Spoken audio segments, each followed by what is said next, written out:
Good evening, everyone. Thank you for joining us for our study session. We'll begin with the roll. The city clerk will take attendance by roll call. Councilmember Clark.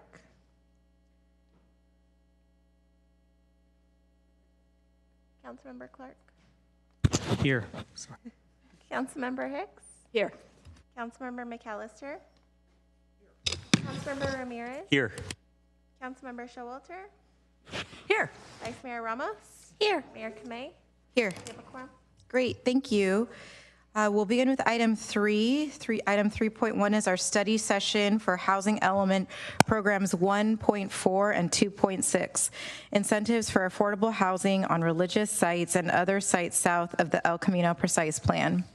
The purpose of this study session is to review and provide direction on potential zoning code amendments and other incentives for affordable housing south of El Camino Precise Plan to implement Housing Element Program 1.4, Religious and Community Assembly Sites for Housing, and Program 2.6, Affirmatively Furthering Fair Housing.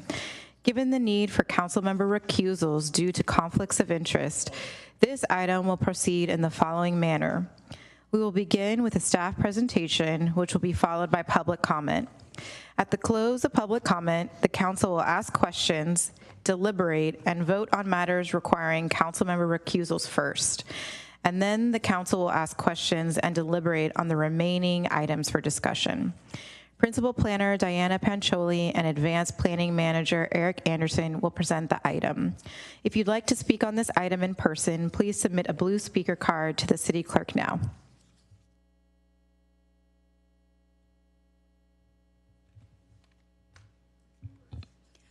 Thank you, and good evening, Mayor and members of the council. My name is Diana Pancholi, Principal Planner with the city's Planning Division, and I have with me tonight our Advanced Planning Manager, Eric Anderson. Today's item is to seek council feedback on the implementation of Housing Element Programs 1.4 and 2.6. Housing Element Programs 1.4 and 2.6, which are intended to create more affordable housing in the city's highest opportunity neighborhoods. The two projects are closely related in that they both affect the area south of El Camino Real Precise Plan, and they both can be addressed through local ordinance modifications, such as density increases for affordable housing. The housing element provides direction to conduct outreach, prepare a density analysis for viable affordable housing projects, and create standards and incentives. Today's presentation is focused on 4 key steps: analysis of state and local opportunities, outreach, prototyping, and density analysis, and finally asking council for direction on several zoning options. To start with Program 1.4, it is focused on non-historic, non-profit, religious, and community assembly sites in residential zones south of El Camino Real, and has a goal of producing at least 65 affordable units south of El Camino Real by 2027. The housing element specified a deadline of December 31st, 2024 for completion of zoning amendments. While the amendments were not completed by the deadline, much of the analysis has been completed and possible approaches have been identified for further discussion and direction from the decision makers at tonight's meeting. While we finish this effort, potential projects may still proceed under Senate Bill SB 4. So a little bit about SB 4. This Senate bill, effective since January 1st, 2024, allows the affordable housing by right on religious sites. SB 4 applies to all religious sites in the city, while the particular focus of our Housing Element Program 1.4 is on the high resource area south of El Camino Real. But it provides affordable housing development rights that align with the objectives of the local program. Based on the estimate of buildable area, there are 2 religious sites south of El Camino Real that could accommodate at least 65 units at the densities prescribed under SB 4, that is 30 dwelling units per acre plus density bonus. Each of these sites would accommodate the housing on portions of the site with parking or open area that is underutilized.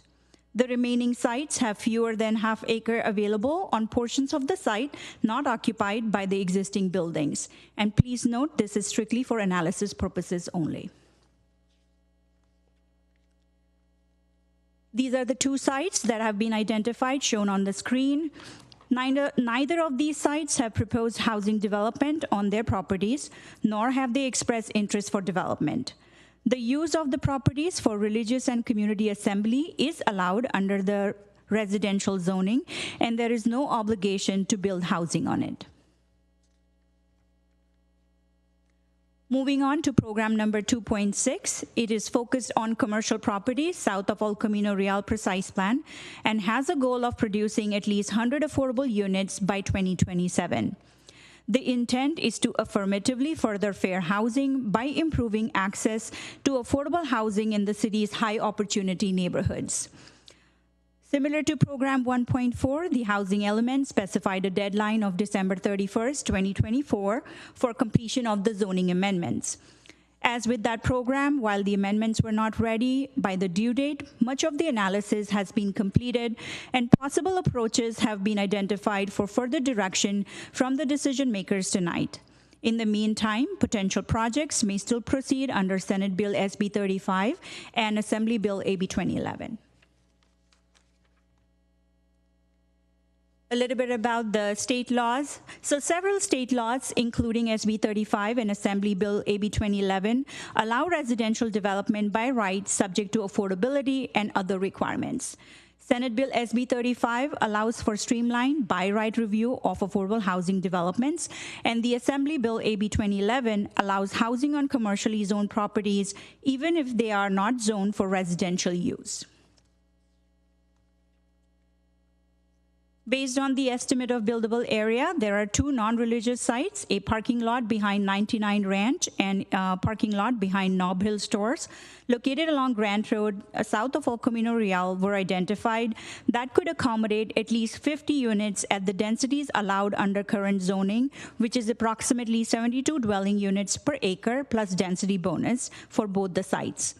Each of these sites would accommodate the housing on portions of the site with parking that is underutilized.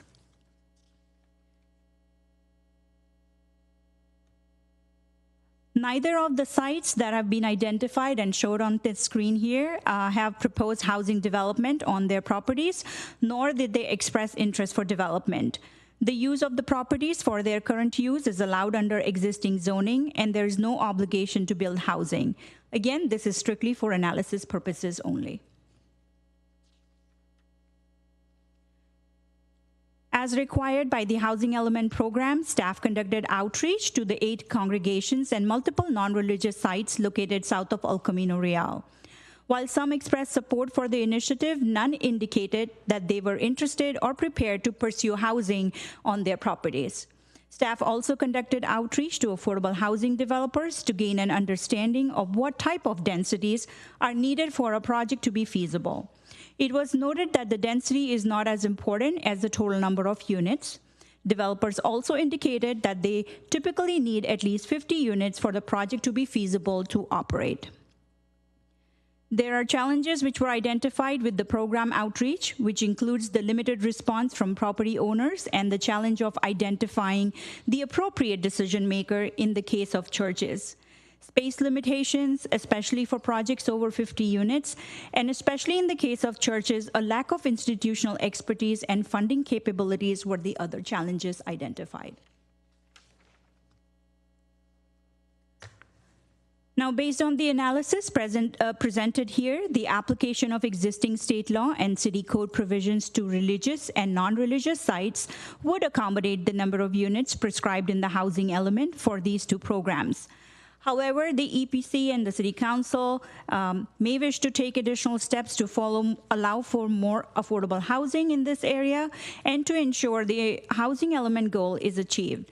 The staff report outlines 3 options for updating the densities, standards and procedures for sites south of El Camino Real to provide for additional approaches to achieving the objectives of these housing element programs, beyond the existing state law and the city code provisions. The first approach would adopt standards pursuant to the state laws. The second approach would implement the state-mandated density and existing density standards, but would explore other ways to relax some of the objective development standards to incentivize housing further. The third approach would aim to achieve higher intensity and density on specific sites above the state-mandated thresholds. This is to incentivize housing development above and beyond the targets in these housing element programs. This approach would focus on a few sites which have a higher potential of development based on the lot size and existing settings, but would require the greatest amount of staff resources compared to the other approaches. Detailed comparison of these three approaches is provided in Table 2 of the staff report. In general, option 1 is the fastest and the least intensive approach, and option 3 is the longest and most intensive approach. Staff would like to note that there are other incentives and opportunities which are being considered by the City Council, which may apply to any of these approaches that I just described. This includes the consideration of off-site BMR units, increased density bonus for NOFA projects, and promotional materials and outreach. Prior to coming to the City Council, this item was presented to the Environmental Planning Commission at their December 4, 2024 meeting. EPC recommended the Density Bonus Plus approach to the City Council for implementing both the programs. Specifically for Program 1.4, EPC recommended the Plus approach with a focus on context-sensitive approach that would facilitate smaller developments across broader range of sites rather than density being the focus of the exercise. And for Program 2.6, EPC recommended the Plus approach along with an emphasis on the importance of grocery stores to the community and their protection. Further, they recommended additional site testing for properties in the shopping center along Grant Road when crafting the more flexible standards due to the opportunities and highest densities allowed on these sites.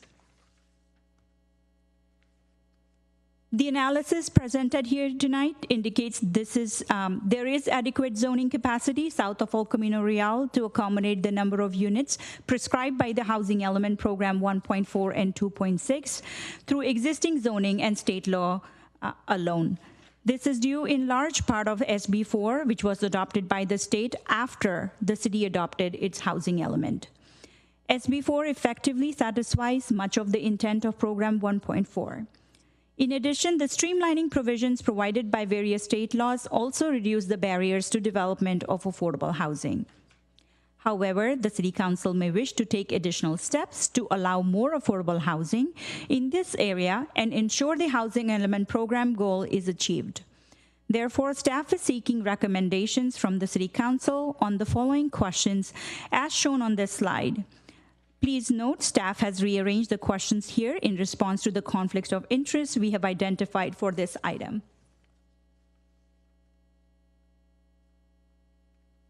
Following the council recommendation at this meeting, staff will carry out council direction and bring back draft ordinance for a final action. Please note, City has received 2 public comments on this item after publishing the council agenda. The public comments included concerns over lack of interest for development on sites identified for these programs, and 1 letter supporting the existing Density Plus approach. Additionally, staff would like to clarify the staff report discussion on City of San Jose's efforts to allow affordable housing on church sites. Based on communications conducted with San Jose staff over past several days, like the staff report noted, San Jose abandoned an action they were studying to generally allow affordable housing on church sites.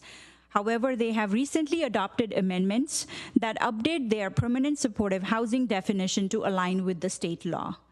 This had the effect of allowing some affordable housing, if it is consistent with the definition, in their public, quasi-public zoning district, including most churches. Further, the permanent supportive housing use is not subject to a dwelling units per acre limit in that zone. This concludes staff presentation. Staff, including Community Development Director Murdoch, Assistant Community Development Director Blazinski, and our consultant, Kevin Gardner, are present here tonight and available to answer any questions you may have. Thank you. Great, thank you. So since this is a study session, we'll start with public comment first. Would any member of the public joining us virtually or in person like to provide comment on this item? I am not seeing anyone in person or virtually, so I'll bring the item back to council for questions and deliberation. The discussion topics related to Program 1.4, Religious and Community Assembly Sites, requires council member recusals due to a conflict of interest. Could the council members with a conflict of interest related to Program 1.4 please make your recusal statements now?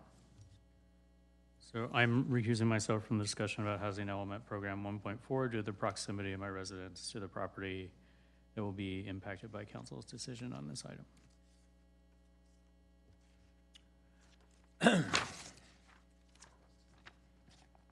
John McAllister will recuse himself from the discussion about the housing element program due to the proximity of my Baskin-Robbins business to property that will be impacted by the council's decision on this item.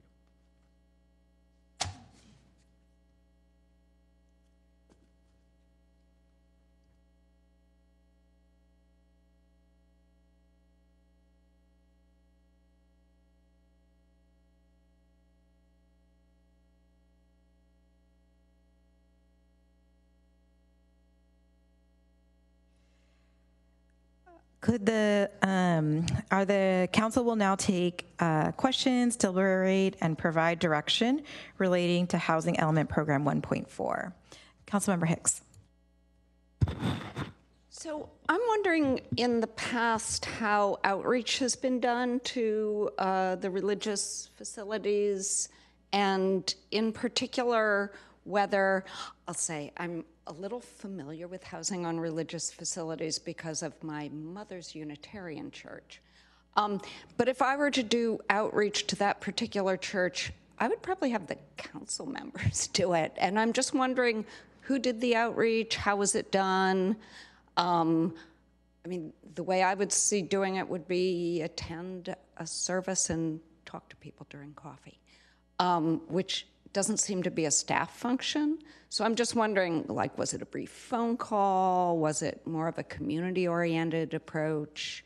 Who do you think would be most successful at doing outreach?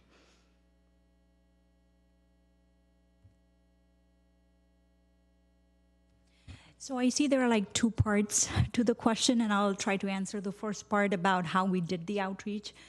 We tried to reach out to the property owners through various means. Of course, we started with a phone call. We sent out a letter to the property. Then we have a informal, I don't know how to describe it, but a informal group of a lot of pastors from our churches who actually come and meet, and the meeting actually happens every month in the city hall. So we try to reach out to them. I went to one of their meetings and tried to see if they can connect us to the right person in some of these churches. But unfortunately, we were not able to get a lot of response from most of the churches. So can I ask a follow-up? You weren't able to get response, or through that, like, I have to say the meeting, I've also attended the meeting here at City Hall, and that seems more like the kind of informal, you know, not just one phone call that I would think of. So it seems like you've done at least a little of that. Are you saying you couldn't find the right person, or even though you found them and you talked more thoroughly, they weren't interested, or something else? It's a combination of both. In some cases, we were not able to get any response at all. And in some cases, we were told, like, this is good, but we are not interested at this point of time. Yeah, I'll just add that, you know, we've certainly heard from affordable housing developers as well that, you know, it is often difficult with religious institutions to find a consistent decision-making group or person. and that is one challenge with working with religious institutions. To answer your second question, I can speak for kind of staff's role in reaching out and kind of what our objectives are in reaching out. It's very much from a technical level. We're looking for feasibility, brainstorming, looking for what's going to move the needle for these institutions and their stakeholders to really help inform these discussions. There may be other opportunities, as you say, for decision makers to take part in these discussions as well at a more policy level. But I think the conversation that we have in order to understand the technical needs is still vital. Okay, thank you. I have a much better picture now. Councilmember Showalter. Yeah, I just wanted to follow on to what Councilmember Hicks was saying. The church that I've been a member of for many years, Foothills Congregational, kind of a lapsed member now, I have to confess. But anyway, they have a group of socially conscious lectures that are done every year. And one year they invited me to come and talk about affordable housing. And it was kind of a policy level kind of thing. Unfortunately, their site really, I don't think, would have any room. They have a very small parking lot in Los Altos. But they were very interested in the concepts. And I think that some of the contributions that they make through a foundation that they have were made to some housing organizations after that. So I can imagine that we could reach out more on that level of raising the awareness in the community of the value of affordable housing, and that might be helpful, particularly for any of us who are affiliated with the church or have friends who are affiliated with the church, or through this prayer group who was very, they were very warm and welcoming. But following on to that, I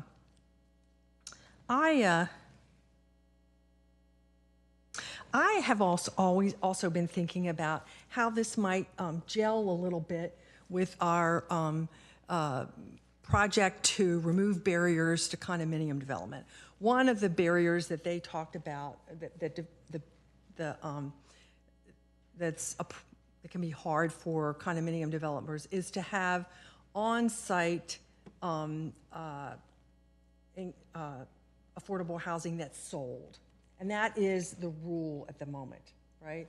But they might be more interested in having to be able to pay fees or build an affordable housing site somewhere else. So I think kind of going forward, we might want to think about how that might work, or could it work? Because as you mentioned, churches really aren't in the business of building housing. It's not their skill set. So if we were to set something up so that, what they did primarily was donate the land and maybe get an extra understory that they could use for Sunday school meetings or community meetings, and then they could have the affordable housing upstairs, that might be a little more feasible. So I just wanted to mention that as a concept. Any other questions for this item? Thank you, Mayor. One question about the Villa Sienna Senior Living Community property. Does staff know who owns that property? Is that the Diocese of San Jose, or is that privately owned? We can get that information in a little bit. We'll just look it up real quick. Thank you.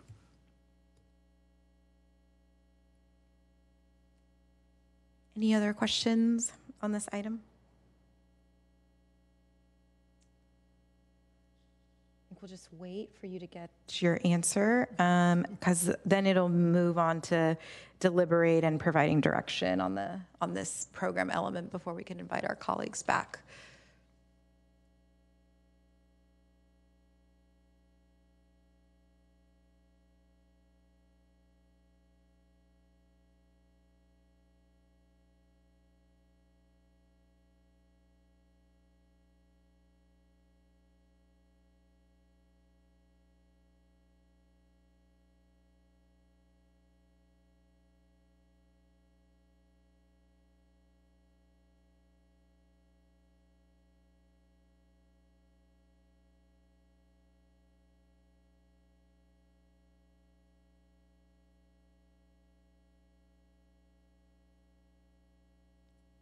Okay, it seems Councilmember Showalter has an additional question while we wait for that answer. Sorry. When we look at the map, there's only 2 religious sites, right, on this that we're talking about? Or is that just the 2 in the south of El Camino, and there are quite a few more when you look at the whole city? So there are, I don't have the list. Oh, I do have the list in front of me. There are 8 religious sites south of El Camino. 2 of those sites have enough land area other not encumbered by buildings that it can accommodate a fairly substantial affordable housing development. The other properties tend to be much smaller or have a lot more of their land area encumbered by existing buildings.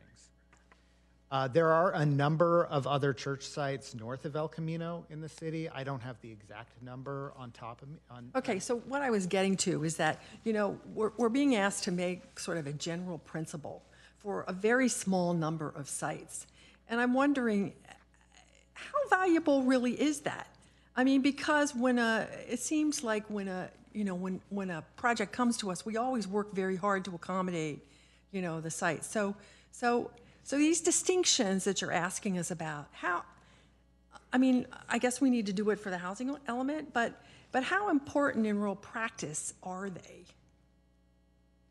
Well, that's certainly one challenge of implementing, that we found in the early days of trying to implement this program was that the opportunity is limited, and the conversations that we've had with the property owners in these institutions have tended to narrow those opportunities even further.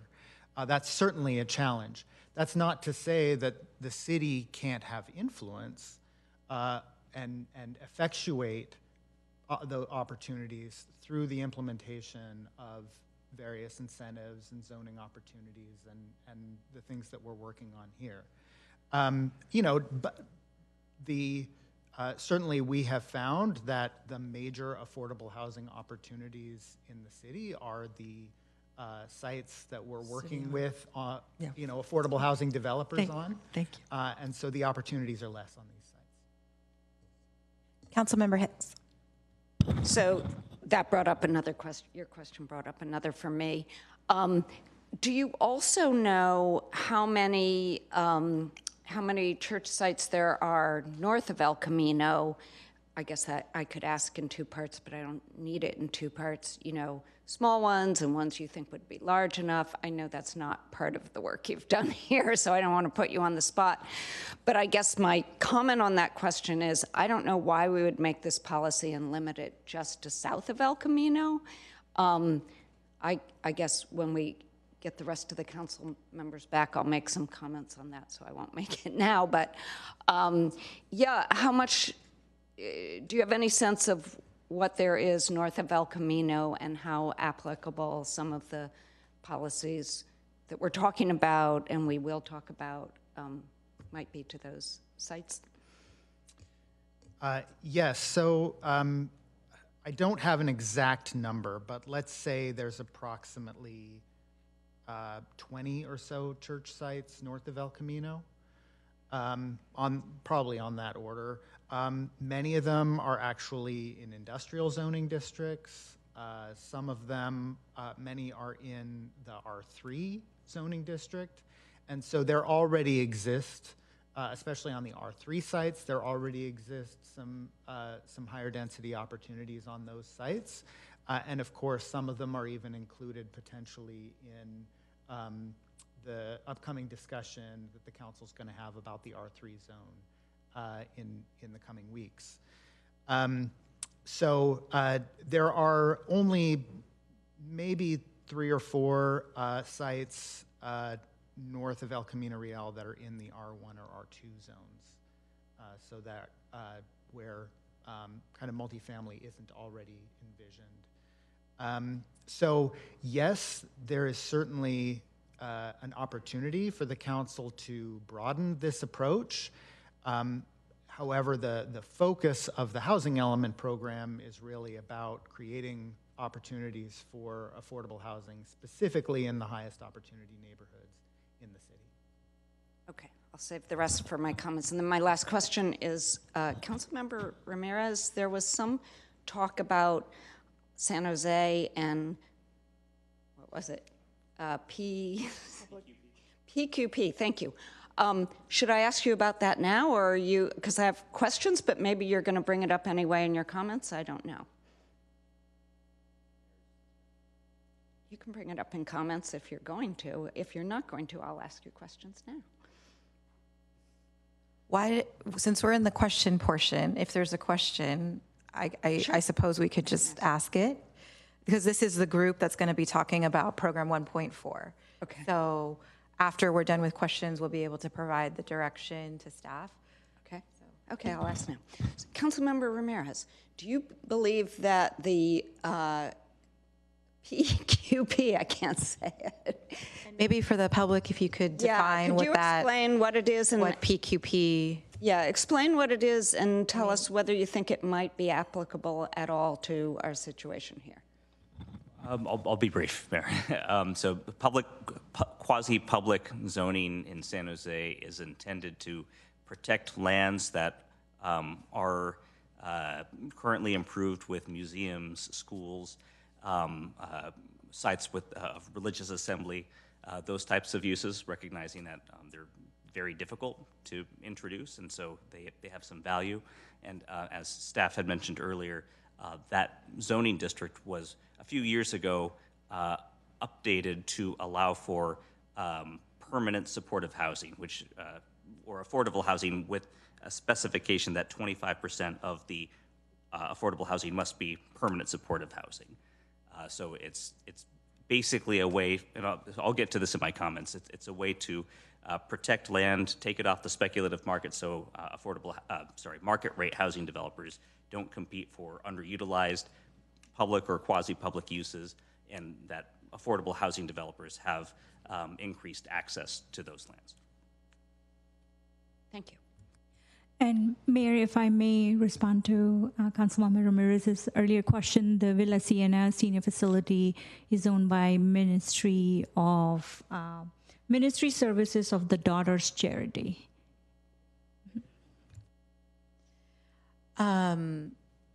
As the discussion's gone forward, it's just reminding me of the Sobrato project with St. Joseph's, and didn't that project also include some form of BMR? Was it mixed BMR? It predates our time on council, from what I recall, but perhaps you can. That was their land that they does staff recall? I don't recall. I wasn't on council then. Okay, Pat was here but doesn't remember. But I think if we're talking about an actual example in Mountain View, right, of affordable housing, I recall that there was some dedicated BMR in that predates the discussion we're having today. So I don't know if staff recalls. I know it's. Yeah, as part of the St. Joseph Church project, there were units that were built. I can't remember if it's 8 or 12 units that were built. I do not know if they were deed restricted or not. Okay. I don't remember.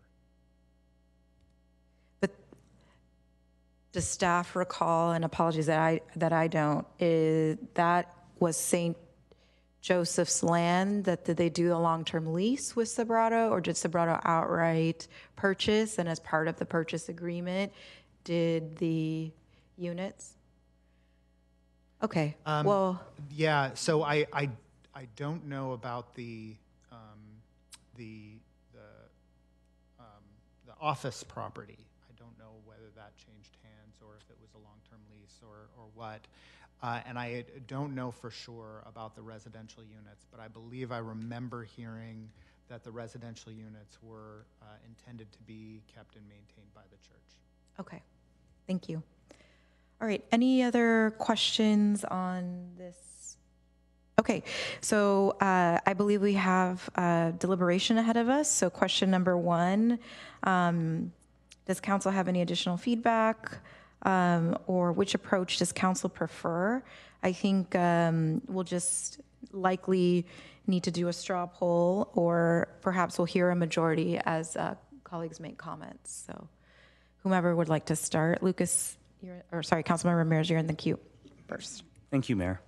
First, I want to express my appreciation to staff for the briefing provided relatively recently to each of us. I had an opportunity to ask a number of questions there, and I also appreciate the responses provided to the written questions. I support option 3, but not for the reason that's stated here. And we talked a little bit about this just a couple of minutes ago. My broader concern or deeper concern is that this is a very valuable land, and in my opinion, it is at risk. All of these sites are zoned R1. This is the example I shared. Many of you probably remember this. There used to be a school next to St. Joseph Elementary that was redeveloped into a number of detached single-family homes a number of years ago, which, in my opinion, that was it's a big site, and in my opinion, it's not the best and highest use of that land. I feel badly that there weren't more creative options that provided more value for the community. And what I'm concerned about is, over time, some of these churches are diminishing in congregation. The Church of Christ on Miramonte was the church that my paternal grandfather served as the minister of many decades ago. The Church of Christ is my dad's side of the family, and they still have some connections there, and it's a very small community. And I think it's likely a matter of time before some of these sites become targets for single-family home developers. We have got dividend homes later on tonight. It's a very profitable type of housing product. So the reason I support the site-based approach is not, everyone knows I'm all about affordable housing production, but it's more about identifying a zoning that helps protect and preserve that land for community-serving uses, including churches, or if there is an opportunity to partner with an affordable housing developer to take it off the speculative market, so we don't have someone like a Classic Communities or a Dividend Homes purchasing those sites and redeveloping them with a small number of single-family homes that I don't think help achieve our housing goals or ultimately provide much value to the community. So a lot of these single-family homes sites don't have parks, for instance. That's why I think we should seriously consider the site-based approach. As staff had identified for us, to some extent, I think we can achieve more, but the housing element program is generally fulfilled by the adoption of SB4. There is a ministerial pathway for a certain type of housing product on these sites. So I'm not worried about a deadline for housing element compliance, but I am concerned that SB4 is not going to be attractive, as staff has learned from their preliminary outreach for some of these property owners for the churches. And so, down the road, if we continue to see, especially for those congregations that are dwindling, interest in disposing of the property, more likely it's going to be redeveloped with single-family homes, as that school was many years ago, and we won't actually be able to achieve the purpose of the housing element goal, which is to construct affordable housing on these properties. So I would encourage my colleagues to consider option 3, the site-based approach. And the San Jose example is one way to approach it. It's not the only way, but it's the way I happen to be most familiar with, and I shared some of those details with staff a few months ago. But I'd be open to other ways of achieving this goal that my colleagues would like to suggest. Thank you. Thank you. Vice Mayor Ramos. If I may, pardon me for jumping in here. I would like to clarify for the council member, understanding your goals, absolutely, for this that you articulated. It may help to think of that as a separate track that could work with any of the 3 options, and something that we can with council direction, we can absolutely study as a path to kind of create, to incentivize these housing projects by kind of disincentivizing or removing the path for those market rate housing types that you talked about. Again, that's definitely a viable path that we can take with council direction, but the questions in the staff report and the focus of Program 1.4 is really about what are the incentives that we're creating for affordable housing. And so it's not clear to me from what you said how the option 3 approach, where we're adding incentives based on this site-based approach, how we would move forward from that perspective. This is a clarifying question. So I appreciate that. The way I would think about it is the whatever zoning that we would create to take it off the speculative market would include a pathway for housing and maybe with greater flexibility. So it would be similar to option 2, but it would be specifically for affordable housing. So I guess is that helpful? Does that sort of clarify what the development standards that might come with that? Yeah, I think that does help. Thank you. Thank you. So is your preference still option 3? Thank you. Vice Mayor Ramos. Thank you, Mayor. Thank you to staff for the briefing, was very helpful. I was very sad because I was really deflated after our meeting when we were like, we're doing all this work for 65 units. It was, but I really needed to get back to why this was in the housing element in the first place. And you know, my big mantra of the housing element is supposed to reveal the housing needs of our community.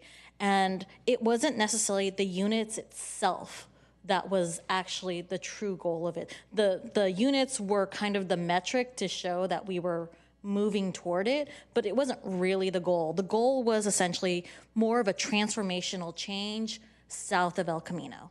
And I think that was the bigger of the goal. And then when I look at which of the options would lead us toward that, technically it would be approach 3. But I did feel when we talked about the approach 3 that it did seem like a lot of work, and I really don't want to just throw staff being like, make it work.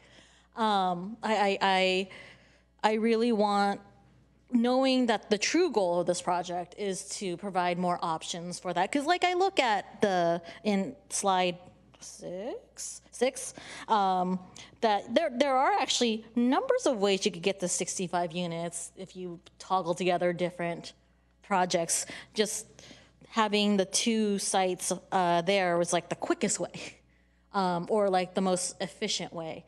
And to get to units, yeah, you're gonna probably wanna get to the most efficient way, but if you really think that the bigger goal is the transformational change south of El Camino without essentially freaking out the neighbors for making it too transformationally changing, I think we actually do need to delve into more options. I don't like calling it a site-based approach. I kind of view it as density plus approach. So just a little bit further than, it very similar to approach 2, but just further. So I guess it is kind of like a 2.5 kind of approach. If I had to put like my foot down on like a vote, if we're just gonna do 1, 2, or 3, I would say 3, just so I could get to that 2.5 vote. But that's how I view this project. Great, thank you. I'm putting you under 3. Councilmember Hicks. 2.5 does not exist. It's 1, 2, 3. Thank you. Yes. Math is not my strong suit, but for staff purposes, they gave us 3 options and we need to pick one of the 3. Councilmember Hicks. Well, it's great that Councilmember Ramos was right before me. because I think of it completely differently. I actually think, to your last point, I actually think that south of El Camino, thinking of different places I grew up, Buffalo or New York, or which is a very depressed area, or Detroit, where my father's family was from, which is an even more famously depressed area, or different areas of Mexico where some of my kids' schoolmates were before they went to Castro School. I don't think whether you move from Buffalo or Detroit or different parts, or South San Jose or different parts of Mexico to south of El Camino or north of El Camino makes really any difference in your opportunity. I just think, well, particularly from the places I grew up, just moving to the Bay Area is what makes, or Mountain View is what makes a difference. So, but I know that's not the way it's phrased in the housing element, and I'm not going to change the housing element right now. So I do, at the same time, I do think that we're not getting affordable housing south of El Camino, and that's a good exercise. So I'm totally down for what we're doing now, but just for a different reason than maybe that is transformational of that area. I don't know. So that said, and that's one of the reasons I asked, are there churches that are appropriate anywhere in Mountain View? Because I think that anywhere in Mountain View, these kinds of questions should apply. I mean, if there was a perfect church north of El Camino where the people there, the right contact people there wanted to go forward, I wouldn't say, no, you're not south of El Camino, we shouldn't do it. So that said, I think, of the various things I've heard, two things stand out to me, and one is that we really want to make sure that that these sites don't just become sites for single-family homes. To me, that's whatever we have to do to make sure that doesn't happen is one of the most important things we can do tonight. And the other is what Councilmember Showalter said about the possibility of off-site below market rate housing. That is one of the things that could happen here. I think that's pretty important. And I also think that we should be doing I think when people say that they don't want to do it, I think this may be an ongoing exercise of various leaders in the community, and they may be council members. Who knows? Maybe staff goes to more prayer meetings, or maybe it's other members of the community who, other members of the community who are involved with like the housing justice group members, going to these various meetings and continuing to converse about it, because at least if you get the right church, like my mother's church in Walnut Creek, if you get the right church, it's a continuing discussion that people want to have. So, so I'm for continuing discussion. I'm for setting it up in some way so that we don't get single-family homes, and I'm for off-site BMR. I liked that you said if we're doing number 3, correct me and tell me if this is what you said, that we don't have to be worried about the deadline, because if we give staff a lot of work, I don't want to upfront it. So maybe you can give me feedback on that. And then I actually don't know what category I fall under, 2 or 3. You can put me under whatever category. It seems like it's 3, like it's site-specific we're talking about. I don't know. So maybe an answer to the question about where the deadline is. Yeah, I mean, we would need to continue to report to HCD on status related to this program. I think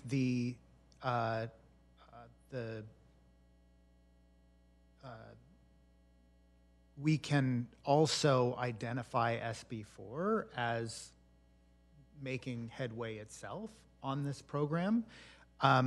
I cannot say that with absolute certainty that gets us off the hook for any deadline for this program. I think HCD is definitely going to want to hear that we have a plan for doing something, and that we have an idea about when that might be.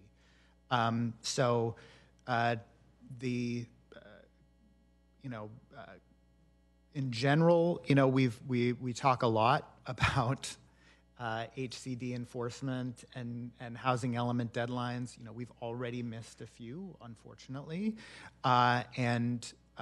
In general, what we have heard from HCD is that there is a process to enforce. That process has not started by any means for any of the items that we've missed.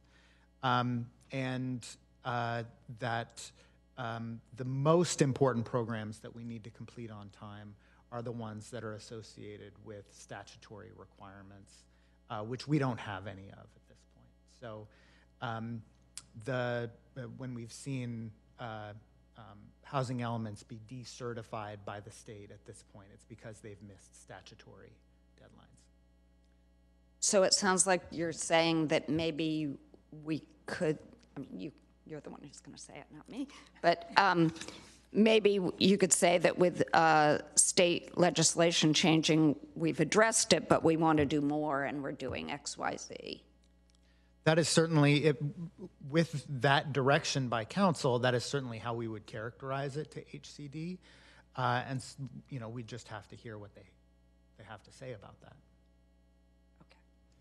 And I guess since you were talking about choosing between option 2 and option 3, I think there's a specific distinction. And when we're talking about option 3, it is really about subset of sites that we are picking, and we're working on that. Whereas when we are talking about option 2, it is more of a broad-based approach we are taking for sites.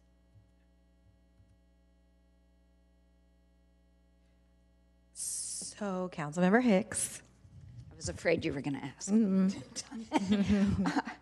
I just don't know whether, I would check back with my colleagues. I don't know whether what you're talking about, I want to make sure we don't end up with a bunch of single-family homes. That sounds blanket to me, not site-specific. So I don't know which to choose. I'll interject and say that from what I'm hearing from staff, you could choose option 2 while also including these other, de-incentivizing paths. And that they would also be able to look at the offsite BMR as part of, if you went with the option 2. That's what I heard. If you go with option 3, then they would only be looking at certain sites that are listed in the staff report for them to focus on. And per that, they would likely only be focusing on, so slide 6, the 2 sites. So that is what I heard, just to clarify with staff. I see nodding heads. So I'm just trying to do my part in terms of just tracking where colleagues are so that I... Thank you. That's helpful. Yes. And I do want it to be broad. I don't want to just look at the sites, I think. Okay, so you're 2. But yeah, I suspect that my former colleagues may have wanted to be broad too, but I don't know, maybe. Okay. Well, I can let Councilman...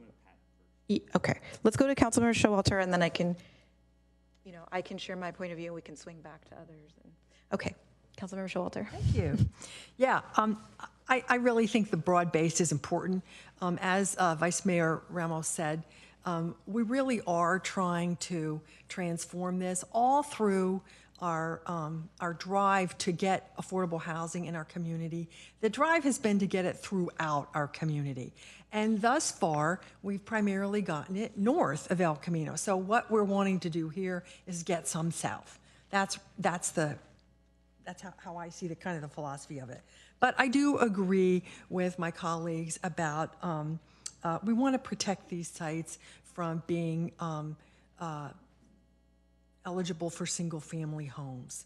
They are very rare in our community, and I think we should kind of consider them precious in that sense. So that's one thing I would add to my broad-based view. The other thing I think is that the idea of off-site BMRs, it kind of gets behind, it gets by the issue of churches not being in the housing business and not having the expertise to do that. So I think we want to put an emphasis on that. And then the other thing is education. I still think a lot of what we need to do is educate our community about affordable housing. And as part of this, I would like to see us have an education component for the churches. And I'm not sure exactly what that should be. Councilmember Hicks and I were talking about that. But I think that's generally what I think would be helpful. Great, thank you. So I'd like to provide my thoughts before we go back to Vice Mayor Ramos and Councilmember Ramirez, if that's okay. I will be supporting option 2. I think, but my perspective is a little bit different. I think it's important when we are talking about any type of housing and increasing density that we're really promoting education, because I am part of a church that decided to put housing on their own land. And so I feel like saying that a religious institution is not in the housing business and doesn't understand that is incorrect. And it's a blanket statement that I feel doesn't behoove the city to come with that kind of perspective, but it also doesn't give credit to our community members who are trying to find creative solutions to address the desperate housing need in our city. So I just feel it's important to clarify that. And to me, when I think about option 2, yes, it's about the flexibility and the sensitivities to the neighborhood, but the outreach that we have been doing has not been working.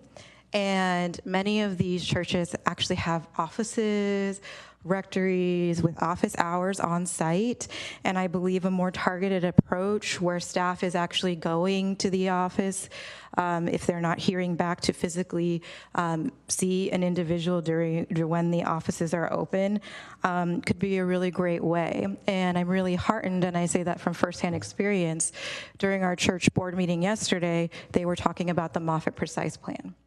And they were talking about how interested and engaged, and they're trying to educate themselves more about it because of the proximity. So I will say I do think it's about finding maybe the right individual in the church congregation, right leader, and providing them that window into what I would say is an opportunity. I feel that when we're making these decisions, it needs to, I'd rather it come with an opt-in feeling then I think the sentiment I'm hearing on the dais. And I just feel that the more we all know about any type of policy issue, the more informed we are, the more informed we can make decisions.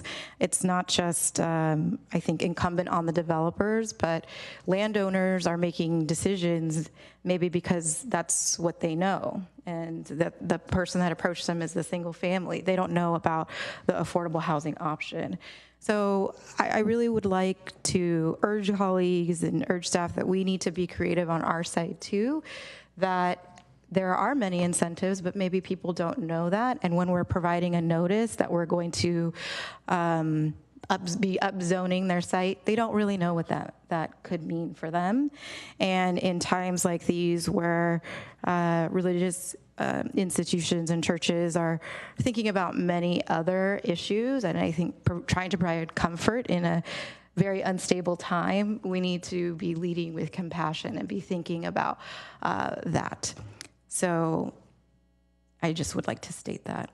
Vice Mayor Ramos, Councilmember Ramirez, do you still support option 3, or do you have anything else you'd like to add? Thank you. Okay. Thank you, Mayor. So first, I was able to find the St. Joseph example. It looks like that included 12 townhomes, and one would be used for the pastor who typically lives on site. I'm judging from the year this was approved, it it looks like this may have been before the Palmer fix when we legally couldn't impose BMR requirements. So aside from the pastor's unit, I'm not certain there were any affordable units on site, which is unfortunate. So I feel I lots of helpful and important perspectives here. I still feel the site-based approach is essential because staff, correct me if I'm wrong, but R1 means you're entitled by right to build single-family homes, right? Is there a way we can deny any of these property owners the ability to construct single-family homes without rezoning the property? No, that would be very difficult. I mean, I think I can't think of every option, you know, and I'm sure that there would need to be some more analysis and study before giving you a final answer. But clearly, single-family homes are a permitted use.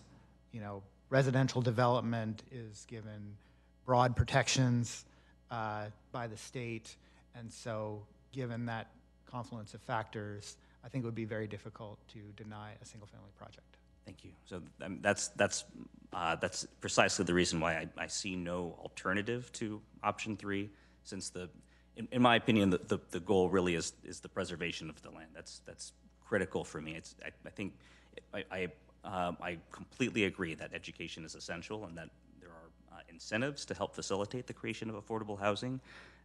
You know, but at the end of the day, if a property owner or the congregation leaders feel that you know, they would prefer not to pursue that approach, then there is nothing that would preclude the possibility of a single-family home development on all of these sites. And so I also hear the broad-based approach. You know, I guess if the most important objective is affordable housing, then you know, I can understand why we would want to consider something that applies to the churches that are not south of El Camino, but all of the churches south of El Camino. And I would actually throw in the Villa Siena property as well. I'm looking at some of the. I mean, I don't understand how this was even constructed because it's zoned R1. You know, these are all sites that are at risk. If there's redevelopment, there's nothing that they could do other than single-family homes, unless they wanted to go the SB4 route. And it's unfortunate that we're not seeing a lot of interest in that. But what we can do as a council is preserve the land and provide an option to, you know, they can do something that is community serving other than a church. But if they wanted to do residential development, the only thing they could do is affordable housing. So I'm still sticking with option 3. Thank you. Thank you. Vice Mayor Ramos.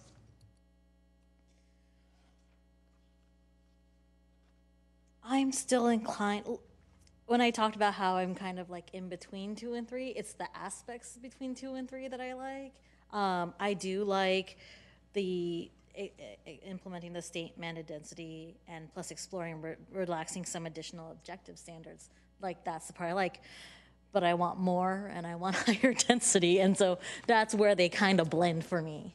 Are you going to answer my question that I didn't ask? But well, I'm sure going to try. Good evening, Honorable Mayor and council members. Christian Murdoch, Community Development Director. I think it's necessary to restate the protection of these sites from single-family development pressures can occur with any of the 3 options. And so that's a parallel effort to sort of take that off the table in terms of development pressure. The real distinction between option 2 and option 3 in staff's perspective is option 3 will focus on a subset of sites. So for example, looking at attachment 3 in the packet, the 2 sites with the greatest development potential, for instance, and really drill down on those to prototype them and figure out the zoning standards that would facilitate development at high enough densities that either on a single site or with just those 2 sites, we would achieve the objective in terms of the number of units for the program. Option 2 is a more generalized approach looking to apply this zoning approach to all of these church sites south of El Camino. Few of them perhaps will be viable for that type of development, but setting up the conditions for smaller scale as well as larger scale development to occur, but not doing it at such a site-specific level that's more time intensive and limited to just a single or a couple sites. And so that's the key distinction between option 2 and option 3. Option 2 could be broad-based and give direction to go even higher in a potential density range. That's a fine refinement to option 2, which is really the second question for the council. Do you have any revisions to the preferred option? So I hope that provides some clarity in terms of the distinction between 2 and 3. No, but other than that one, I want that one. The 2 with much more density is generally my vibe. Okay, so are you moving from option 3 or to 2 or? Yeah, that'll probably make it easier. I think Okay. staff's gotten Well, I have, what I wanted. there are already 3 from what I heard for option 2, so there's a majority there, unless Councilmember Hicks is changing her mind. No, I was going to ask the exact question that was answered, that Okay. Emily was implying. Like, can we be broad-based, yet make sure we don't get single-family homes? Yes. Because that's, and the other thing. So that's what I'm hearing, yeah. Yeah. And I think the Sobrato development, which is a block away from my house, is a good case in point. What I don't want to end up doing, because there was conversation for years in community meetings I went to for years that they were going to do affordable housing, and then they decided not to. I know there was the manager's house, there was no affordable housing at all. And that's where I don't want to go. So that's... Okay. I think we can probably talk a little bit more about other things that are in question 3, but great. So I am hearing a council majority for approach 2. I heard 4 for option 2. Looking to staff if you need any more direction than that. Good evening again. It would help to get some clarification in terms of how broad is broad with option 2. So this Okay. program is focused on the south of El Camino Real area, but there was some council discussion about looking at church sites across the entire city. That would be a much more extensive effort, additional outreach and so forth than has been contemplated in laying out the options and the approaches in the staff report. So, thinking about this program and the focus on South El Camino, that would fit within the framework that we've set up. It would be good to confirm that that's sufficient for council, or to get clarification if the desire is to look at applying these to religious sites across the city, which would be a different level of effort we would have to undertake. Okay, great. Thank you. So colleagues, instead, we still have a whole other program we need to talk about before 6:30. So I think I'm just going to call a question, which is, if you are interested in option 2, which will include the site south of El Camino, can you just raise your hand? Okay. If you do not, just staying within the Can we do it in 2 stages? Can we start south of El Camino? Well, from my understanding, from what staff is saying, they would start here. It also sounds like with R3 coming up, with some other programs, that we're going to be able to tackle those north of El Camino. That's what I heard in the Q&A from staff earlier tonight. That's correct, Mayor, and I would just ask to perhaps think of this question in the context of the housing element program. Right. Is directing us to do work we wouldn't have otherwise done, focused on the south of El Camino area. Something that's broader based may be better thought of as a work plan type item that's initiating new planning work outside of the context of commitments already made in the housing element. Okay. So, Mayor, may I Yes. also ask the director to clarify the timing that was for this item and what might happen if it would need to have a lot more change to it? Right. So the first timing piece is the deadline for this program that's already passed, and I think we're hoping to complete it as soon as we can. I'm scrolling to try to find the estimated timeline for option 2. I don't know if other staff find it sooner, but that would be extended, certainly, if we were 8 to 12 months. If we were to look at additional sites in different parts of the city than we had already envisioned to do in that timeline estimate. So that phase 2 would probably need to happen sequentially if it were to happen. And again, maybe better thought of in sort of a work plan context. great, thank you. So hopefully that answers colleagues' question. So I'll just ask one more time. So all those colleagues who are in favor of option 2, which includes keeping within the current program elements of south of El Camino. Okay. All right, that looks like 4. All those opposed? Okay, just so Lucas could raise his hand. All right, does that, okay. So we'll invite our colleagues back for. I believe there was also potentially a majority for us looking at a way to, maybe separately, looking at a way to remove the single-family option. Well, I wasn't sure if we were going to save that for question 3. Oh, well, except we, because of the recusals, we have to talk. Well, wouldn't people might also be interested in that for question 3? Okay, I can ask for the straw poll now. I can help clarify. Thank you. Yes. You can definitely do it now, and you can also do it again for question 2. So if we can just take it both, that would be helpful. Okay, would staff like to state what they heard? I heard, I think at least 3 council members express interest in staff studying ways to reduce or eliminate the opportunity for single-family homes on these sites. Okay, all those in favor? Okay, you have 4. All right, we'll invite colleagues back so we can talk about program 2.6. I think Amber Blazinski, Assistant Community Development Director. We heard from Councilmember Ramos, maybe a density plus, and I want to just make sure, because what is in option 2 is a 30 dwelling unit an acre broad density, and so we want to make sure that we're covering that as well. I didn't hear. Yeah, and I think Councilmember Ramos also. So, but I think they wanted to increase the density beyond the 30. So what would we be? Maybe we can take a pause. Okay.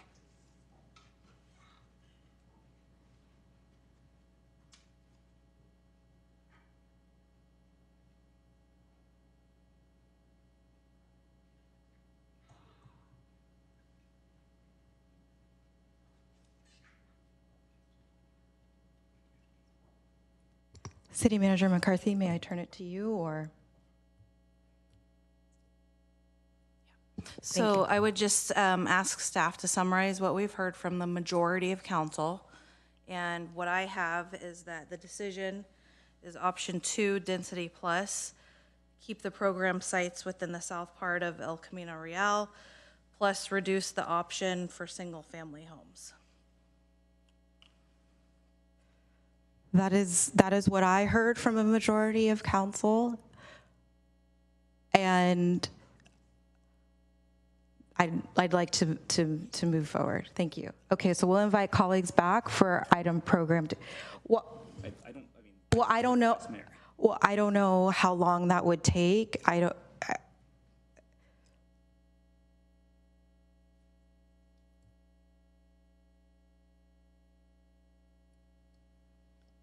I'm unclear of what the question is. I don't know. Staff came forward asking about something related to density plus, but I did not hear. Yeah, I feel like I'm getting conflicting messages. So. Pardon me, Mayor. Thank you. I think it wasn't clear in the flow of the conversation to me whether other council members were supportive of the density plus approach, and so that's what we were seeking to clarify.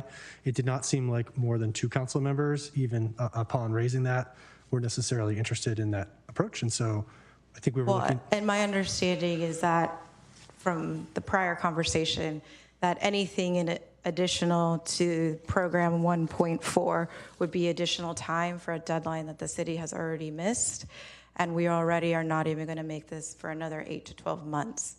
So I would assume anything additional is even more time. But if colleagues want to do a straw poll on that, I am happy to do that. But that was, as I was asking if there was anything else, staff, when we moved. So if colleagues are, and I don't know what plus plus means, so would that be an evaluation and staff would come back to council on what that would be? So then this program would not go forward and this would come back?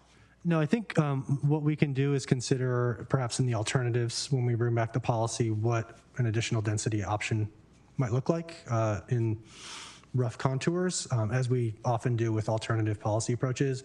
It would not require us to come back to another study session to continue our work and to make progress towards our goal to complete this program. Okay.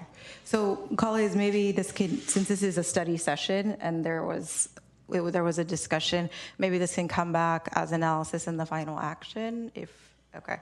So if colleagues would like to look into this density plus plus and what that might mean, you can raise your hand. Okay, I see 4. Thank you. Thank you, Mayor. All right, we can invite colleagues back. Program 2.6.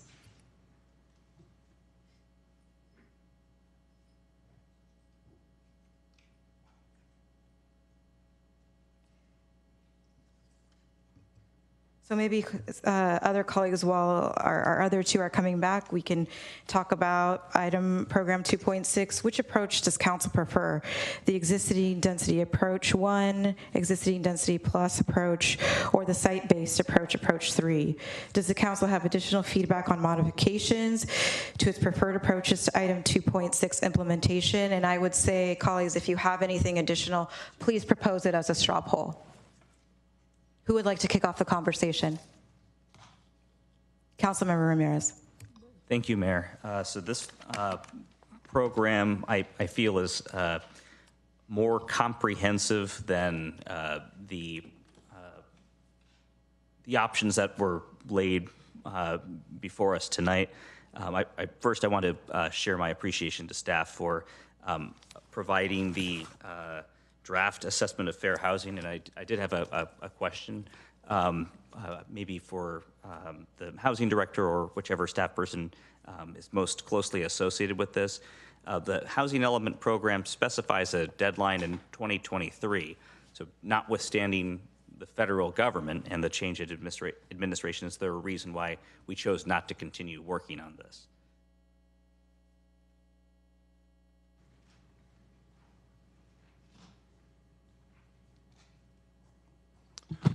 Thank you for the question, Councilmember Ramirez, Wayne Chen, Housing Director.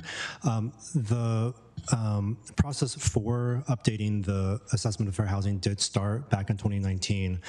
In the past, the cadence of this was every 5 years, along with the consolidated plan update as well. And we had been doing this through a regionally coordinated effort with partner cities on updating both the consolidated plan and the AFH. So given the changes in the federal guidance on this, we really just did rely on HUD guidance and our fair housing consultant that was advising all of the cities, including Mountain View, about the best way to proceed given the change in environment of what was required. And so the guidance that we received was to go ahead and develop a draft. There isn't necessarily an approval process for it the way it typically was done, but we can use the draft as a way to guide our work.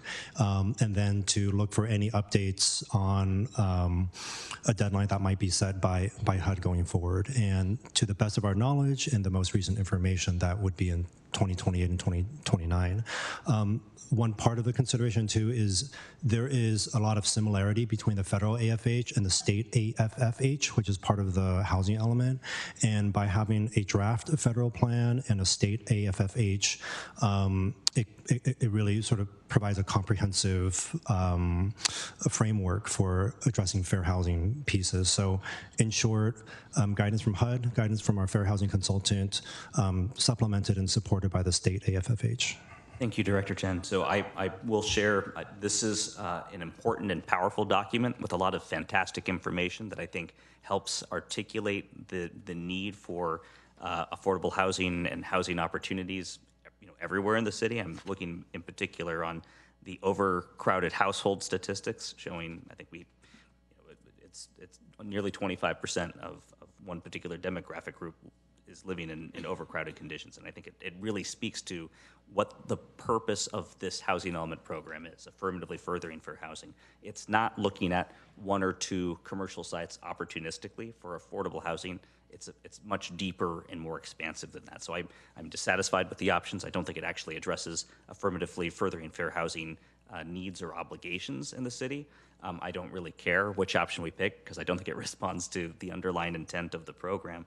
But I will share that I do hope that as we continue exploring how to affirmatively further fair housing, that we look at, among other things, how our aging population, how seniors will be able to remain in this community, how families, and in particular large families, will be able to remain in this community without living in overcrowded conditions, and how we can look at areas of the city where that are resource rich and high opportunity, where we can have an additional ability for families to move in and benefit from living in those communities. So that's, there are a lot of other programs in the housing element, like condo mapping duos and potentially condo mapping ADUs that I think will help create some of those opportunities. There are more, I think, innovative approaches like the San Diego ADU bonus density concept that we might want to look at.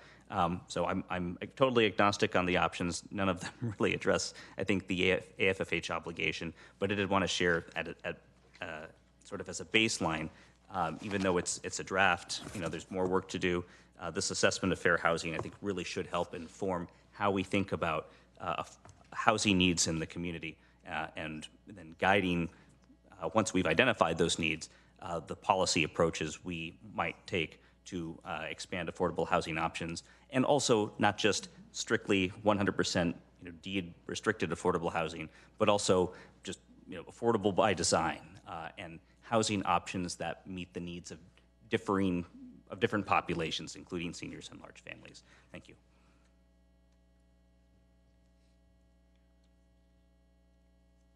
Other colleagues?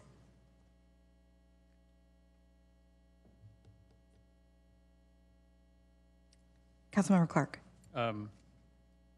I saw this on EPC in December, and I supported the existing density plus approach, which the majority of EPC supported. So that's what I still support today. Great, thank you. Vice Mayor Ramos? I'm just going to go with option 2. We'll just make it simple here.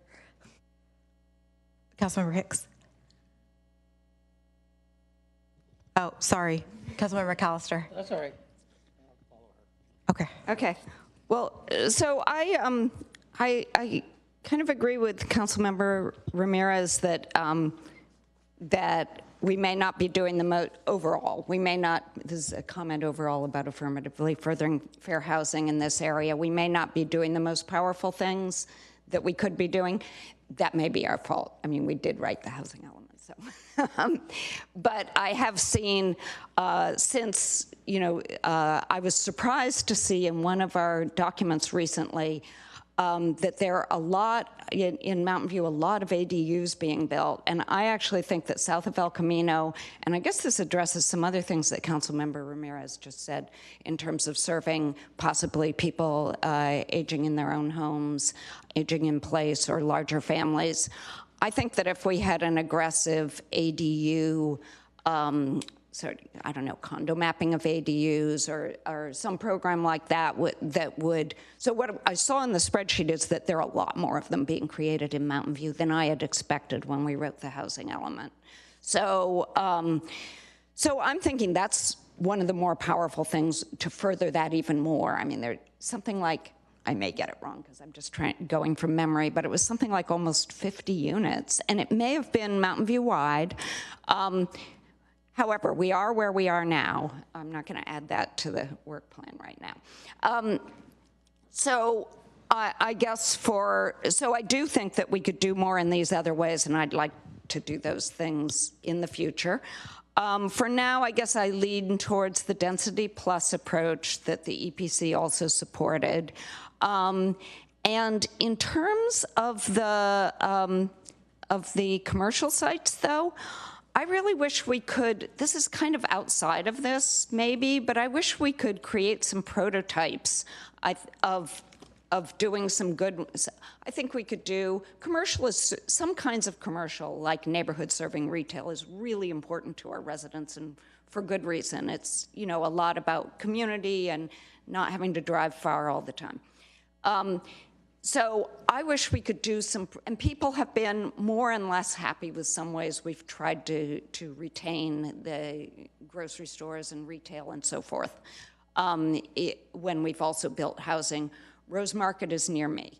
There are pluses and minuses in terms of how that retail was retained. I would love to see some prototypes of how we could do it really well, and maybe that means, us reaching out to, maybe I should reach out to, like planning departments as a student project, or reach out to good developers. But that's another thing that's really on my mind, that we should create some prototypes for doing that well. So, number 2. Okay. Is that a straw poll on something else you would like us to poll for, or just a comment? I guess we could, but I don't know whether it's just reaching out. I don't know how that would get done. Maybe it's just having a phone conversation with some people. But if other people have other comments, okay. I just wanted to throw that out there. Okay, great. Councilmember McAllister, apologies. Yeah. Could you help me understand? Chris and I were in our recuse, so I don't. Are we in the question phase? Are we in the comment phase? Because I'm hearing comments, but I don't know if we finished our. We did the questions before we did the recusal, and so now we're deliberating and discussing program 2.6, which is related to affirmatively furthering fair housing as one of the programs of the housing element. So there's 3 options, approach 1, 2, or 3, and then if we have any feedback or modifications that we prefer, then we're asking that. And then I'm also saying if anyone has anything additional, like a straw poll, to just clarify that you're asking colleagues to be polled on a straw poll, just because we had some back and forth earlier. So I just want to make sure we're really clear on what people want to be polled on versus what is just a comment. Okay, because it says the council will now ask questions, deliberate, and provide direction. So I didn't know where So we came back. right here where it says question 2. Oh, okay. So can I ask a question now? You may ask a question. Okay, I just want. Yeah, but we're talking related to program 2. I know. Okay. We're staying on program 2. 2.6. 2.6. Okay. So the question I had for staff, when we had our briefings, you guys were the staff was very concerned about time allocation, and if we went with the existing density approach, it would cover our bases but still allow us flexibility to go forward, and then that staff would be able to do other items that the council would prioritize. And I just want to get clarity from staff. Going from least to moderate, is that a big jump? Because I understand least to greatest is a big jump. So in relation to time versus priorities, is it best for the city, based on what the planning department knows, would least still get us to where we want to be, but then still allow staff to accomplish other priorities? Good evening, Honorable Mayor and Council. Christian Murdoch, Community Development Director. Thank you for the question. The option 1 is essentially codifying state law into the city code. It requires very little thought or discretion from staff in preparing the materials to bring back to council. So it would be the minimal workload approach, and we believe it would satisfy our obligation under the housing element, given that state law has changed and provided new opportunities. Option 2 would require some additional degree of work, thinking, analysis, and drafting in order to bring back an option for the council to consider, because we would be deviating from state law and actually having to craft Mountain View specific regulations. Option 3 carries that forward even more by crafting very site-specific approaches to key parcels identified for that work to be performed. If the recommendations go to moderate, would something, if we were trying to use your staff time at the best. Would something have to come off the table on this one? Or, you know, if we're going to reprioritize something, if we went with the moderator, would that something have to be bumped back further to get this done? I think that's unlikely in option 2. If the council work plan process moves forward as the city manager has structured the process, where we're prioritizing quality over quantity with those other council work plan items. And we already assume a certain proportion of staff time for ongoing housing element implementation, including this and other programs. So I don't think there would be a major workload impact from option 2. Option 3, depending on the extent of the direction, could have greater impacts. Since I'm still getting used to the new processes, so when you say the staff could do it, is there ability to put some time on something? So like I know on the least option number 1, you have to do whatever you have to do to get us in compliance. But when to go to step 2, the plus thing, is it like 5, 10, 20, 30 hours of time, or is that something you can quantify? So table 2 in our staff report actually provides comparison between the 3 approaches, and it does have a time component in there as well between the approach number 1, which is the density approach, and approach number 2.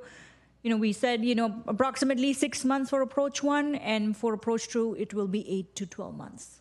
So it could potentially double the amount of time, from 6 months to up to 12 months. So you could potentially spend twice as much time. Okay, that was my question. And I think it's important to understand, though, that the time is not entirely staff time, right? There's additional process as well, community outreach, engagement, and so forth. So it's a combination of staff hours worked as well as additional process that accounts for that. So do I do comments now, or do I wait until? Okay.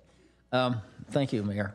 Okay, so with that being said, I know there's a lot on council's, not on staff's time, and I'm somewhat, in this case, a minimalist, that if we can get staff to get us going, it doesn't preclude us from updating or accelerating the plus bonus or the other. But from what I understand, our housing element is really taking a lot of time. And this is, to me, we're dealing with properties that are not likely to get developed in the near future of 1 to 2 to 3 years, or even redeveloped at all. And so I'd rather have staff time work on other items that fit the needs and the priorities of the council. So I will be supporting option 1. Thank you. Councilmember Showalter. Well, I'm going to go with what the EPC recommended to us, and but I do agree with what Councilmember McAllister said about at this point in time, it doesn't look like the redevelopment of those 2 sites is imminent, and yet things change, and so.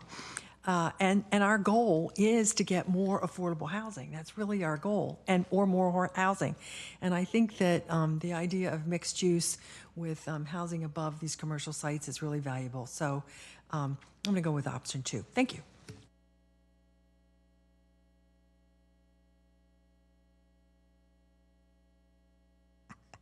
I didn't have it on the list. Okay, so I'm hearing I support approach 2. So I think that's a council majority. Okay. Does staff need a straw poll on that? I have 1, 2, 3, 4, 5. Well, we heard specifically from a couple of council members interest in the EPC recommendations specifically, which included some additional analysis of preserving commercial. And that was also aligned with something that Councilmember Hicks said around kind of studying commercial as well. So I think there's a majority of council support for kind of taking the EPC recommended path around an option 2 with some more analysis of preserving commercial or commercial design. Maybe a straw vote of that would help clarify. Great.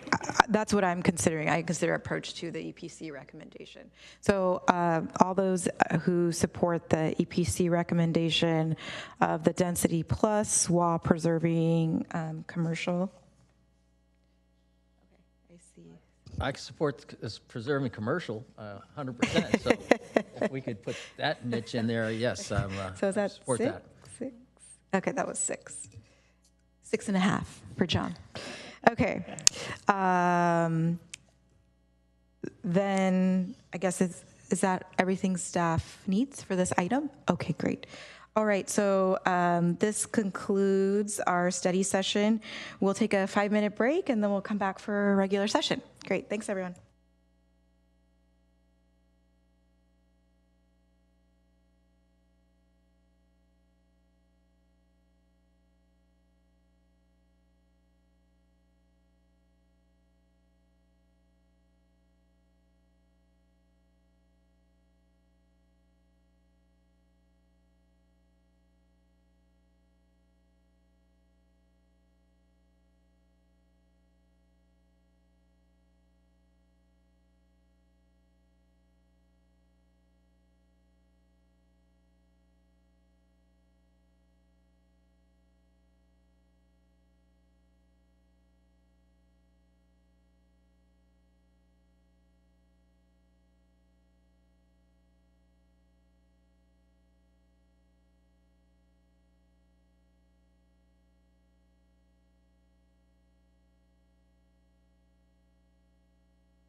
Good evening, everyone. Welcome to the joint meeting of the Mountain View City Council and the Shoreline Regional Park Community of March 13, 2025.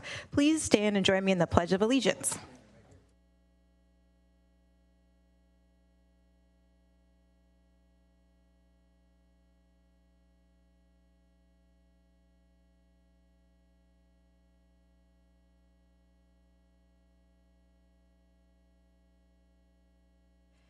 The city clerk will take attendance by roll call. Councilmember Clark? Here.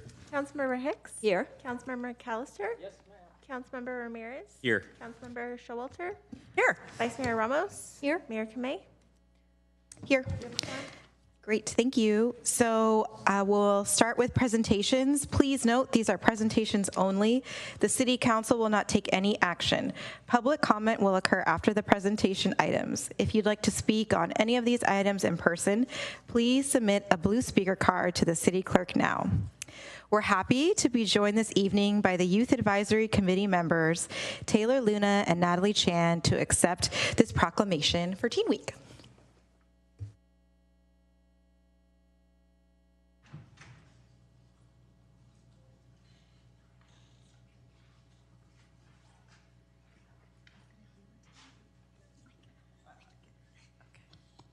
All right, let's maybe go this way. Okay. I know our back will be to them, but then everyone can see you. So. So the proclamation reads, whereas youth and teens account for 20.3% of the Mountain View population, and whereas teens represent an often untapped resource with diverse perspectives and innovative ideas for immediate and long-term community development efforts and change, and whereas recognizing, including, and amplifying the voices of teens empower them to become leaders and change makers in our community and beyond, and whereas the contributions of teens in student-based organizations and youth committees are invaluable as they lead initiatives addressing critical areas such as educational access, mental well-being, climate action, and the promotion of inclusion and diversity. And whereas since 2017, the Youth Advisory Committee has championed Teen Week, an annual celebration designed to showcase the multifaceted talents, creativity, intellect, activism, and overall well-being of Mountain View's teens while underscoring their immense value to our community. And whereas Teen Week emphasizes the significance of celebrating teens and fostering positive connections among teens, families, schools, organizations, business in our community, and whereas active participation in community events that celebrate and empower teens strengthens community bonds and demonstrates a collective commitment to their growth and well-being. And whereas teens can attend teen-only events, including a style swap and art in the dark, while community members can show their support by attending the Teen Art Showcase, the Teen-Led Cultural Diversity Fair, and the Teen Open Mic Night. And now, it's over. Therefore, I, Ellen Kamei, Mayor of the City of Mountain View, along with my colleagues on the City Council, do hereby proclaim March 17th to March 25th, 2025 as Teen Week. Who would like to say a few words? Thank you so much to City Council for recognizing Teen Week. The YAC has worked really hard over this past school year to plan Teen Week, and we are really excited to watch it come to fruition next week. Hi, we'd love to see community support at our events next week, and you can find more information like times and locations at mountainview.gov/teenweek. Thank you. Okay. So maybe you probably just want to stand and then we'll go.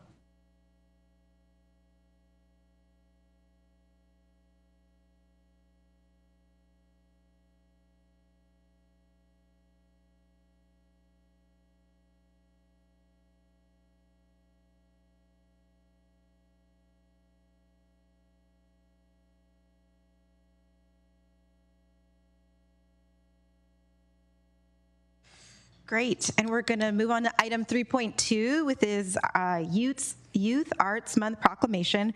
We're happy to be joined this evening by Sofia Frojas, Arts Coordinator with the Santa Clara County Office of Education, to accept this proclamation.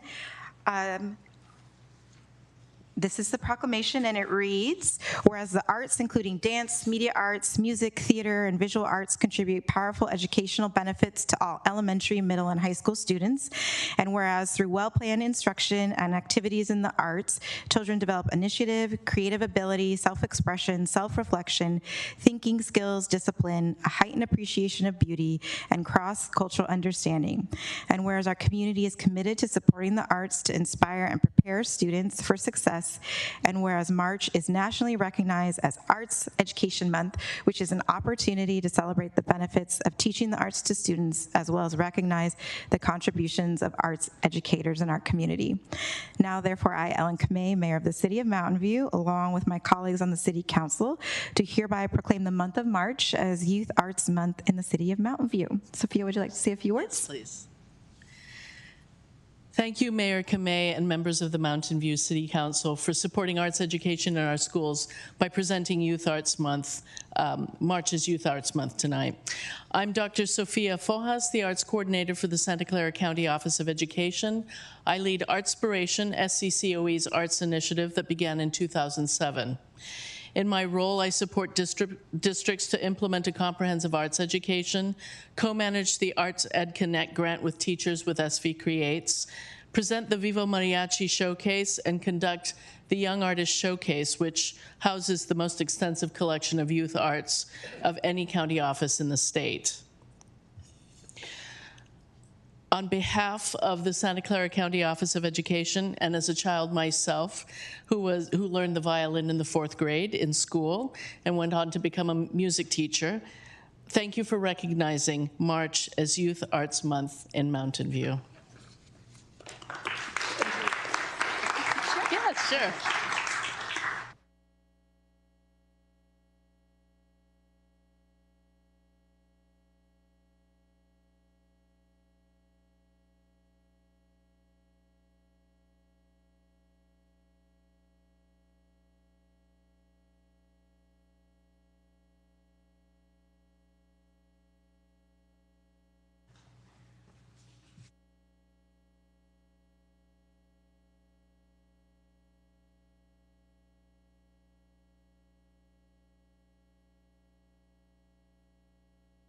Would any member on the council like to say a few words? Okay, yes. We'll now move on to public comment for these presentation items. Would any member in the public joining us virtually or in person like to comment on the presentation items listed in the agenda? Okay, I am not seeing any in person or virtual, so we'll move to item 4, which is our consent calendar. These items will be approved by one motion unless any member of the council wishes to pull an item for individual consideration. If an item is pulled from the consent calendar, it will be considered separately following approval of the balance of the consent calendar. If you'd like to speak on these items or the next item, oral communications on non-agenda items in person, please submit a blue speaker card to the city clerk now. Would any member of the council like to pull an item? Councilmember Showalter. I'm not going to formally pull an item for vote, but I would just like to bring up a couple of things about some of these items. One is 4.2, the South Bay Salt Pond Restoration Project. This is a series of changes that will keep our development and construction of important components of our sea level rise protection program moving. And moving forward, and that's really very important for protecting us all.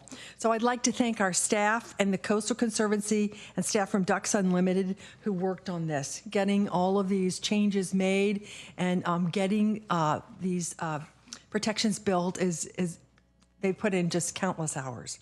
And then 4.3 is appropriation for advancing planning CIPs. This really falls under the good governance category. And what we're doing here is we're just changing a little bit of our accounting so we keep track of the time that staff spends on long-term planning projects. So we'll be able to better understand how long these things take and how much work is involved. And so I really, I think that this falls under good governance and also our idea of continuous improvement. Then the third one is the Plymouth Street to Sways Parkway realignment. Thanks for the update. This has been a project that's changed multiple times, and we really appreciate the communication that this indicates, but also I was very pleased to hear that many of the trees from this site are being repurposed. And in Mountain View, we have a strong love of trees, so that's a good thing. So those are my comments. Thank you very much. Great, thank you. Do we have a motion? Great. We have a motion on the consent calendar by Councilmember Hicks, seconded by Councilmember Ramirez. I think we can just take the vote.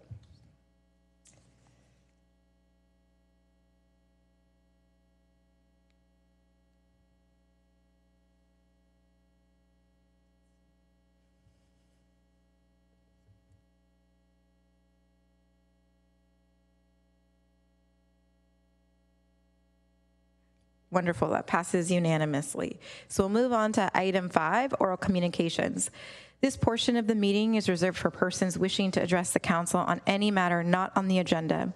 Speakers are allowed to speak on any topic within the city council's subject matter jurisdiction for up to 3 minutes during this section. State law prohibits the council from acting on non-agenda items. If you'd like to speak on this item, please raise your hand or submit a blue speaker card to the city clerk now. Would any member of the public joining us virtually or in person like to provide comment on this item? I see one virtually, no in person. So we'll move on to Mr. England. Thank you, Mayor. Hello, everybody. Bruce England, Wisman Station Drive. Just a couple of quick things. I believe this has been brought to your attention, but maybe not, and I'm doing it here at least as a starting point, but there's a strong interest in the community for having more no right, turn on red implementations at various intersections. And with the work that's being done in El Camino currently into Palo Alto has been able to get a lot of these with cooperation from Caltrans. And what we've been told through Caltrans is that they're happy to do this at El Camino intersections in Mountain View, but they need that direction to come officially from City Council. And I don't know if you have entertained this or if you'd be willing to entertain it, and maybe we need to reach out, we community members, to you individually and tell you why we want this. So that's one. And then the second item I have is at the Visual Arts Committee meeting last night, we heard, or the committee heard, and I was in attendance, we heard from the Economic Vitality team about street performing. And I thought that it was now allowed, at least in the pedestrian mall area of Castro. But they told the committee that no, it's not allowed, that City Council has not established direction to allow that except under some very specific circumstances. I think that you have talked about this as being something we would like to see as appropriate within Mountain View, and I hope that you will consider it maybe as part of your April meeting when you talk about your goals and all of that. So those are two things I wanted to bring to your attention tonight. Thank you. Great, thank you. I'm not seeing any more public comment, so we'll close public comment and move on to item 6, public hearings. Item 6.1 is amendments to Chapter 46, Mobile Home Rent Stabilization Ordinance, first reading. Housing Director Wayne Chen and Rent Stabilization Manager Anki Van Dersen will present the item. If you'd like to speak on this item in person, please submit a blue speaker card to the city clerk now. We'll turn it over to staff. Good evening. Thank you, Mayor and Council. Let me take one moment to pull the presentation up.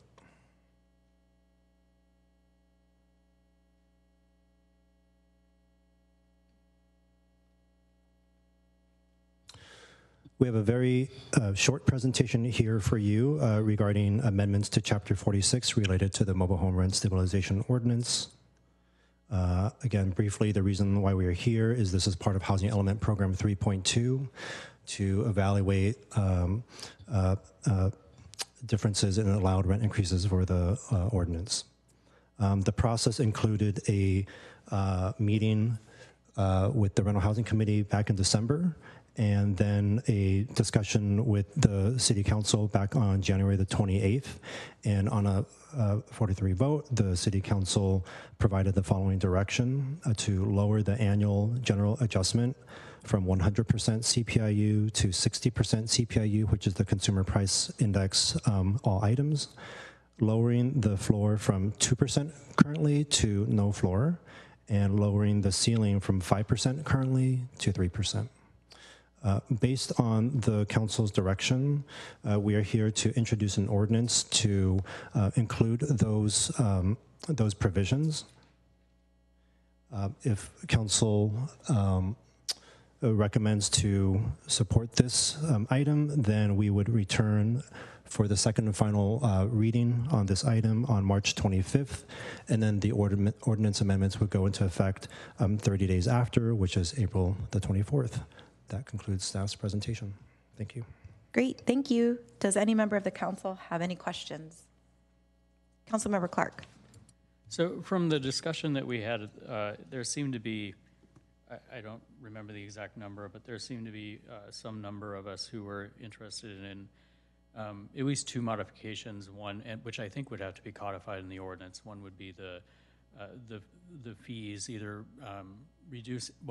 likely reducing them and then figuring out, who covers the gap, whether it's city funds that are used or whether there's some pass-through allowed. And then the second was, taking a look at the appeals process. And so I had assumed that, and there actually seemed to be some support, I think, from the public on at least taking a look at those things. So I didn't know if it was my expectation, and maybe just incorrectly, that those would have to be codified in the ordinance and that those would be part of the ordinance, but they're not. So I didn't know when we would make those decisions.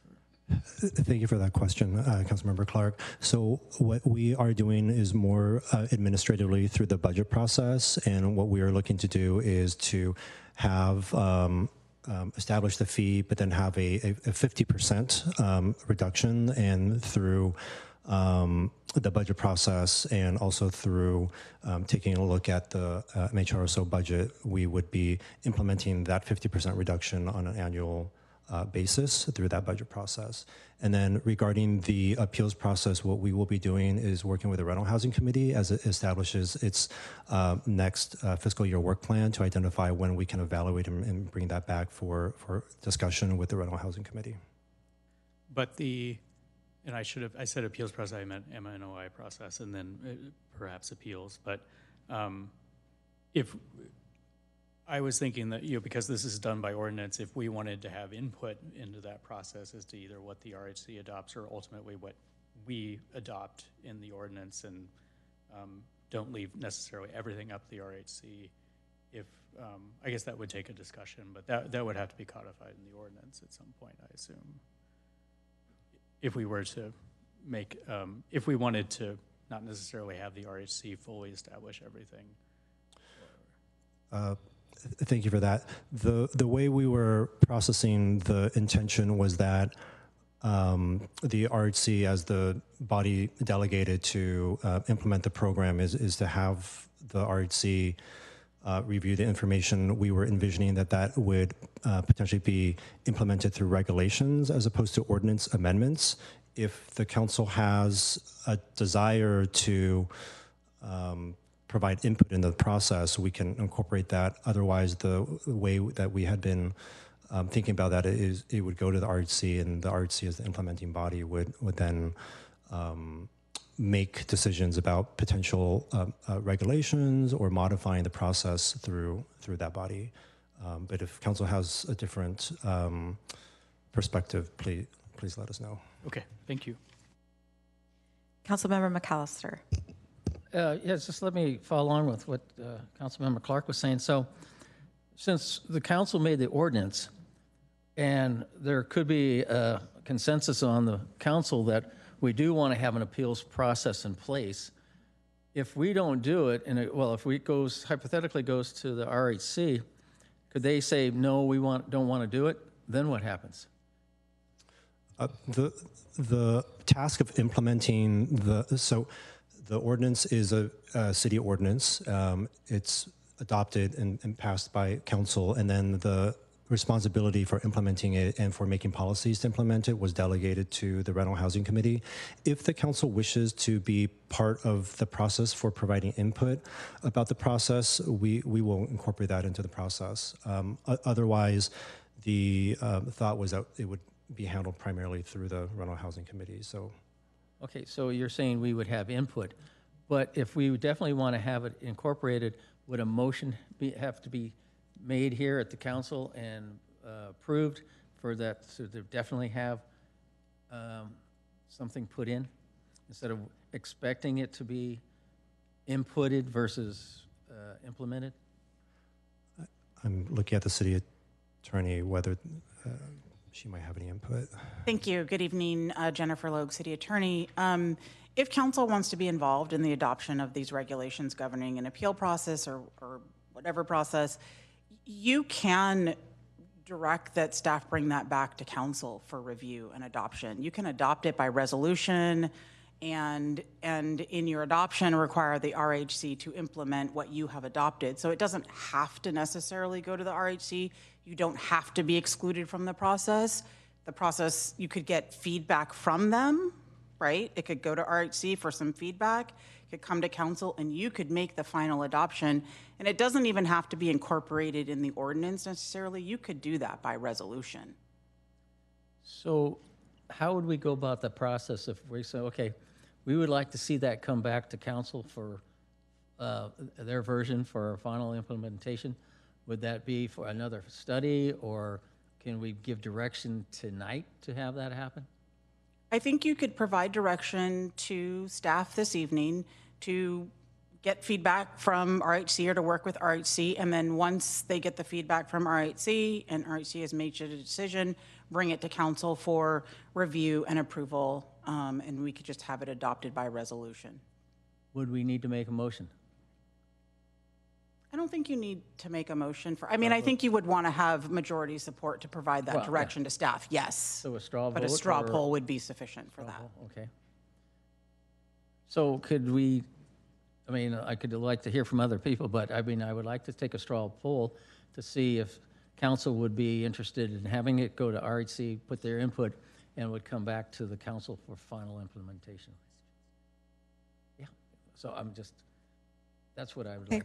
So we can, I'll note, we'll do a straw poll on that, but it sounded like a council member had a question. Is that, or no? Okay. Shall we call the question? Do colleagues have any questions on? No, on the straw poll. Are they interested in this, in that? I would say before we take any action, let's have public comment, yes. Okay. So I had a quick question of staff. So for the 50% reduction, was that, as part of the budget process, was that discussed with any of the mobile home property owners, or was that just staff's recommendation after the discussion that we had? Can you remind me on how we got to the 50%? Because I thought we had talked about different ranges, or maybe I'm misremembering.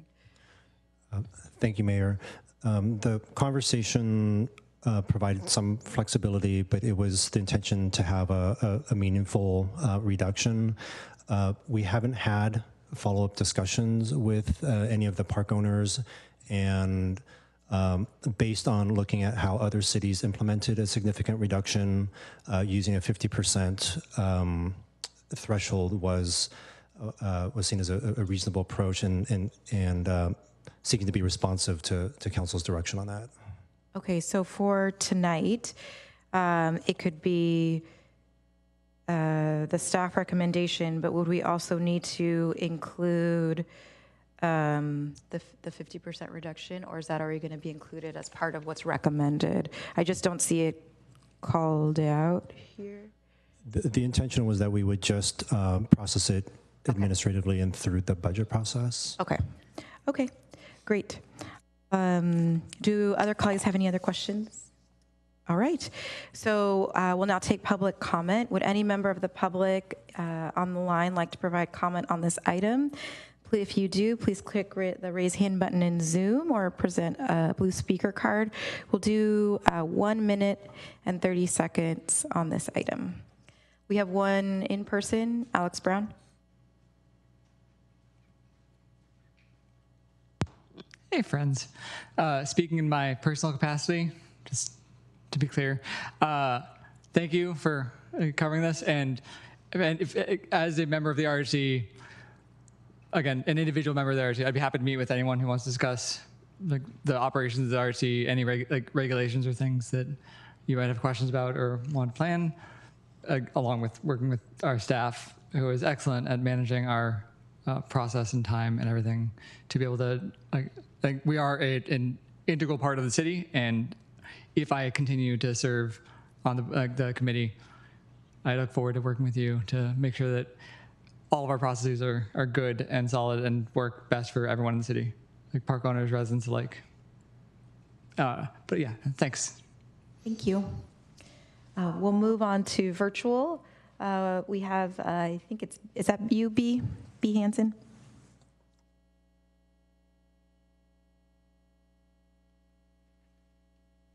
Yes, hello everyone. You've heard from many of our members. Their letters are already in the correspondence batches, and mine along with them. But since there was a power outage last night that affected 3 of our parks, you won't be able to get emails from Moore Park, Sunset, or New Frontier. So I'd like to speak for 3 of those people who did plan to respond. Molly Clancy said, quote, "It's been a shit show over here. I'm sick, plus there's a power outage. I hope it goes well tonight." Bonnie Rose from Moore Park also. You probably remember Bonnie from her many previous messages to you about her mom, who is 104 and lives nearby. Last night she told me she got so cold she went to sit in her car, but then her son took her and her parakeet to a motel instead. She's a lovely person.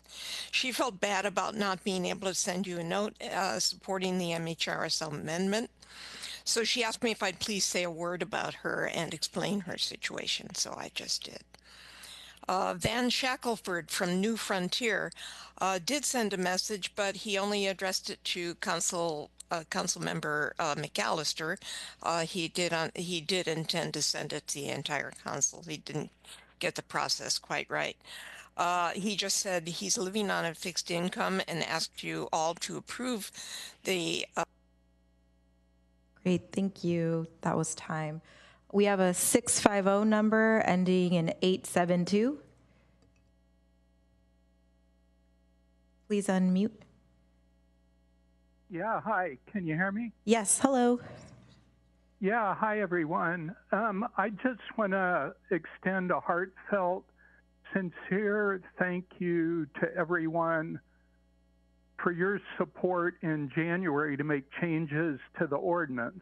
As everyone knows, these changes would be a 60% of CPI AGA with a 3% ceiling and no floor.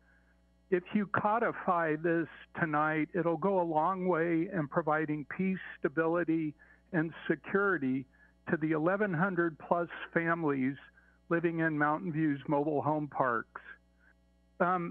We actually had an outage here yesterday as well, so I guess that makes 4 mobile home parks that went out of electricity yesterday. I'm a senior and I've rented a mobile home from my current landlord for over 20 years. And during that time frame, my rent has more than quadrupled. The changes you agreed to in January, which you can codify tonight, will give everyone a peace of mind knowing we won't be priced out of our homes, all while allowing the landlords to reap a reasonable profit. Again, I just want to thank everyone so much, and I hope you codify these changes tonight. Thank you so much. Anna Marie Morales.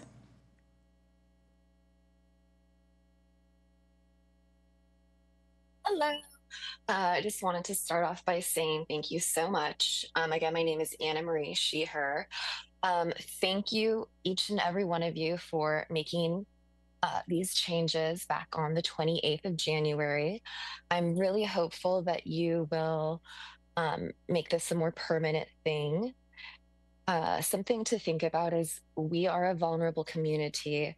We've said this time and time again, and you all have taken action on that. And so we are really grateful. Again, we're seniors, veterans, people with disabilities, hardworking families.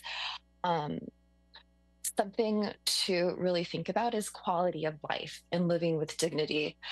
In order to do that, we have to have these protections. They're needed. We've been facing numerous rent hikes ever since 2015 when we were overlooked for CSFRA, as you all well know. So moving forward with this tonight and on the second reading is really what's needed. So we really appreciate you all doing this, taking this seriously, and listening to our heartfelt pleas. It's not easy for us to come and be vulnerable, share what's going on in our lives, but we're doing this to put a face to the pain and the problems going on in our community. Thank you so much for all of your help, and take care. Okay, I am not seeing any more hands, so this concludes virtual comment. I'll bring the item back for council deliberation and action, and note that a motion to approve the recommendation should also include the reading of the title of the ordinance attached to the report. Vice Mayor Ramos. Thank you, Mayor. I'll just make this quick. Mobile homes have gone before a couple different bodies in our council, or a few bodies in our council, and I was fortunate enough to sit on both of them, whether they were good news or bad news that came out of them. They really sat with me really strongly. So I am glad that we have gone to a point where we could really make such a difference to the mobile home residents to help keep them in our community. Many of them are in vulnerable populations. So many decisions that came before our council and when I sat on the RHC weighed on me for years. And to see this finally going through is so, it's a lot. So with that, since a motion is in order, I would like to move staff's recommendation and introduce an ordinance of the City of Mountain View, amending Mountain View City Code, Chapter 46, Section 46.5 and 46.6, to modify allowed annual rent increases from the current combination of an adjustment limited to 100% of the Consumer Price Index for all urban consumers, CPI-U, for the San Francisco, Oakland, Hayward region, with a 2% floor and a 5% ceiling, to an adjustment limited to 60% of the CPI-U with no floor and a 3% ceiling, to be read in title, further reading waived, and a second reading for March 25th, 2025. Councilmember Clark. Thank you. Unlike other levels of government right now, I have no interest in trying to undo things that have already been done, and so I'm not going to relitigate the merits of the ordinance and the numbers here. What I do have a very strong interest in and feel quite strongly about it is two things. One, I know we provided some direction on an interest in fee reduction, and thank you for the reminder. I remember now that would be addressed through the budget process. It can be done by resolution, but I think it's important that we, if we haven't already, make it clear sort of what the reduction would be, whether it's 50%, and if we want to discuss that tonight, we can, and then I'm happy to review that as part of the budget process. The other thing that's really important to me is I understand having the, we talked about addressing the MNOI process and perhaps the appeals process, and I'm happy to take the input of RHC, but with the current makeup of RHC, I think some number of them would probably be recused from that discussion or any decisions of actually implementing those regulations. And so what I would like is to have us be because we can, because this is an ordinance and we're the ones who establish mobile and rent control, is just for I would love their input, but I would like us to be the final decision makers on what that MNOI process and the appeals process is. Not because I don't trust RHC, but because the current makeup is such that I think some folks would be recused. And I think they might be able to provide input to us as Mr. Brown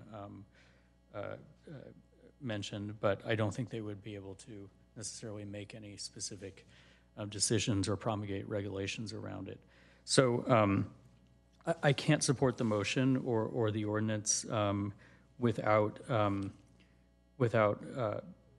one, figuring out whether we're all on board with at least a 50% reduction in fees, and two, us making a decision around us being the final decision-making body around the MNOI process and any basically the logistics of all that plus the appeals process. So if there are other colleagues interested in that, then that would be great. I'm not sure what the best way to address that is, but I think at the end of the day, I can't support the ordinance as it currently stands, and I just want to make sure that the RHC itself isn't the one that's promulgating any changes around MNOI and the appeals process. Not that they shouldn't have input. I think their input would be really, really valuable. I just think that we should be the final decision-making body on that. Thank you. Councilmember McAllister. I have a question for the city attorney. So when we were talking earlier about a straw vote, what Councilmember Clark was asking, could that be done in a straw vote, or does that need to be a motion made and included in tonight's discussion? So as I was listening to what Councilmember Clark said, I was thinking that it could also be made as a friendly amendment to the motion, so approval of the ordinance, the title that was written in, with the friendly amendment to include direction consistent with what Councilmember Clark suggested. And then also, I don't know, there's a question about seeking clarity about supporting the 50% reduction. And so I guess as long as everybody supports that, that could also be a friendly amendment. I just was less clear on that part as far as the 50% reduction as opposed to the appeals process coming back to council. So I think it could be a friendly amendment. Mr. Clark, were you interested in entertaining a friendly amendment? Yes, I can support the ordinance with the inclusion of those two items, although one of them is more just, I think, clarity from at least four of us on the 50%. I'm not sure that needs to be in the ordinance, but I do think there needs to be direction from us on both that and the and us ultimately taking a look at the MNOI process and the appeals process for this. Great. Just one moment. I see City Manager McCarthy. Thank you, Mayor and Councilmember Clark. So just to clarify, the motion that was made and approved on January 24th did include a reduction in the MHRSO fee as part of the budget process. So that is something that we have incorporated as part of the process, a reduction of $150,000. And it would be reflected when we bring the preliminary recommended budget to you all in April. So that has been incorporated already as part of that motion from Is the $150,000 50%? Okay. Okay. Thank you. So the question. No, go ahead. So the question is, are you interested in entertaining a friendly amendment to include that the appeals process would be decided by the council? Yes, I mean, if the mover and the seconder would accept a friendly amendment for the council, basically to solicit our RHC input on the MNOI process and any associated appeals processes, but ultimately that we would be the decision-making body that implemented, or sorry, that decided what those regulations should be. Then that would be great. Otherwise, I can make a separate motion. Okay, well, why don't I look to the motion maker and the seconder? I generally don't mind either way, but I thought we did agree on this in the last. So what I heard was there's the recommendation from the January meeting. Staff had already incorporated into the budget process a 50% fee. I think what Councilmember Clark is doing is just adding into the motion the consulting RHC for the appeal process, the MNOI process, and because I don't think that was included last time. Sure, I'm down with that. Okay, so that's a yes. Councilmember Showalter? Yes, and it's a yes, but I would also say that dependent on staff's judgment, I would think that this could be either an item that we take under consent calendar or action item, depending as what's appropriate. I think that the recommendation would be to the recommendation plus the friendly amendment, and it would come back for the second and final hearing on consent on March 25th. And if I may just clarify, so it sounds like the operating assumption previously was that basically the RHC was tasked with coming up with any modifications to the MNOI process, and there probably wouldn't be an appeals process from RHC to council. What my goal is, and what the friendly amendment would be, the RHC would provide us with a recommendation on any changes to the MNOI process and any appeals processes, but we would ultimately make the decision about, whether basically like we would with EPC, whether to accept the recommendation and make changes or modifications to that. Okay. Thank you. Anything more, Councilmember McAllister? I was wishing that was a standalone motion because I definitely like to see us make the final decision on the appeals process. But I can't support the motion because I still feel that the rising cost of energy, the rising cost of material, labor, insurance is going to far exceed the capabilities of our mobile home parks to maintain the quality of the parks that they provide. And I think going with a 60% or with the proposed index is going to have a detrimental effect on the quality of life of the residents down the road, not necessarily for the rent, but for the facilities that they live in. Great, thank you. All right, so Councilmember Hicks? So I'm just hoping that it's on consent. I would prefer that it not take up a good deal of council time, and I think staff prepares a little less. So that's I clarified that the motion is as recommended, and then the next step is the second and final hearing, which is on consent. So I think it would be that amendment with it being the second and final hearing on March 25th, right? Per the next steps. So thank you, Mayor. So just to clarify, so you are correct in that the ordinance itself would come back on consent on March 25th.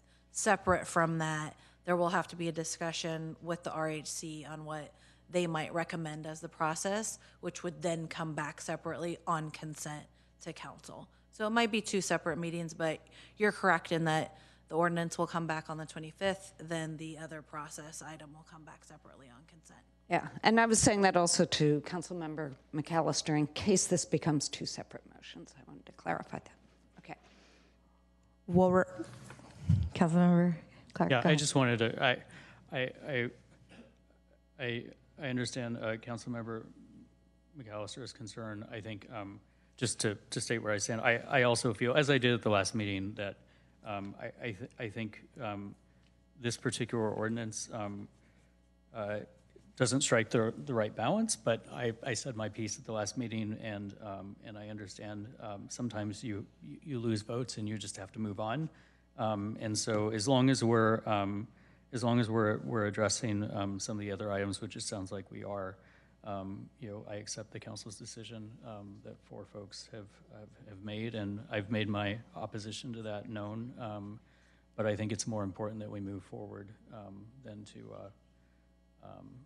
to vote no on the overall package, from my perspective. So. Great, thank you. You summarized my sentiments exactly.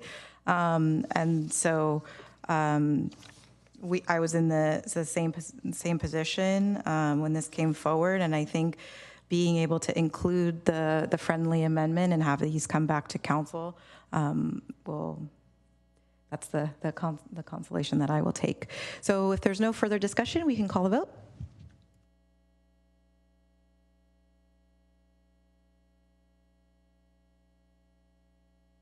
Great, thank you. We'll move on to item 6.2, the Toyota Dealership and Service Center at 2249-2283, 2319-2325, and 2385 Old Middlefield Way and 775 Independence Avenue.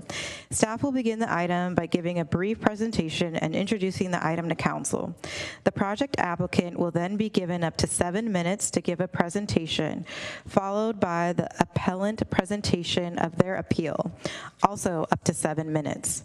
Following these presentations, the City Council may ask questions and will open the item for public comment. At the conclusion of the hearing, the City Council will vote on whether to uphold the zoning administrator's decision or to take alternative action. Assistant Community Development Director Amber Blazinski and Senior Planner Aki Snelling will present the item. If you'd like to speak on this item in person, please submit a blue speaker card to the City Clerk now. We'll turn it over to staff. Thank you. Good evening, Mayor Kamei and members of the City Council. I'm Amber Blazinski, Assistant Community Development Director, and with me tonight is Aki Snelling, Senior Planner and the Project Planner. The item before you tonight is an appeal of the December 18th, 2024 administrative zoning approval for the Toyota project on Old Middlefield Way.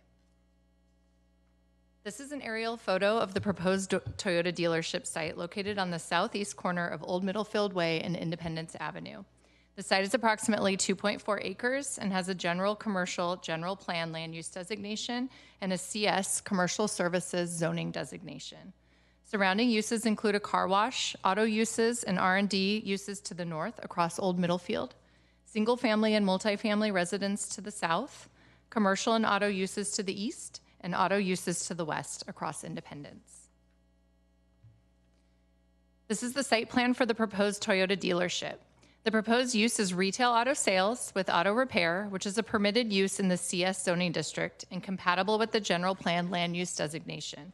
The proposed project is consistent with all general plan policies for the land use designation, including those related to the city's economic and fiscal base, as this project's sales tax revenue is estimated to be approximately $1.6 million per year. The applicants will redevelop the 5 existing parcels by combining 4 lots with a lot line adjustment and tie the 5th corner lot by a lot tie agreement. The new 2-story, approximately 40,000 square foot building containing the auto dealership with auto service repair and parts will be located on the site nearest to the east property line. The ground level will contain the showroom, parts and services, and sales office. The second level will contain additional offices, a training room, and an employee break room. The roof deck will contain parking for vehicle inventory and service vehicles. The building is approximately 33 feet in height to the top of the tallest parapet and 36 feet to the top of the staircase. There are a total of 210 parking spaces on the site, with 113 surface spaces for inventory display, customers, and employees, 4 showroom parking spaces, and 93 rooftop stalls for inventory and service vehicles. There will be a new driveway along Old Middlefield Way, along with an existing driveway along the eastern property line from Old Middlefield Way that is shared between this project site and the adjacent auto use. And a new driveway will be constructed along Independence Way. The northern building elevation at the top shows the building frontage along Old Middlefield Way. It is intended to meet Toyota brand image requirements, including a tall glass showroom, proposed metal panel facade, and a freestanding 32-foot high building entry portal. Rooftop photovoltaic will also be included on the structure. The south elevation facing the Maravilla townhomes is shown on the bottom. This elevation will be primarily comprised of a combination of concrete masonry unit, block walls, and smooth CMU block walls painted in various shades of gray. Additionally, the height of this wall is 26 feet to the top of the parapet to help hide the vehicle ramp that's accessed from the southwest corner of the building to the rooftop parking. This wall also reduces visibility to the vehicles parked on the roof deck. Further, this elevation will be enhanced by trellises along the south southern elevation of the building with growth of clinging vines. The east elevation faces the existing one-story commercial building on the other side of the shared driveway. It will be constructed of CMU block walls towards the rear and metal panel facade and showroom glass near the front. There will be entry doors for new car delivery and service vehicles along the east elevation, and the walls will be enhanced by trellises with clinging vines. The west elevation facing Independence will have a combination of the metal facade and glass showroom along the northern part of the elevation with the CMU block walls in the southern part of the elevation. The proposed project will require removal of 80 heritage trees on site, particularly a row of redwood trees that span the depth of the site from Old Middlefield Way to the southern property line. Many of these trees are in poor to moderate condition and are located within the proposed building envelope. However, staff has worked extensively with the applicant to ensure the preservation of 33 existing trees, including 5 mature redwood trees along the southern perimeter. The proposed landscape plan includes planting a total of 43 new trees in addition to the retention of the 33 existing trees. The city's tree replacement ratio is 2-to-1 for heritage trees. Given the limited landscape planting areas on site, the project will provide 38 24-inch box trees and 5 36-inch box replacement trees on site and pay in lieu fees for the remaining balance required. The 5 36-inch box trees are island oaks, and they'll be planted at the south and west elevations facing the townhouses and the single-family homes. The four street trees will be planted, including 2 transplanted crepe myrtle trees along the frontage facing Old Middlefield. Additionally, a new sidewalk will be installed, including along Old Middlefield Way that includes a separated sidewalk with a landscape parkway and bioretention areas. The tree canopy of the new landscaping is proposed to match the existing tree canopy at 5 years and is anticipated to more than double within 20 years. The applicant, Toyota Magnuson, held 3 neighborhood meetings with the community members to discuss the project and address concerns raised. Over 30 community members attended and raised several issues summarized on this slide at the June and July neighborhood meetings. At their 3rd neighborhood meeting, held on August 16, 2024, Toyota Magnuson presented a revised plan reflecting modifications made in response to some of the concerns raised by the neighbors in the previous 2 meetings. On December 18, 2024, the zoning administrator held a public hearing and approved the development review permit and a heritage tree removal permit for the proposed project. The zoning administrator heard from members of the public who spoke at the hearing and received 23 comment letters, mostly from the Maravilla townhome owners who live on the adjacent property to the south. On January 2nd, 2025, the city received an appeal of the zoning administrator's approval of the project filed by Lindsay Harris on behalf of the residents of the Maravilla HOA. The appeal raised 3 primary appeal points and 7 mitigation points, which will be discussed briefly on the next slides and are discussed in detail in the report. The 3 primary points raised in the appeal letter include the project conflicts with the existing character and scale of the neighborhood, that the number of tree removals and size of replacements are problematic, and that the CEQA infill exemption is not sufficient. Additionally, the appeal letter makes suggestions on project modifications surrounding 7 mitigation points, which are further detailed in the staff report. Subsequent to the appeal filing, Toyota made modifications to their project to incorporate some of the mitigation requests from the appellant. Toyota will discuss these in more detail in their presentation, but briefly, they have agreed to remove the signage from their plans and work with staff to lower the height of their future proposed freestanding sign on Old Middlefield, remove the employee lounge from the roof deck, upsize the 5 island oak trees along the southern property line to 36-inch box, agree to use motion sensor lighting and keep lighting to a minimum on the property during non-business hours, and have their disturbance coordinator respond to complaints within 24 hours and attempt to resolve complaints in 48 hours during construction. Additionally, staff responded to all of the appeal mitigation points in the staff report in detail, but generally staff recommends retaining the portal feature along Old Middlefield as it breaks up the elevation of the building massing along that elevation. Staff will review and approve signage through a separate permit, and staff has spent a great deal of time working with the applicant to increase the parapet to better screen vehicles and the ramp, mitigate lighting with motion sensors after hours while also keeping lighting to the minimum needed for safety and security, retain mature redwood trees adjacent to the Maravilla HOA to the south and single-family homes to the southwest, encouraging Toyota to upsize the 5 36-inch box trees along the south property line, and relocating the trash enclosure into the building, along with other requested modifications to ensure compatibility of the use with its surrounding neighbors. Staff has prepared a CEQA checklist with the detailed analysis that indicates there will be no significant impacts and the project meets the exemption criteria for infill development under CEQA section 15332.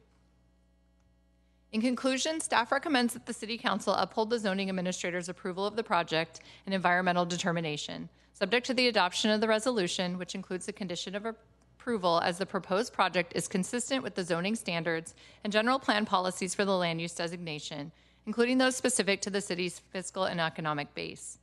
We'd like to note that we've received several public comment letters after the item was published. Concerns raised are mainly in regards to the tree removals and development compatibility. This concludes our presentation, and myself, Aki, our Community Development Director Murdoch, and our environmental consultant John Schwartz are all here to answer questions. Additionally, the applicant and appellant have both prepared presentations. As discussed in the staff report, the applicant will present first, and the appellant will give their presentation second. Thank you. Great, thank you. So now we'll move on to the applicant presentation. Danny Welsh, Integrity CS, on behalf of Magnuson of Toyota. The applicant will have 7 minutes to present. And you should see the timer, I think, there and here. Great. Is there. the presentation? Yeah, all right, thank you. Well, we'll start while you get the presentation pulled up. Good evening. My name is Danny Welch. I am with Integrity Design Construction Services. We are the project manager for the Magnuson Toyota project.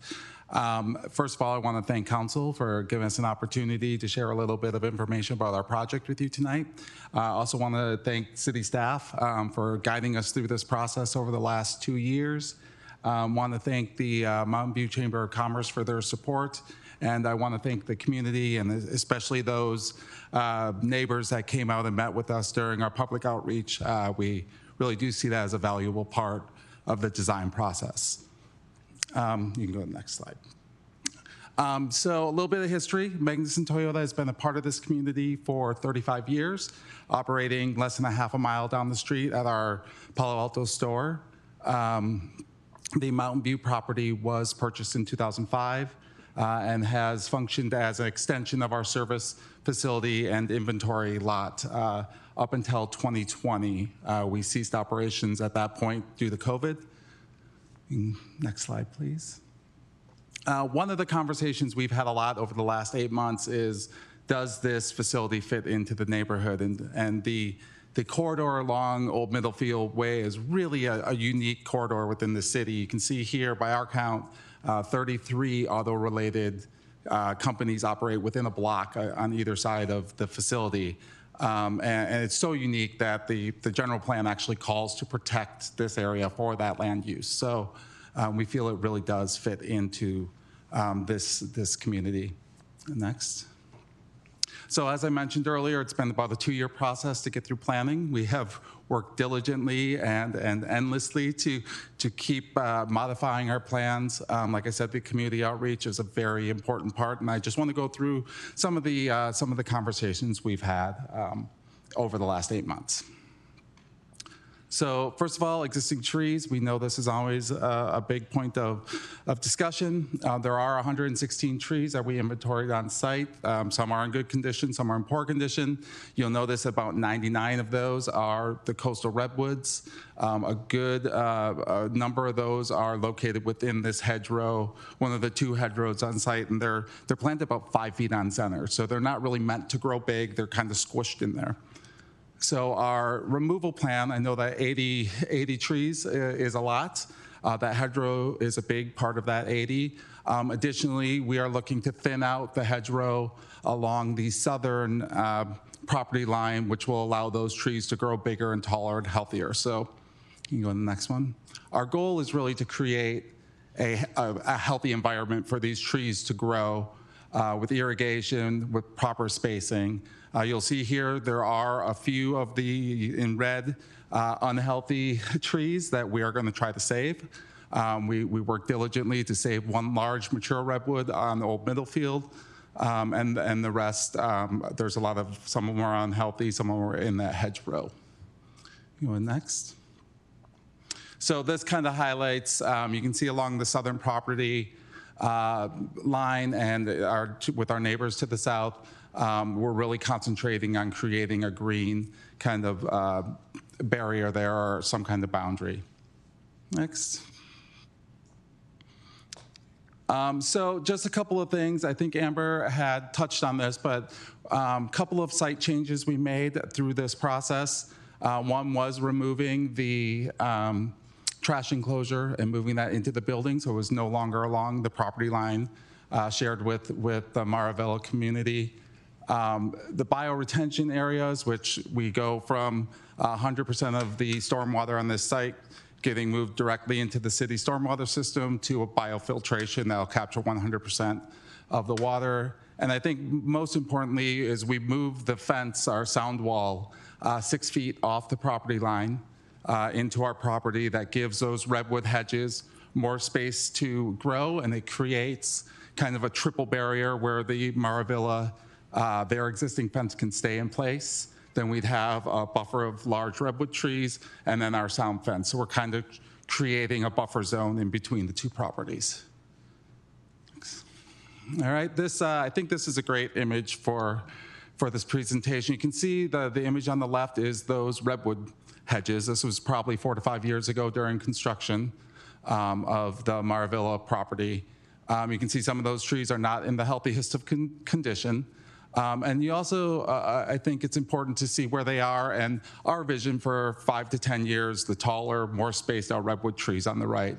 Additionally, you see the building on the left is located rather close to the property line.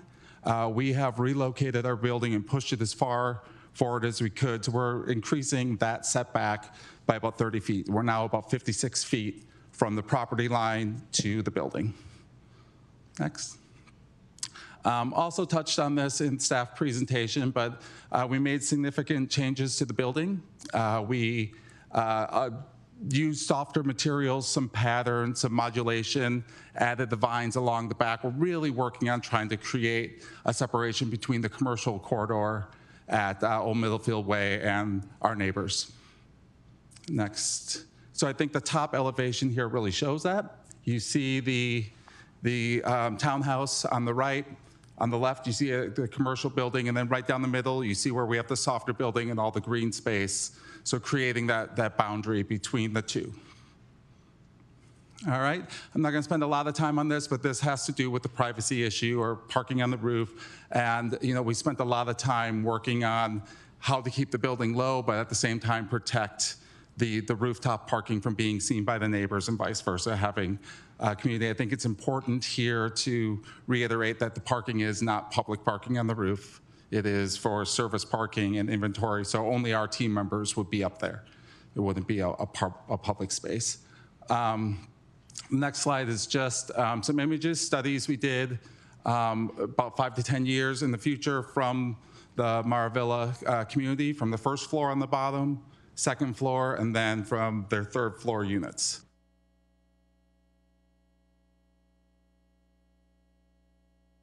That's your time. 7 minutes. Thank you. If we have questions, we'll let you know.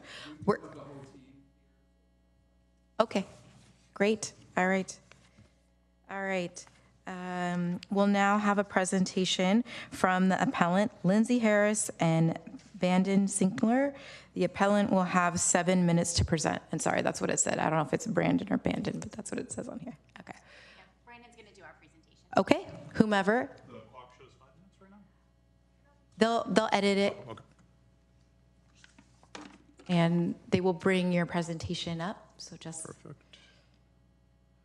Good evening, folks. My name is Brendan Schlinker. I'm representing the residents of the Maravilla neighborhood and the surrounding community in appealing the approval of the Toyota dealership. I want to be clear right off the bat here, we're not opposed to the development of this dealership. We just have concerns that we'd like to see addressed. That's why we included mitigations in our original appeal. So with that in mind, let me outline the 4 major concerns. The first one is simply that Toyota's design, as right now, does not fit Old Middlefield Way. And I want to be quite clear, if we can go to slide 3, as to what that means here. Toyota has a 40,000 square foot facility, has a 32-foot illuminated glass portal, rooftop parking, parking lighting, illuminated lighting on the roof.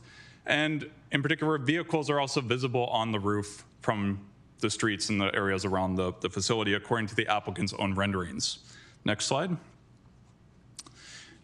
If we take a look at another new car dealership in Mountain View, the only other one, BMW, we can see that their design is far more restrained.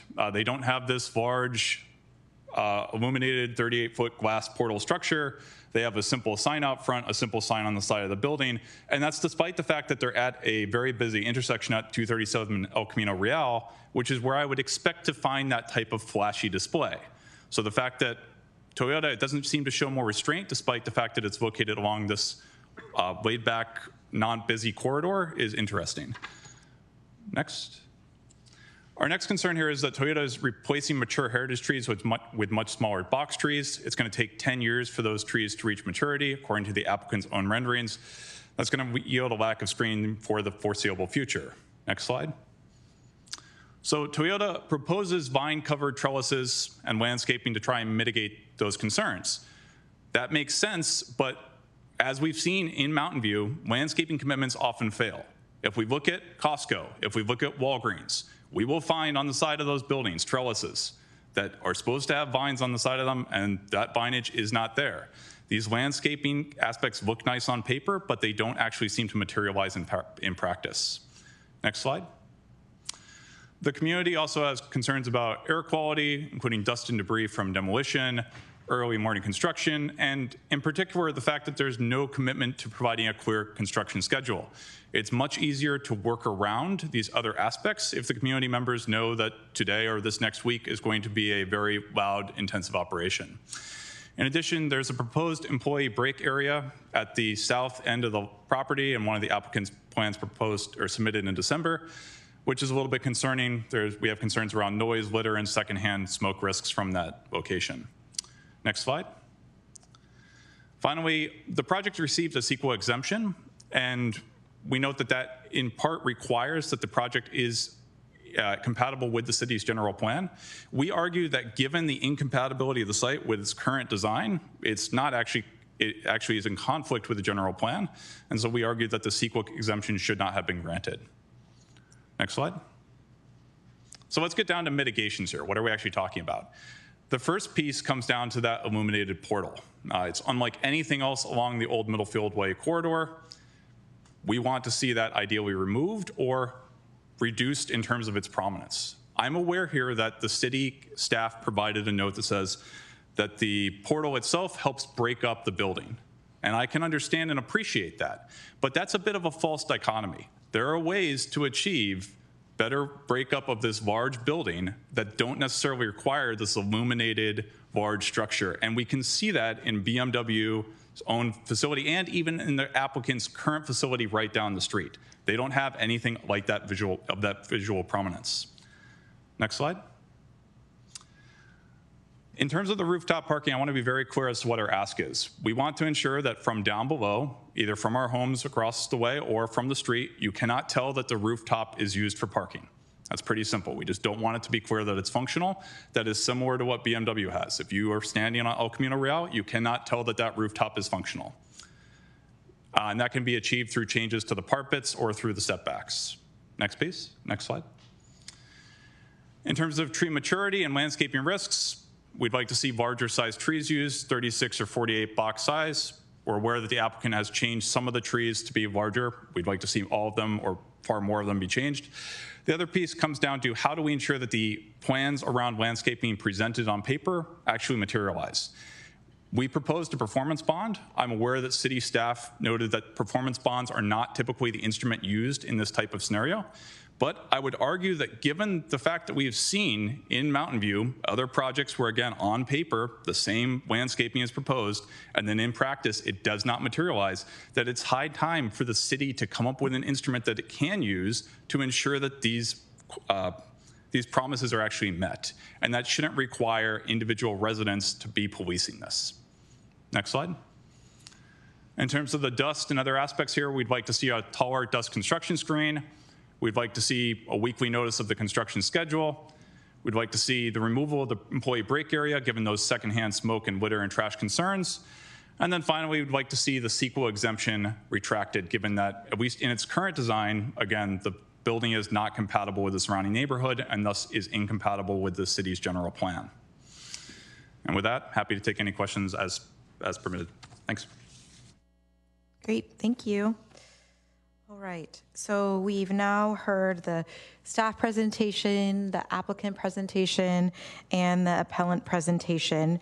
So we'll move into council questions, if there are any.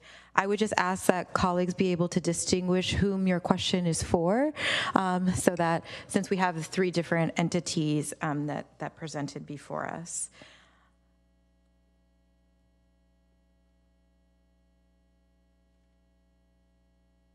Councilmember Clark. I just have a brief question for, probably best address the applicant instead of staff. In terms of, or maybe it's for both, in terms of construction schedule, it looked like the applicant would provide a construction. Can the applicant come up? A construction schedule based on phasing. I've had construction projects near me where that was the requirement, but they went above and beyond, and so we knew, maybe not on a week-to-week basis, but every so often, you kind of knew when the really horrible stuff was going to happen. If you wanted to schedule a vacation for that, you did. So I just didn't. I was trying to understand the requirement in terms of phases versus what the applicant generally expects to actually provide on an ongoing basis. Okay, so the project is a single phase project, so there won't be parts under construction. So we'll start out generally, of course, at the beginning when we're doing grading and foundation work. That's going to be, the noisiest part of the project. So it's about a year long, so we can kind of lay that out a little bit. We do have, as part of our conditions of approval, a 10-foot sound wall on the east and south property lines that we agreed to as a mitigation for the concerns of the neighbors to have that in place. I think what I was thinking in terms of phasing would be, a phase would be the demolition or the grading and foundation, and there would be actual construction. And I didn't know if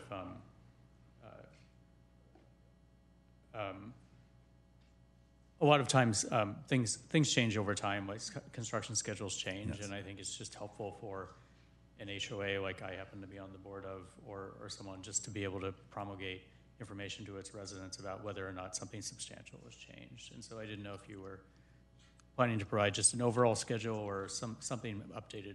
Yeah, we have an overall schedule, and the construction schedule breakdown. I think what you're talking about is to kind of major parts of the construction. So for instance, when we're doing foundation work, that does change. We get a week of rain and everything pushes.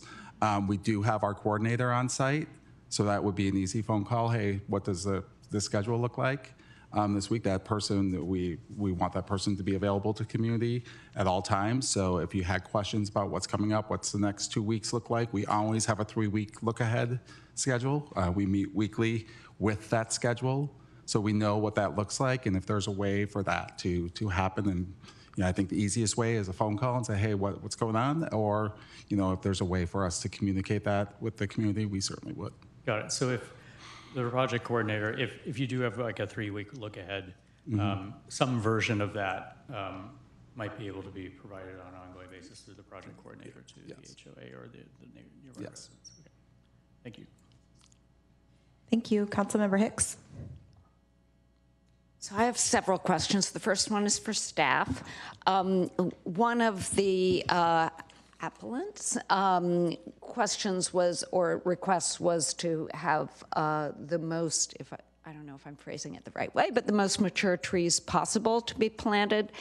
And this is actually something we've gone over a number of times with different developments. My understanding is that the largest trees often don't, in the 48-inch boxes or whatever, often are ones that have not been purchased and don't survive as well.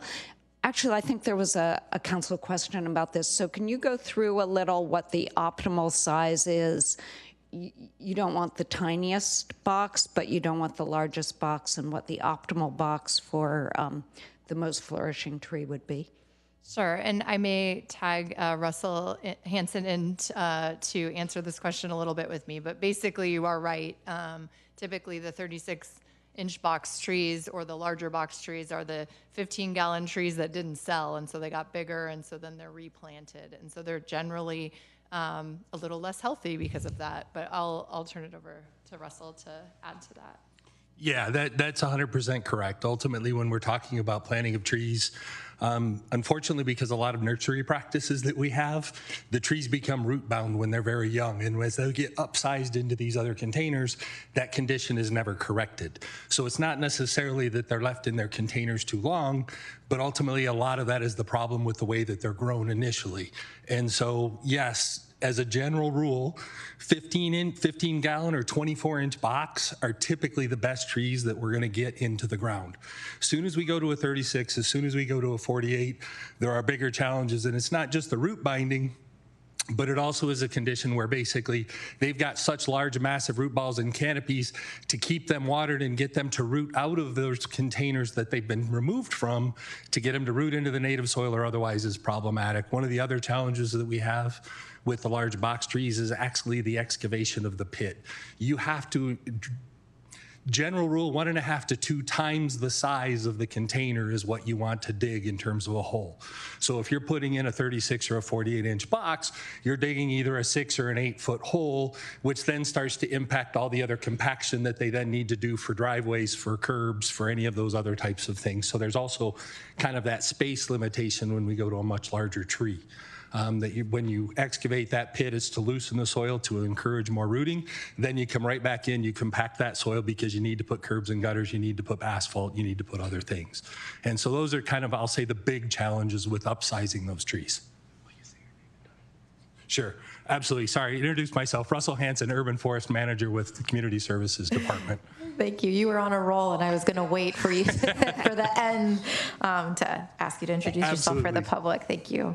Thank you so much. So like a 12-inch would be too small if we're going, but something more like a 24-inch seems as big as you can get before you start to see downsides? Yeah, correct. That is a general rule. 15-gallon tree, typically you're going to get about the size of your thumb, maybe 1 inch in caliper, and 5 feet or so of canopy. 24-inch box, you can almost double the size of that caliper to where you're getting about a 2-inch size trunk, and you're getting about 7 or 8 feet of height. And so they all kind of upsize gradually, but it's that 15-gallon. That's ideal for me, especially when we start talking about street trees where we've got confined space or otherwise. Plus, in general, when we're talking about the public, it's much easier to manipulate those. As soon as you go 38, 36, 48s, et cetera, you're using large cranes, excavators, backhoes, all kinds of equipment that also risk damage to the trees or otherwise. Okay, so that was my question, but I think I'm going to go with this as I want as large as possible without starting to hit the downsides. And what are our general conditions to address construction dust? Do we, because that was another request. And noise, I guess. We do have best management practices and requirements to mitigate those dust impacts that can occur. We've also talked about them in our CEQA checklist that you have in your packet. With the dust mitigation, they're required to do things like water down at the end of the day, things of those nature. In terms of emissions as well, the applicant is actually using equipment that is constructed more recently, so they have lower emission standards and don't create as much air quality kind of impact emissions as well.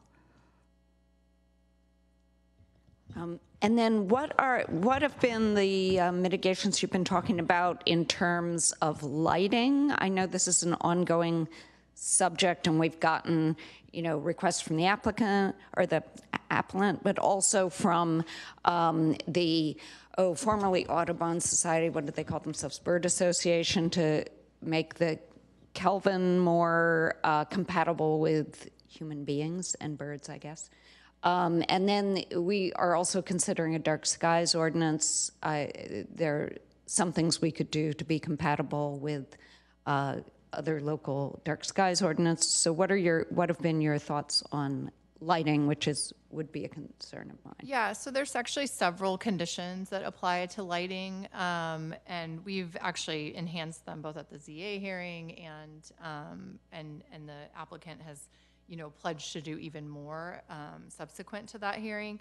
But they're your basic, down shielding, no glare, no light spillover. They've said that they'll do motion sensor lighting wherever they can on that roof deck, which is not a requirement, but they've done that in response to the appellant. Additionally, when they're not during non-business hours, they have confirmed that they will, just have the most minimal light necessary for safety and security. And all of that has kind of been built into these conditions, 37 and 38 especially. Thank you. Yeah. Great, thank you. Councilmember Showalter. I was just going to follow up from one of the, or follow on from one of the questions that Councilmember Hicks asked, and that was that in addition to, so Mr. Hanson, you might want to come back. In addition to just generally saying, one size, a 15-gallon might be optimum generally, it does vary a little bit by species too, right? Absolutely. And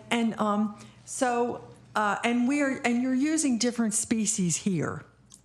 For instance, you're using live oaks, which I'm so delighted to hear because they are like the penultimate habitat tree, that we have in our area. So the fact that we're putting in oaks is really good. Could you talk a little bit about how this sizing thing, it's not a one size fits all rule for every kind of tree. No, correct, absolutely. That it entirely dependent upon really the growth rate of the individual species. That you will have some species that you can put them in a 15-gallon and they will be perfectly content for a year to two, even more sometimes, because they have such a slow growth rate. They don't put on a large canopy, so they don't need to produce a lot of roots. As soon as you start changing into other species, absolutely, they will put on 1 foot to 2 feet of growth in a year. They'll put out equivalent in root system because that's kind of the general rule that we look at. However big the canopy is however big the root system is going to be underneath it as well in terms of distance from the trunk. So if you've got a canopy that goes 10 feet, the roots typically are going to go at least 10 feet, sometimes 15 or 20 feet. But yeah, it depends on the species. You have some that are very fast growing and some that are very slow growing. Okay, thank you. And then my other question was about the enforcement of the landscaping regulations. Is there anything in the condition, and I guess I'm not sure who that goes to, which staff. Is there anything in the conditions of approval that relate to follow-up with that? So the conditions require that they give us like more of a final landscaping plan and that they certify that, that landscaping is installed correctly. At the end, it requires, that their irrigation is hooked up correctly. It doesn't have a follow-up like, the appellant was making that point in their mitigation. However, they're bound by the conditions of approval. So staff can, go back to the applicants and remind them of their conditions of approval because that's what their project approval is based on. Okay, thank you very much. Yeah. Councilmember McAllister. Yes, thank you. I have a few questions. I got the trees going. So let's stick with trees for a moment here. Jeopardy, I'll take trees for a 500. Okay, so we will pick, so when you made a general, where's the applicant? Oh, question for you. So describe that buffer zone. You said there's the original property line, and then you're going to put another wall in there. There's a buffer zone. Yes. And where are the trees going to go? Are they going to go in that buffer zone? Yes, those trees are existing. They're part of the redwood hedge that runs along that property line.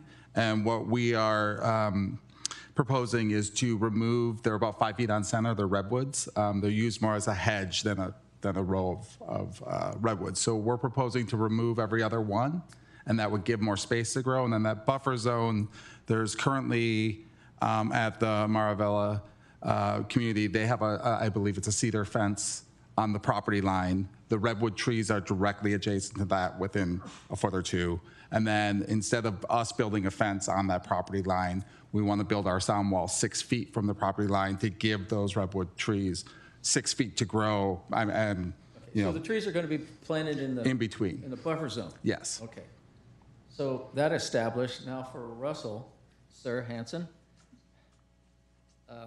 you were talking about these trees and the blah.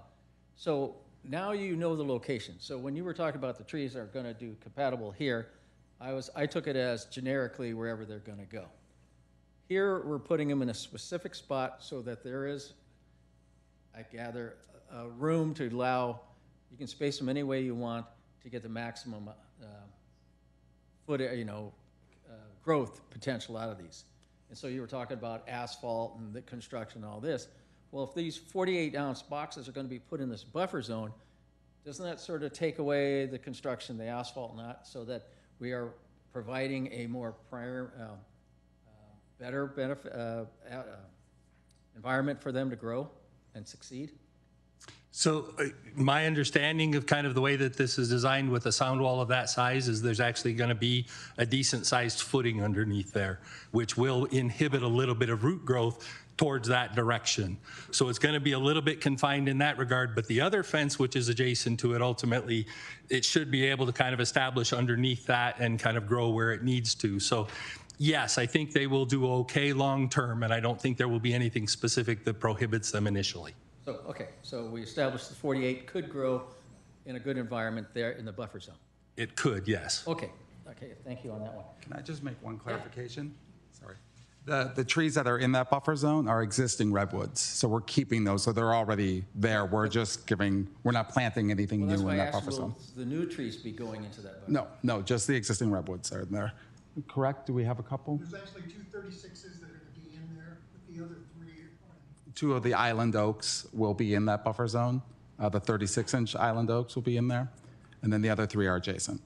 So let me clarify. So you have that hedge against the property. I did walk the property. I did go through a fence and walk around. So I got a good look at everything. So the hedge that's on the property line of trees is similar to the hedge that goes down the middle of the... Yes. And you're going to remove those trees? Every other tree? Yep. And those trees will, what's your anticipation of those trees' growth to a certain height? If you could come up and speak into the mic, So because those who are watching virtually won't be able to hear. Thank you very much. And please introduce yourself when you come. Thank you. The hybrid meeting. Thank you.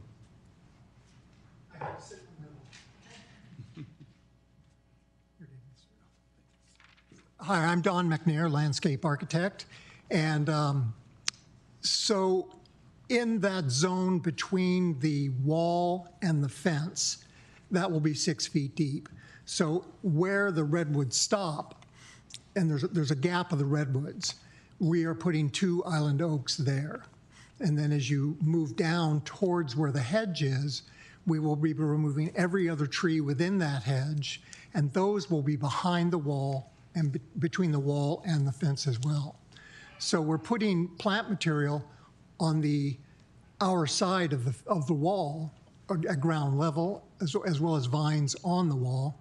And we're also putting 3 36-inch box trees kind of in front of the redwoods. We made a special space for those. So my question was the hedge of those trees that you're taking every other one out? Correct. Allowing them to grow faster. So what is your perspective of how will they grow? Okay, these are redwoods. And if you give them water and you give them decent soil and a bit of time, they will put on 4 to 6 feet per year. And if you look at the trees that are out there now, they're easily 60, 70 feet tall. So, if they're 10 feet apart, they're still going to grow very tall. They're just going to kind of be constrained to their width. They'll compete with one another and stay narrow. So in time, there will be a very tall hedge of redwoods there, along that whole edge. Going where the hedge is now, heading west, I noticed there's redwood trees there. Are there some of those heritage trees, the redwood trees, going to come out, or some are going to stay? We are removing several that are in very poor condition, but generally there's 3 on that corner that will stay right at that where it turns the corner. There's a house right there. Are we looking to try to be compatible with those redwood trees, going from the hedge to those 3 trees? I'm just thrilled. Okay, so what's going to go in between, the difference between? Oh, there's going to be 2 island oaks in there. So the 36-inch box. Yes.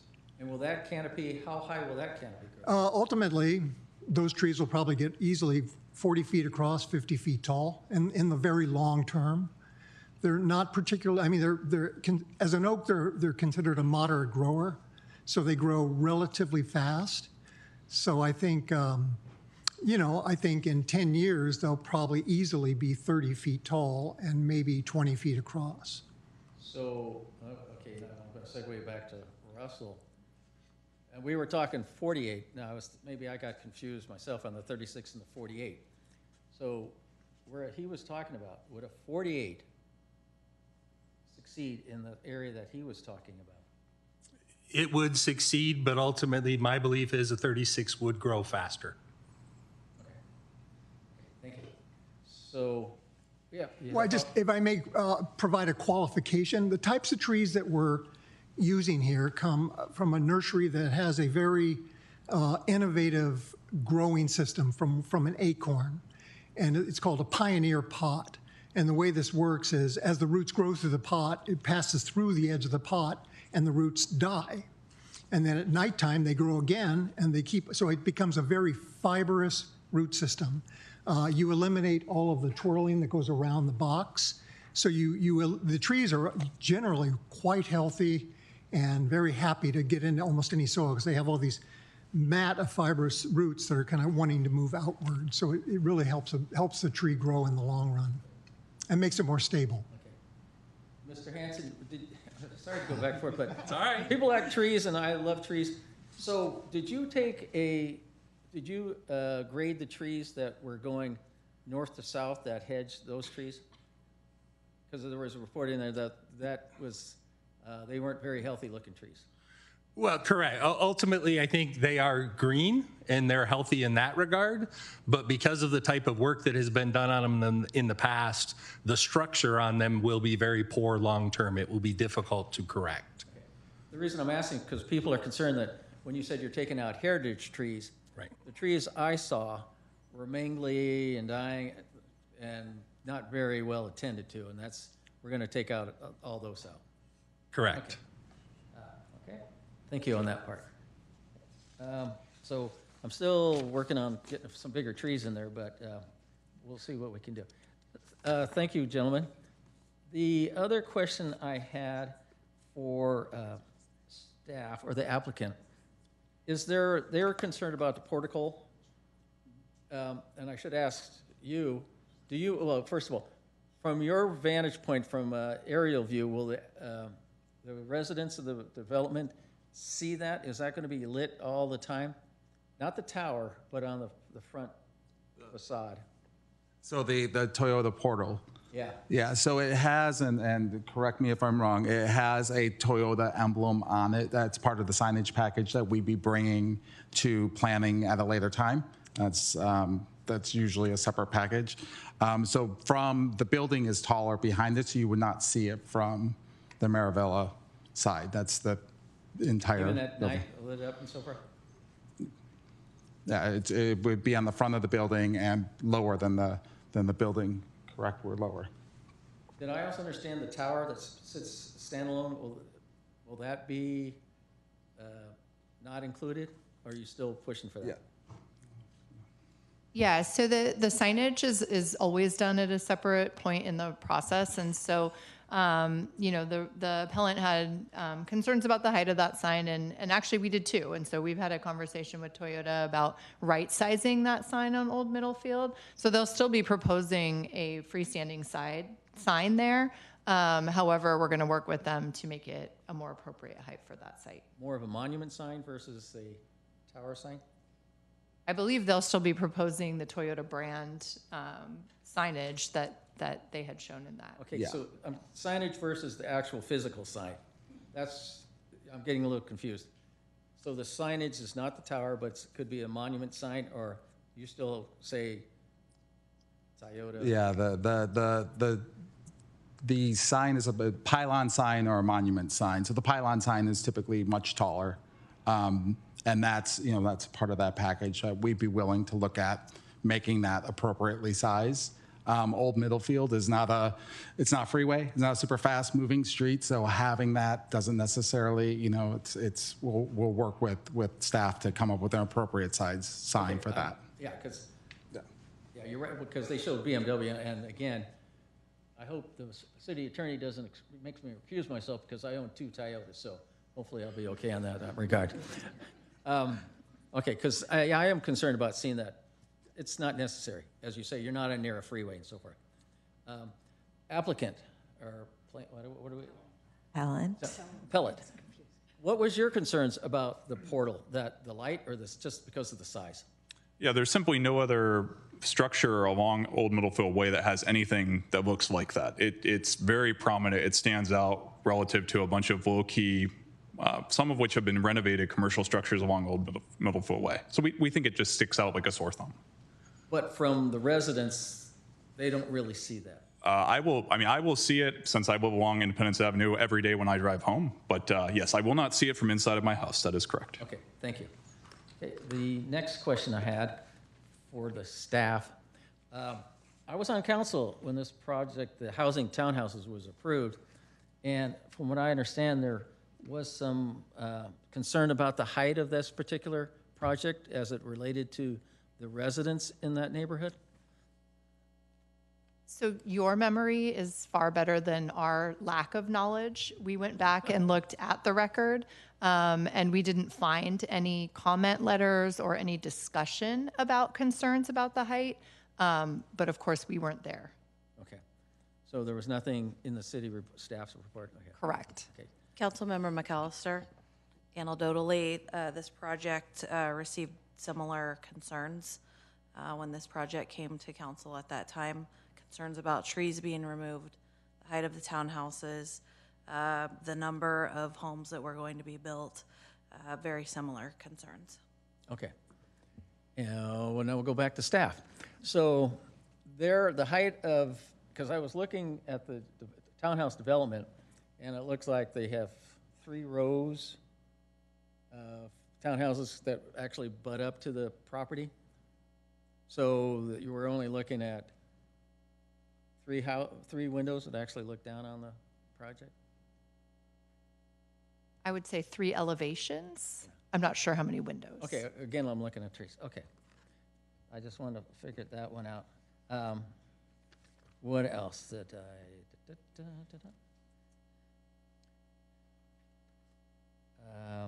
Okay, I think that answers most of my questions. I'm concerned about the trees, the signage, the lighting, everybody's concerned about,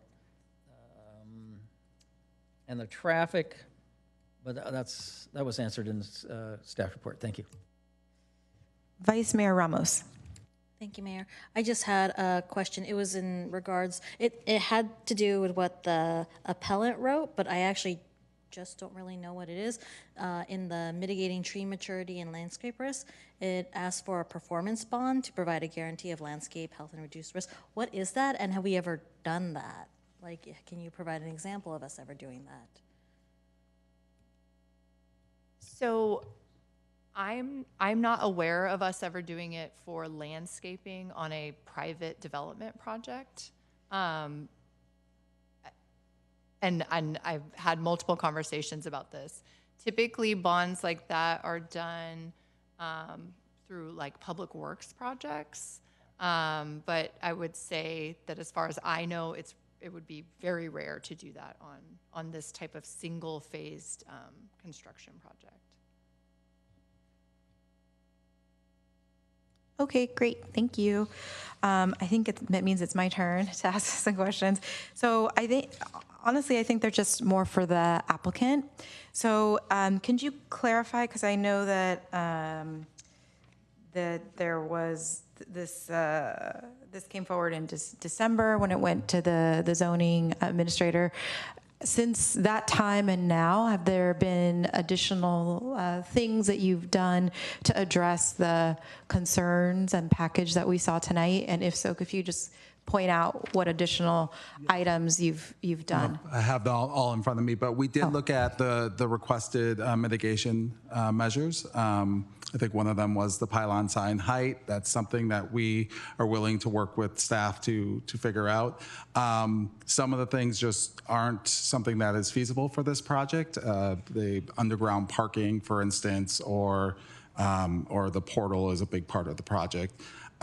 We also upsized the trees, the 5 box trees to 36 inches. That was a request as part of the mitigation as well. So can't remember them all off the top of my head without notes in front of me, but yeah, we did look through those mitigation requests and try to accommodate the ones that we could as best we could. Okay, so I think in addition to the location of the illuminated tower, do you think that you would be open to moving it?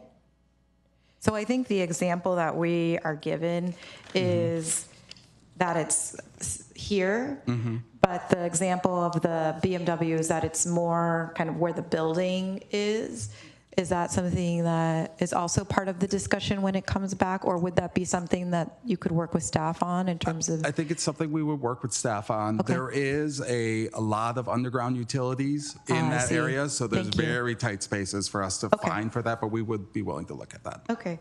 And then related to the plan on the landscaping with the trellises and other screen development, is that something that you've worked on before at your other sites and locations? And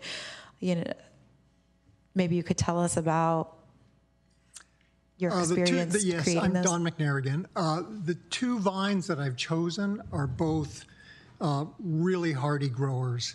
You know, if you think of any Harvard University building covered with ivy, that's one of the vines, okay? And, you know, one of the things I did note, at least myself, when I saw some of the photos that were presented, like for Costco, for instance, there were no plants planted, period. You know, so obviously no vines could be growing up the building, you know, and I think, you know, to me, it's like we have creeping fig, which is just like the Boston ivy. It's going to grow really well in this scenario, and it's evergreen vines. So Boston ivy will lose its leaves, the other one will stay evergreen, so you get fall color. It might be kind of pretty to look at.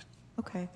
Then I think another question was, well, I guess there's 2. So the employee break area, is it really towards the back? Was that moved? I thought that I had heard. It's been removed. Removed. Yes. Okay, that's what I thought. Okay. And then there was some discussion, and I think one of my colleagues asked about the construction schedule. It sounds like there was some idea of this 3-week look ahead, having the coordinator on site. So it sounds like that can be something that's shared with the neighboring residents? Yeah, I think we could do that. Like I said, we'll have a weekly construction meeting, and that could be if we have an email that we could send it to the HOA, we could send that update with that meeting. That would be fine. Okay. So, like I said, things change. So 1, 2, 3 weeks is really what you want to look at, because as we're we're just trying to go through the questions. So the visual impact of the rooftop parking, did you look at maybe covering that roof, or was that? Yeah, so the rooftop parking, the way the roof works, the structure works, is the high point is at the old Middlefield side, and then it slopes towards the back of the building, towards the Maravilla community. So at the back of the building, at that south property line, the parapet's 6 feet tall at that point. So you won't see cars, you won't see anything up there. People on the roof won't be able to see down. You know, we'll have a tall wall. That goes to about 4 feet. Tall, the parapet, up on Old Middlefield.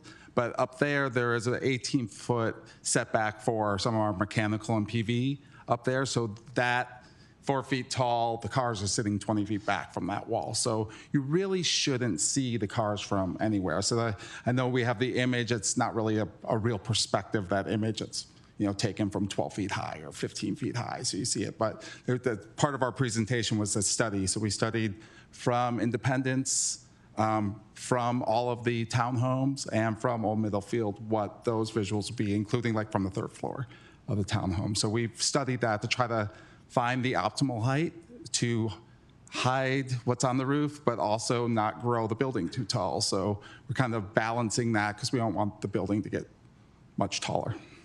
Great, thank you. All right, those are my questions. Do colleagues have any other additional questions? All right, thank you to our applicant, the appellant, staff. We'll move on now to public comment. Would any member of the public on the line like to provide comment on this item? If so, please click the raise the hand button in Zoom or press *9 on your phone. We'll also take in-person public comment first. So similar to one of our earlier items, we'll do 1 minute and 30 seconds, and the timer will be displayed in multiple locations. So the first person, I'm going to just call the folks that are in person, and if you don't mind queuing to my left here. Ben Monbina, Lauren D'Ambrosio, Ronnie Fisher, Peter Katz, and then we'll move on to virtual. That's everyone I have in person. Thank you. Okay, yeah, if you could please submit it here to the city clerk.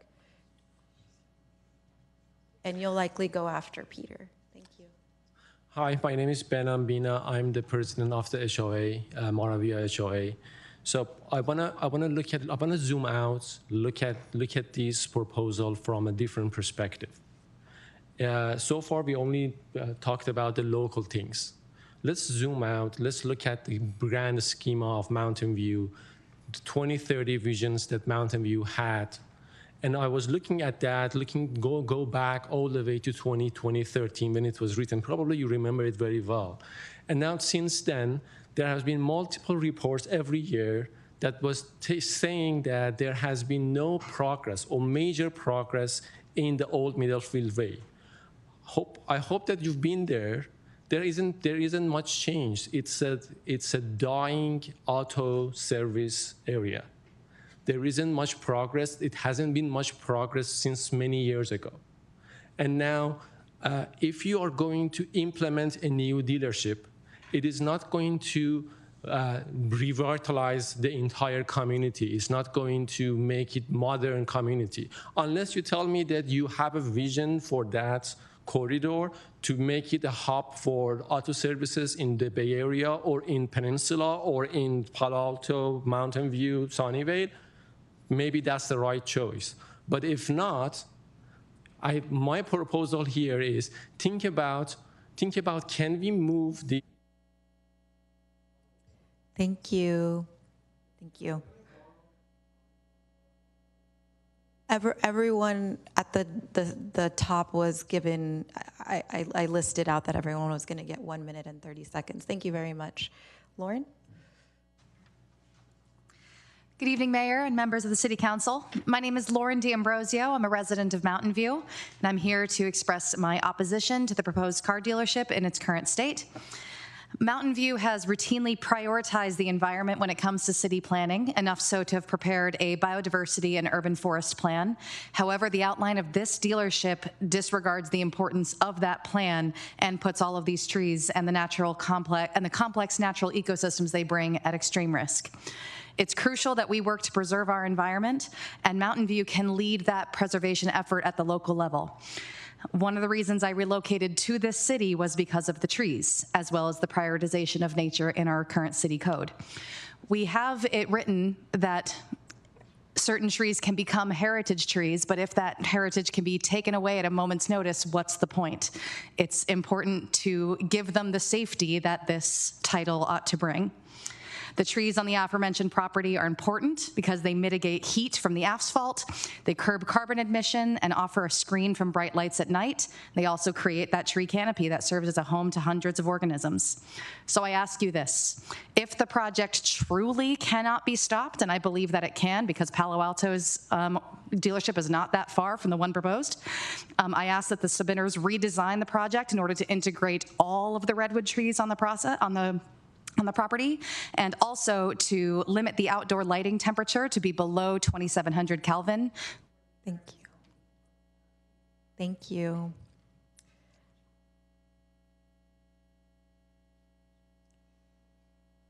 She'll turn it on for you.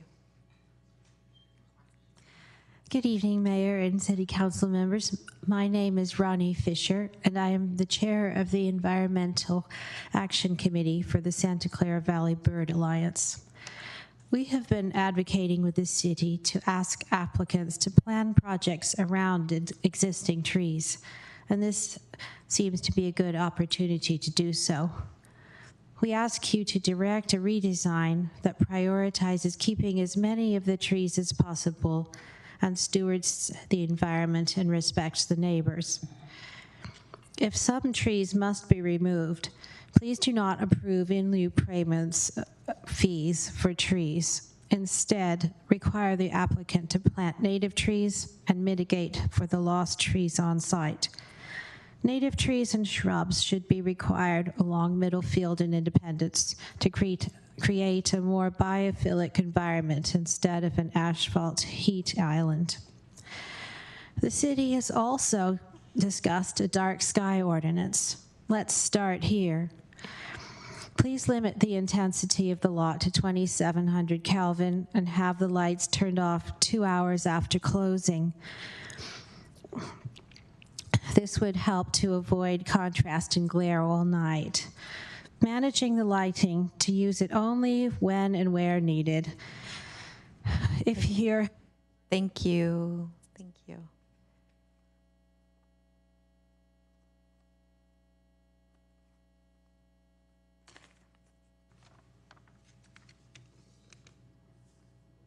It says 3 minutes. There we go. Thank you, Mayor Kamei and members of the City Council. I'm Peter Katz, CEO of the Mountain View Chamber of Commerce, and I'm here to voice our strong support of staff's recommendation to approve the Toyota dealership project on Old Middlefield. A project that improves the visual aesthetics of a location, engages more people in a desirable fashion, and significantly fuels our local economy is great for the city of Mountain View as a whole. As noted in the staff report, it revitalizes an old, decaying concrete site, one that is zoned for this kind of business. It brings substantial new business and commerce into Mountain View in a way that few businesses can. And it's really not a dealership from the 1970s. It's a dealership from the 2025s. Whole different animal. It elevates the businesses around it and will engage new development. It has met with its neighbors and made improvements based on their feedback, and it will increase the green canopy rather than reduce it, as you've heard from some of the arborists. As important, from a process standpoint, it meets all of the city's ordinances, zoning requirements, and plans. Put simply, this is exactly the kind of project that should move forward without delay. By giving approval, we are saying publicly that if you are responsible, follow the rules, and provide clearly outlined benefit to the community, the city welcomes you and will do everything it can to hasten your arrival. Thank you. Thank you. Andrei Rodchenko and then William Hatcher. Honorable Mayor and City Council members, thank you for the opportunity to speak. I stand before you as a concerned neighbor opposing the proposal Toyota dealership in our residential area. I'd like to consider two solutions that benefit everyone, the dealership, the community, and the city's long-term growth goals. And in continuation what Barham have said, instead of placing the dealership close to our neighborhood, I urge the City Council to consider offering an alternative location closer to Highway 101. For instance, where it would enjoy greater visibility and accessibility. The dealership can have as large portal as planned, increase foot traffic, boost sales, and higher sales tax revenues for the city. However, and it would be like a true win-win scenario. However, if relocating is not feasible, I propose that the City Council still consider maybe subsidizing underground parking at the current site. This would help reduce the height and footprint of the building, preserving the quiet character of our neighborhood while still allowing development to move forward. This approach aligns also with the city's 2030 general plan by promoting thoughtful urban planning and minimizing land use conflicts between businesses and residential areas. I hope that together we can find the right solution that benefits all stakeholders. I urge the Council to consider these alternatives to ensure a balanced, forward-thinking approach. Thank you.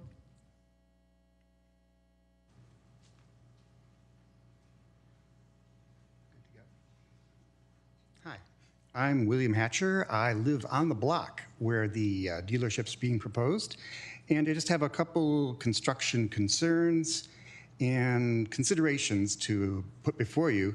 One is, in the 15 years I've lived on the block, I've seen a series of old buildings be replaced by new buildings, and that's good. But in each case, though, when construction's been going on, the builders have exceeded the hours. There's 6 a.m., there's 8 p.m., there's Sunday afternoon. So I just was hoping that there'd be more consideration as that moves forward. My bigger concern has to do with, and I think Pat kind of touched on this a little bit, with things that live in the trees and things that live in old buildings, and that's rats. As each new building's been put up, the old building's been torn down, and rats have come out of every corner. My complex has invested thousands of dollars exterminating rats, getting rats out of our attics, and as soon as each tree is torn down, as each building's torn down, the rats come. It's like a horror show. So I'm just hoping that there's some kind of consideration that as the building's taken down, as the trees are taken down, maybe something could be done just to kind of keep the rats at bay. Thank you. Thank you. All right, that concludes public comment in chambers, unless there's anybody else who wants to give public comment in chambers. Okay, we're going to move on to virtual public comment. Maureen Blando, then Robert Cox, then Julian, then Annette Luongo.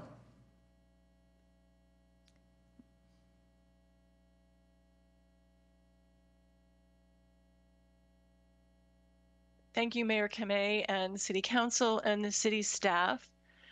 I am recommending that this development not be approved as is.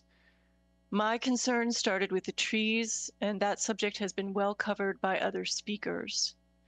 As I learned more about this project, I became concerned about the entire project. And I should say that I am a 23-year resident of Mountain View. I am not a resident of Maravilla, but I think this affects Mountain View. My other concerns are hazardous chemical and particulate pollution too close to residential neighborhoods, noise, tractor trailer trucks full of cars coming and going at all hours. Do you know that the service department will open at 7 a.m. and the showroom will close at 9 p.m.? Imagine if this facility went up behind your house, your sanctuary. The excessive lighting has been discussed already, and the construction will be a very polluting process. I think that the dealership should be encouraged to find a lot in a more industrial and commercial area. Thank you for considering my request. Thank you. Robert Cox.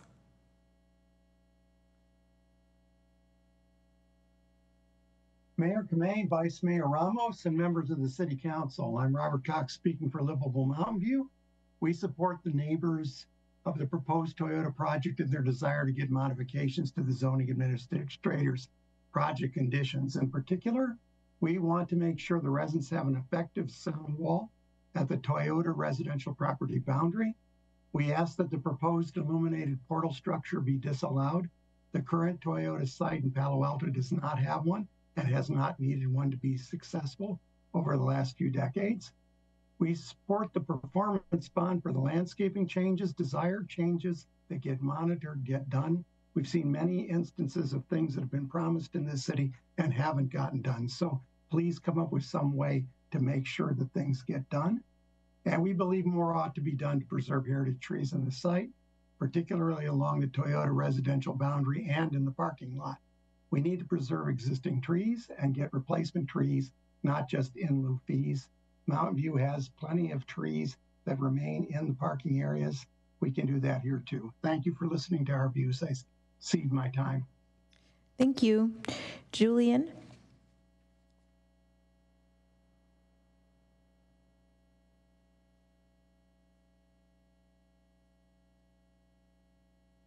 Hi, Julian.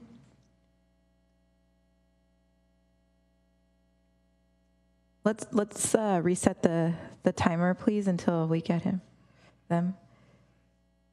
Julian, can you hear us? Okay, let's move on to Annette. Can you hear me okay? Oh, hi. Okay, great. Are you there? Okay. All right. Okay. Hello? Can you hear me okay? Yes, yes. Okay, great. Thank you. So I'd like to bring up the number of the auto service and repair shops on the old Middlefield Road.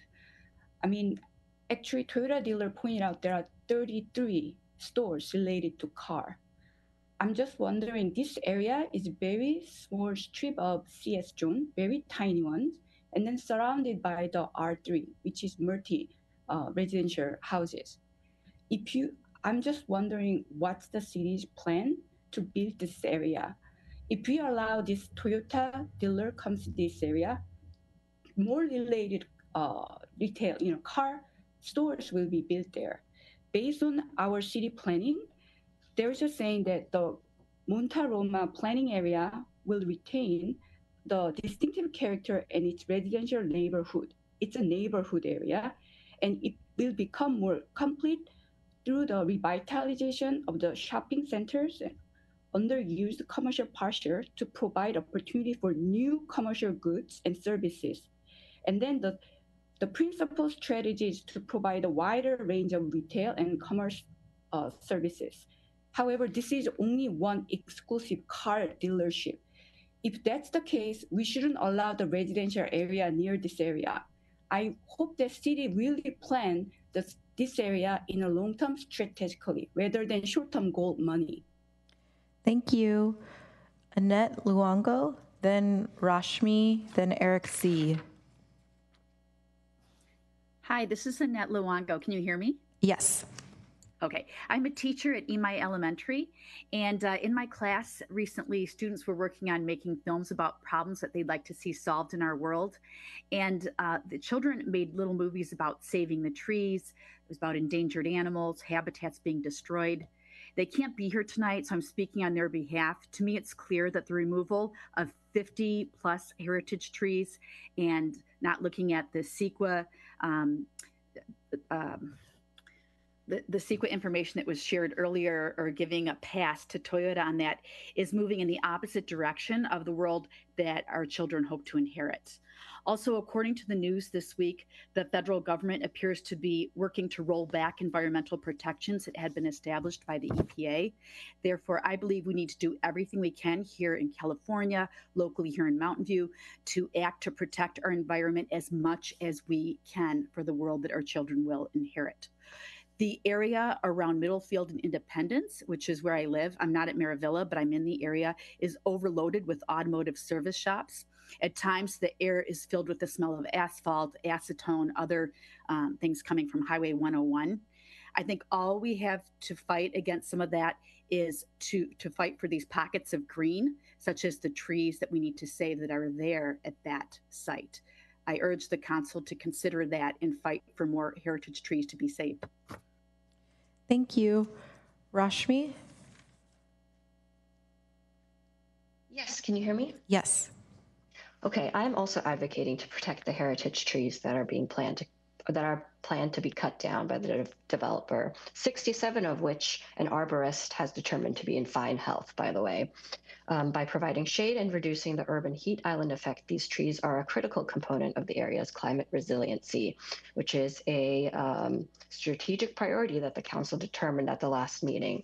They also reduce air pollution by filtering particulate matter out of the air, important to car dealership and a huge benefit during fire season.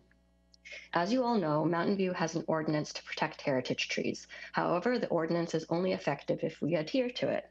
Allowing leniency in granting permits for heritage tree removal defies the spirit of the ordinance, which recognizes that the benefits of these trees to the community are so great that no one individual should be able to make a decision on their removal. If we allow every developer to cut down heritage trees on the land that they want to develop, which is the approach that Mountain View has been taking, we have done nothing to protect our urban forest and all the benefits it provides. In 2023, the city approved cutting down over 400 heritage trees. This is an alarming rate, especially because it takes replanted trees at least 20 years to get back to a heritage tree size. In the presentation, staff mentioned that the newly planted trees will reach the heritage tree canopy in 5 years. I have a very hard time believing that this to be the case. We heard about some of these challenges with planting large box-grown trees in the Q&A by the council members.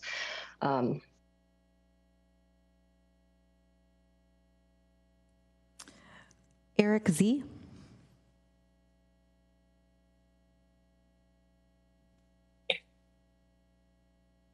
Hello. Hello. Hi.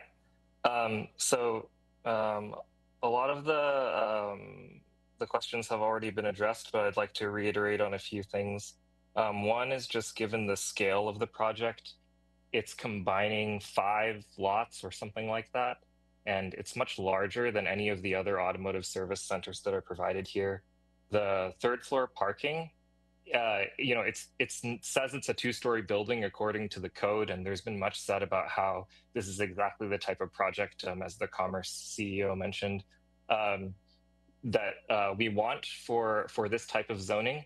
But even if the zoning technically allows parking on the 3rd floor, that's essentially a 3rd floor, even if it's technically by the definition not a 3rd floor. But given that it's looking like by the draft proposal that this project is going to be approved, I'd just like to reiterate that we would really appreciate, as neighbors, a schedule of the activities that are going to be coming. And since that schedule is known to exist based on the questioning here, we'd really like to have that on a weekly basis as it changes.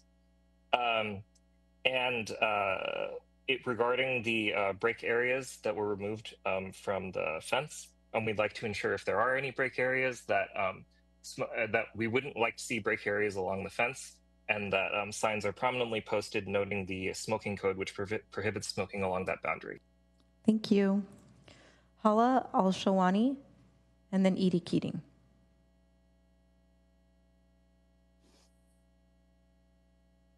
Yes, hello, good evening, Mayor, council members and staff.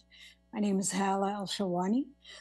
I am here to urge you to really request that the developer preserves every mature heritage tree on the properties that they're acquiring.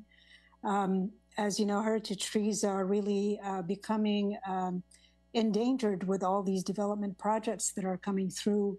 We're losing them by the hundreds.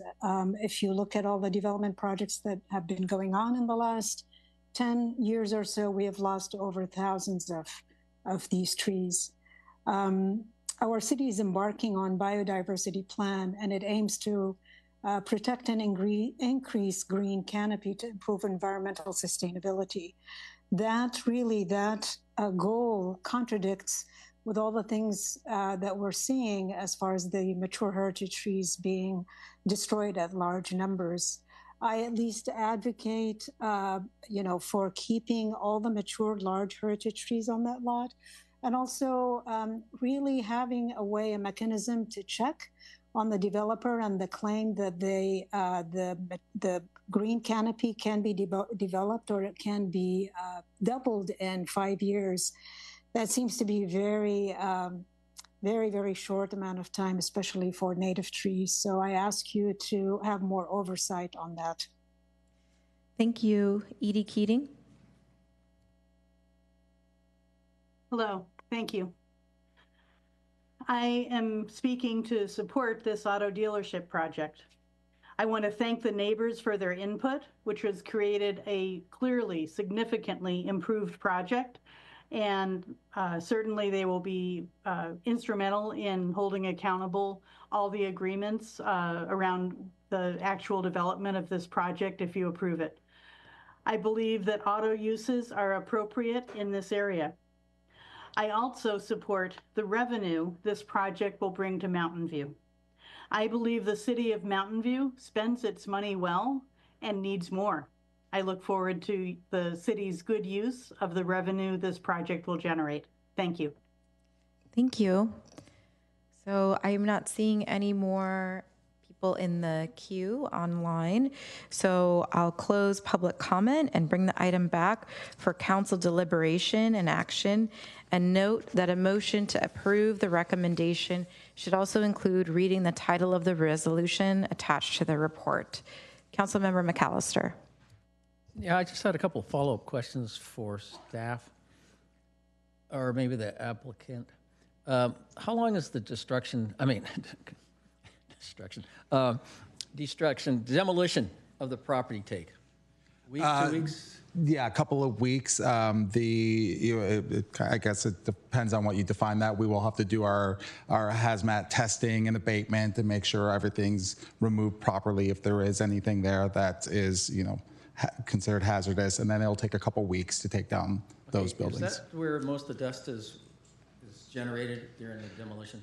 Yeah, there's a fair amount there. We do typically hose down the demolition as we're doing it to keep dust down so it doesn't float in the air. So we usually have people on site working the hose while we're tearing the building down. Yeah.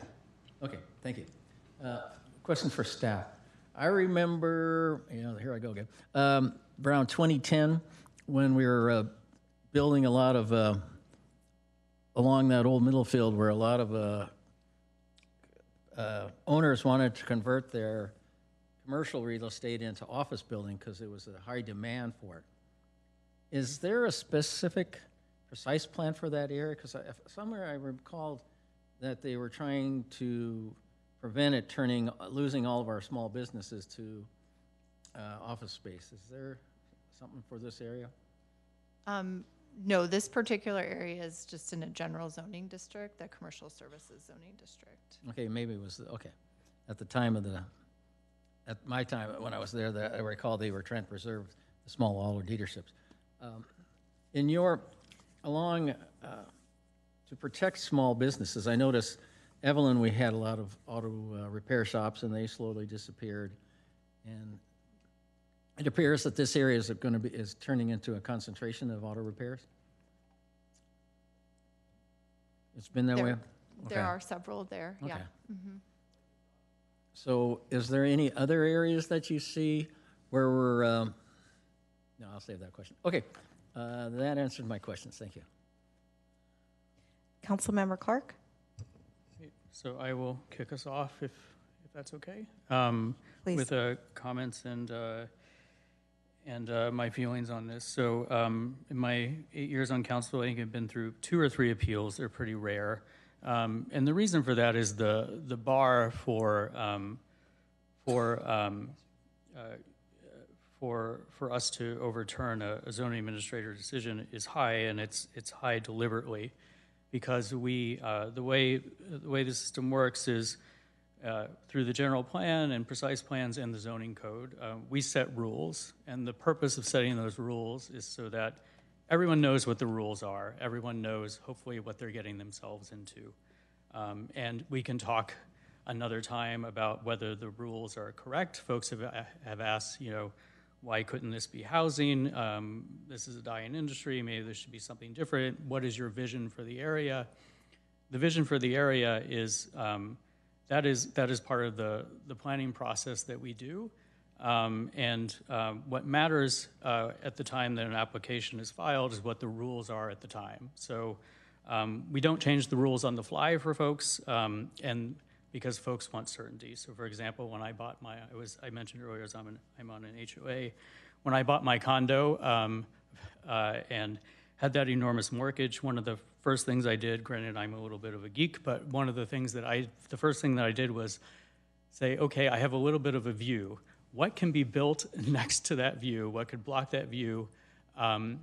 And what is the likelihood of that being built? And so I was on council in 2019 when what is now the Moravia community was a very controversial proposal here for a number of reasons, but some of the things that were brought up were, should residential be allowed next to this zoning area? Should this number of heritage trees be cut down? The canopy is only going to increase 10%, those sorts of things. But we had rules in place, and I would hope, I know this isn't what everyone does, but if all of the properties in this area, I looked, not just the Moravia properties, but the single family homes that have been there a lot longer, all of them have turned over in the last approximately 10 years. And the zoning code hasn't changed since then. So presumably, the folks who bought their homes and moved into this area during that period of time should have known what they were getting themselves into. They should have looked and seen that there is no, this is a CS zoning district where there are auto dealerships like this are allowed to be built by right. There's no height maximum. And this proposal whether we like the rules or not, or think they're appropriate at this point in time. This application, in my opinion, meets all of the requirements, which is what the zoning administrator found. And so for an appeal, for us to grant an appeal, we would need to find that the zoning administrator erred. So I'll address the three primary points of the appeal. The conflicts with the existing character scale of the neighborhood, that to me is really a question of, does this meet the zoning requirements? And clearly the CS zoning district, this project is within the requirements of the zoning district. The number of tree removals and the size of the replacement trees. We have a heritage tree ordinance. Again, we have rules in place that we follow. In this case, I actually went out to the site because I do care about pretty deeply heritage tree removals. And one of the key tests for me, I know a lot of folks argue that it's very concerning to remove heritage trees, and it is, because it takes a long time for you to gain another heritage tree. But and we have lost a number of heritage trees. But I think the thing that people fail to mention is that we've also gained a number of, our canopy in Mountain View has expanded, not contracted. And on this site, unlike the Maravilla property, where we only had, I think, roughly an estimated 10% increase in canopy with the project over time, here we're getting an 86% increase in the canopy over time. And so yes, it will take time for some of those trees to mature and become heritage trees.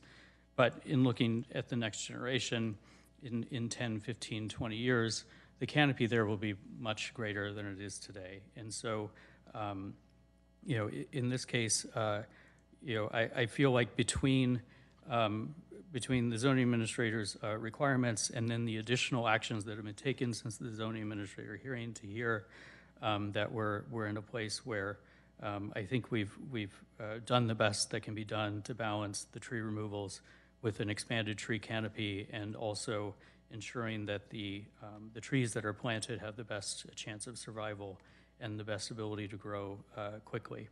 And then the third point was made by the appellants is that the infill exemption isn't appropriate in this case. I think looking at the history and CEQA itself, this is very clearly an infill development that qualifies for an infill exemption. And so I don't find that argument compelling. And so when we're ready, I will move to uphold the zoning administrator's prior direction on this or decision on this. And I don't think, I do feel like a number of the other points, I think important points, as someone mentioned, I think this project has actually improved because of the appellant's feedback along the way between the hearing and now.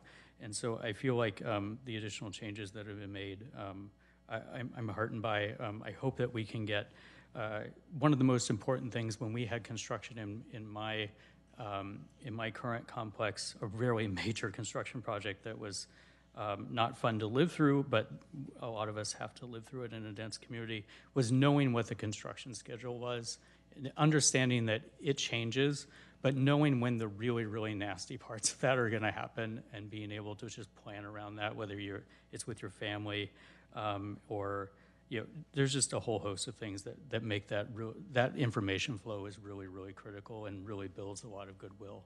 And so I think having that project coordinator in close communication with the neighbors will go a really long way. So, thank you. Thank you, Councilmember Showalter. Yeah, I would just like to kind of echo a great deal of what Councilmember Clark has said. I do think that this follows the rules as they're laid out, and will be an upgrade of this area under the existing zoning, and that is something we look forward to. I too, I think we all care a great deal about our tree canopy, and that's really what it's about. It's about the total canopy, not just an individual tree, although clearly the canopy is made up of individual trees. But I think the other thing that's really important is that the species diversity of these trees will be improved by this landscaping plan. As we go through climate change, our climate isn't going to be as friendly for redwood trees. They're not going to be as happy here. We're going to have to water them a great deal, and I presume that the Toyota dealership will do that. Please do that. But other trees will be happier here, and so I'm really pleased to see that there will be essentially an evolution of what is appropriate planning here. The other thing is about the CEQA exemption. We're really not usually that you think of CEQA in terms of, are you changing the use of the location a lot so that the environmental impact will be really, really different. And I don't think that this passes the test for that at all. So I think that the infill CEQA exemption is right on target. One of the things, however, that was brought up in the public comment is the rodent movement. And I know that in my neighborhood, we had a whole bunch of houses constructed about 15 years ago now, maybe 20 years ago, I don't know. And it had been a farm, and they constructed a lot of houses. And the houses that were in the sort of rows, that the first two rows of houses, they experienced more mice, more rats, more gophers, all sorts of things. So I don't know what the city does about that. I do have a question is, do we have any program related to rodent control related to construction? I'm not aware of anything. Okay. Yeah.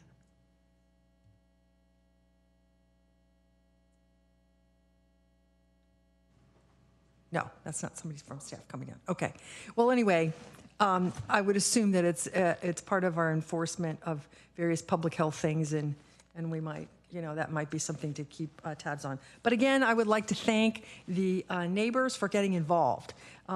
You made this project a lot better, and it's going to be better for not just you who lives there now, but all the people who live there for the next 20 or 30 years. And it's probably going to make it much better for the Toyota, the functioning of the Toyota dealership as well. So thank you for doing that. So that's my comment. And is it time to make a motion? Okay. I will move that we adopt a resolution of the City Council of the City of Mountain View upholding the zoning administrator's environmental determination and approval of a development review permit to remove 2 commercial industrial buildings, including a vacant 8,450 square foot auto service and repair building and a 14,880 square foot office industrial building, and construct a new 2-story 39,399 square foot automotive dealership with auto service, parts, and repair facility for Toyota, and a heritage tree removal permit to remove 80 heritage trees, including a hedge of 61 small heritage trees that meet the definition of heritage trees on a 2.4 acre site at 2249-2283 Old Middlefield Way, APN 147-12-034, 2319 to 2325 Old Middlefield Way, APN 147-12-033, 2385 Old Middlefield Way, APN 147-12-061, and 775 Independence Avenue, APN 147-12-060, and finding the project to be exempt from review under the California Environmental Quality Act pursuant to California Quality Act Guidelines Section 15332 to be read in title only, further reading waived. Thank you. I need to press the button. Great, thank you. Councilmember Hicks. I will be supporting the motion, but I think that Councilmember Clark and Councilmember Showalter really summed up all the important points. But I think I just wanted to say to the applicant and the appellant that, particularly the appellants, that I'm a city planner, but I know that these, what zoning is there, what the general plan is, what the rules are, what you can appeal and what you can't can be very confusing. We can't, some of you, it appears we're asking almost for a new precise plan on the spot, which is not something that we can really do. But despite that, I do think that your participation really improved the project in a number of ways, which I won't list because we've been talking for quite some time. I just wanted to also add that for the people who spoke about the heritage trees and the number of them, I don't know how many of those people actually went to the site. When I went to the site, many of them may be large, but they appear to be, and I'm not an expert in this, in very poor health. And I think that what the applicant is proposing to do will make a healthier and more varied tree canopy. I will be, for those reasons, supporting this motion. I'm wondering whether we could do what the Bird Alliance said, though, and require 2,700 Kelvin or below. Could we add that? That's a common dark sky ordinance requirement. The Bird Alliance asked for it, and I think it's a pretty easy thing to do. Can we ask the staff if there is an issue, or the applicant if there's an issue with that? I would ask the applicant, yeah. Ask the applicant. Is that something that you can consider? I think it's something we could consider. I'm not really sure what You don't know what it exactly is. that Okay. means. I mean, we will, of course, work with whatever we can, but I'm not sure exactly what the 2,700 Kelvin means. It's I'm not as sure as I should be either, but I've been told it's easy to do and makes a difference. Warmer light, better for humans, better for birds. And perhaps we can share what we've been doing related to our dark sky ordinance with the applicant as well, so they can see. Sure, what if we've there's been- anything We've been else you working would on this for modify. 4 years, 5 years. Great. Okay, Councilmember Moore? No. Okay, Councilmember McAllister. So that just brought up a question, a procedural question about, so when somebody comes in for an appeal and an applicant, can we change what they're doing with the dark sky deal? Is that allowed? Because are we only just really saying you can go with the project or not and not really start modifying much in that request? You can make reasonable modifications to conditions of approval on appeal. In But this are we- context, it would be a different answer for a different type of project, but in this project, you can make minor modifications to conditions of approval. Okay, so, but I thought we're approving an appeal, not changing the, so the appeal is, can we do it with the information given to us? You are either upholding the zoning administrator's decision, you could reverse the zoning administrator's decision, or you could uphold with modifications. Okay, so we're okay, so they're, okay, I'm just trying to understand a little bit better understanding. Well, the ladies took some of my thunder, which is great, so we're still on the same page.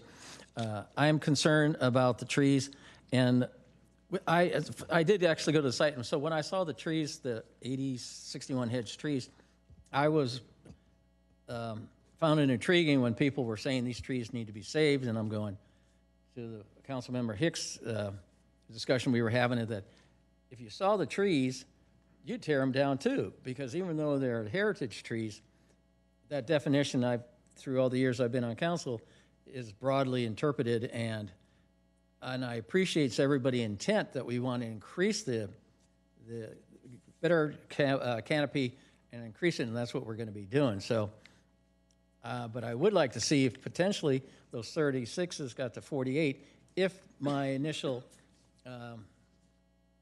assessment was that it's going to be behind a barrier, and if we can get it quicker. The trees, the redwood trees that are there now make a great barrier, and I would like to see more of a barrier there, or a visual improvement. I won't say barrier, a visual improvement from the owners in that side.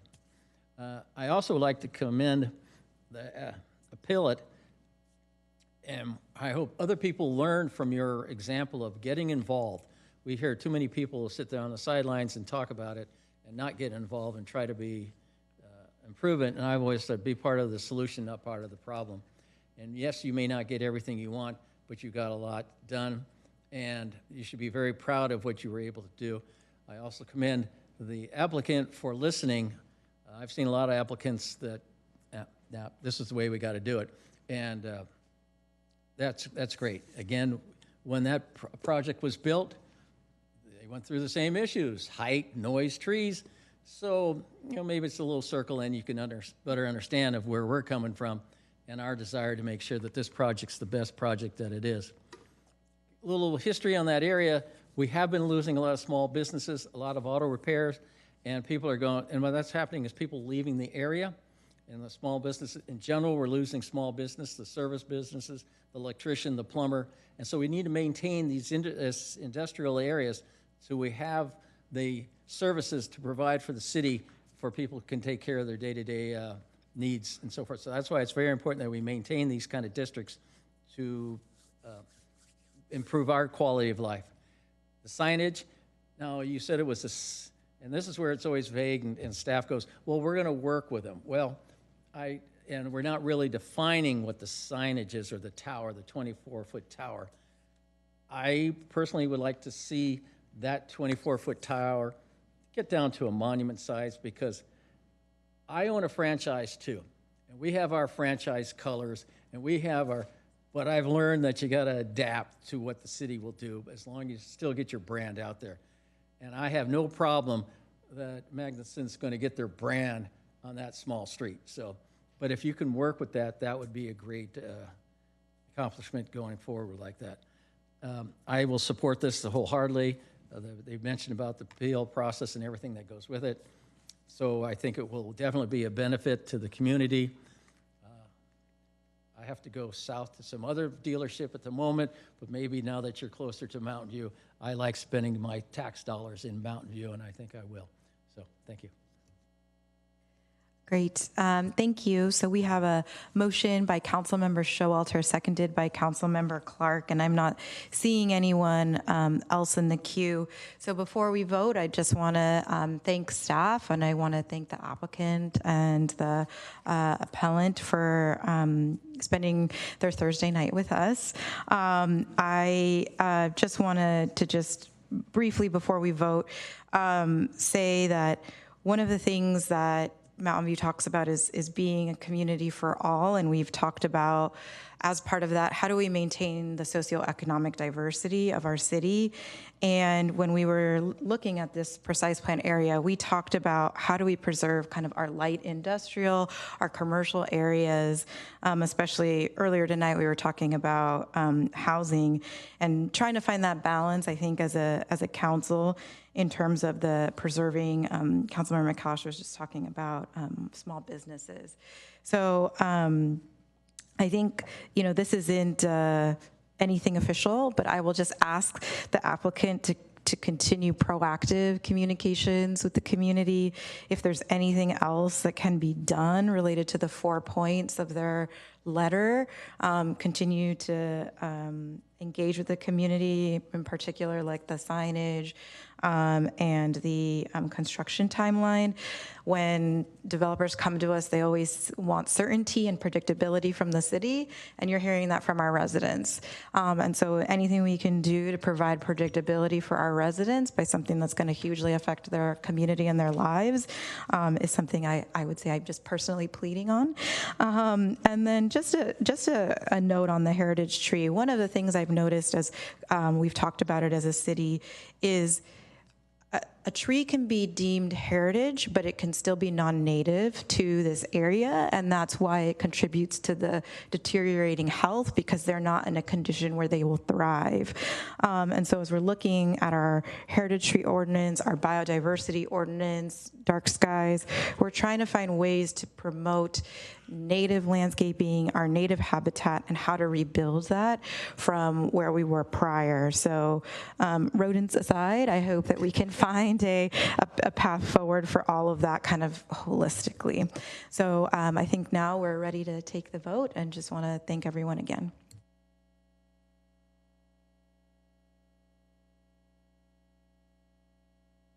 Great, thank you very much, and that passes unanimously. The next item up is 6.3, our single-family residential development. We'll have a changeover of staff, and I'll just give council a quick 5-minute break as we make that change. Thank you.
All right. We will reconvene and move on to item 6.3, the single-family residential development with 22 units at 301, 309, 317, and 323 Moore Parkway and 301 Sylvan Avenue. Would any council members like to make any disclosures? Councilmember Ramirez. Thank you, Mayor. I will disclose that I had an opportunity to meet with the applicant and also received information from the applicant regarding the CC&Rs, which indicate that there is no prohibition against ADUs. Thank you. Thank you, Councilmember Hicks. Yes, I also met with the applicant. Councilmember Clark. I met with the applicant, and if anyone else did, they can raise their hands. I'll spare them the thing, but I met with the applicant. I think that's everyone. All right. So we will move on. Principal Planner Diana Pancholi and Associate Planner Hang Zhou will present the item. If you'd like to speak on this item in person, please submit a blue speaker card to the city clerk now. Thank you, and good evening once again, Mayor and Council members. Diana Pancholi, Principal Planner with the City's Planning Division. And I have with me tonight Associate Planner and Project Manager Hang Zhou. The item in front of you tonight is a proposal for a 22-unit single-family development located at 301, 309, 317, 323 Parkway, Moore Parkway, and 301 Sylvan Avenue. Approximately 2.5-acre project site is located at the southwest corner of Moore Parkway and Sylvan Avenue within the single-family residential special design zoning district. The general plan designation for the site is low-density residential.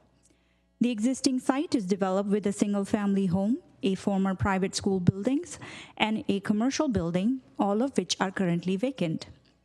The project is next to the State Route 237 ramps and surrounded by single-family residential developments and a mobile home park to the east across from Sylvan Avenue. The project applicant, Dividend Homes, Inc., is proposing to demolish all the existing structures on site to construct 22 single-family homes and 5 common lots on this site. The request before you tonight is it includes a development review permit and a special design permit to allow this development, a heritage tree removal permit to remove 26 heritage trees on site, and a vesting tentative map to create 27 new lots, including 22 residential and 5 common lots. Additionally, the project is utilizing state density bonus for a 38.75% density bonus above the base units. The proposed unit mix consists of 3, 4, and 5 bedroom units ranging in size from approximately 2,900 square feet to 4,900 square feet. Staff has reviewed the project for conformity with the applicable city codes and regulations. The proposed project is consistent with the general plan designation, which allows for detached single-family houses and similar uses with a quiet living environment. As per the general plan, the project has a base density of 16 units. The project is eligible for 38.75% density bonus, which allows 7 bonus units. While the project qualifies for a 7-unit density bonus, the project applicant is proposing to utilize only 6 bonus units to construct a total of 22 units. Under the state density bonus law, the project is eligible for up to 2 concessions and unlimited waivers of development standards. To accommodate the proposed number of units, the developer is requesting 16 waivers of single-family residential zoning standards, including minimum setback, maximum floor area ratio, minimum driveway length, minimum front yard landscaping, etc. A detailed list of requested waivers is listed in the staff report, and staff has determined that the project could not be constructed as proposed without these development standard waivers, as full code compliance would generally require a reduction in the proposed number of units or density. The project is providing 2 very low income units to qualify for the state density bonus. In terms of the affordable units and BMR, the city's below market rate ordinance requires 15% of the total units, about 2.4 units, to be affordable to moderate income households. By providing 2 very low income units and paying the in lieu fee for the fractional unit, this project exceeds that requirement. What you see on the slide here is a site plan, which features 22 two-story homes with a direct access from a 21-foot wide shared private street that serves as the vehicular connection to the Sylvan Avenue. During the project's review process, the applicant elected to forego adding another second project entrance from Moore Parkway due to site constraints such as abutter rights restriction from Caltrans along a portion of Moore Park frontage, and to avoid any potential impacts to the proposed number of units and density.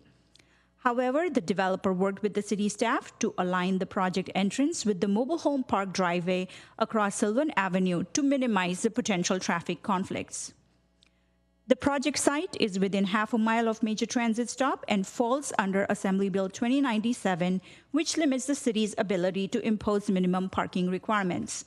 That said, the proposal includes 2 covered parking spaces for each unit, providing a total of 44 spaces.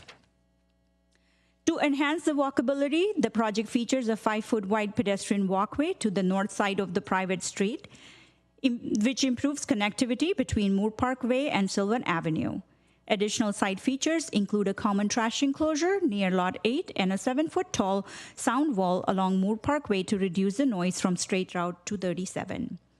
Although single-family developments are not required to provide common open space, this proposal includes approximately 16,000 square feet of common open space with landscaping provided along the project perimeter and the proposed private street. In terms of the proposed design, the project design incorporates traditional architectural styles and employs elements such as porches, corbels, trellises, a variety of roof forms such as gable, hip, and shed roof forms. The project utilizes a combination of exterior finishes such as stucco and horizontal lap siding, board and batten siding, etc. The project site is currently developed and has 63 trees, including 33 heritage trees and 30 non-heritage trees. Due to the poor health or conflicts with the proposed development footprint and required improvements, 26 heritage trees and 28 non-heritage trees are proposed to be removed. The applicant worked closely with the city staff to revise the project design to explore preservation options, including transplantation. The project team adjusted the design in several ways, which helped save 5 additional trees from the original proposal, and 3 heritage trees were identified for relocation to Lot 1 in the southwest corner of the project. To offset these removals, the project will plant 83 new trees, exceeding the typical replacement ratio by 3 trees. At full maturity, the new trees are expected to restore the site's existing tree canopy. A little bit about the previous meetings. The project was reviewed at a design review consultation meeting in June of 2024, where the committee supported the design but recommended preserving more heritage trees and enhancing the architecture of the corner lot along public streets. In response to this, the applicant worked with the city staff to adjust the design, allowing for preservation of more existing trees and also improve the corner lot building facade treatments. To further engage the community, the applicant hosted a voluntary in-person community meeting in August of 2024, where 53 residents attended to learn about the project and share their input. Subsequently, the zoning administrator and the subdivision committee reviewed the project at a joint public meeting in February, specifically on February 12, 2025, where 12 members of the public commented on the project as detailed in the staff report.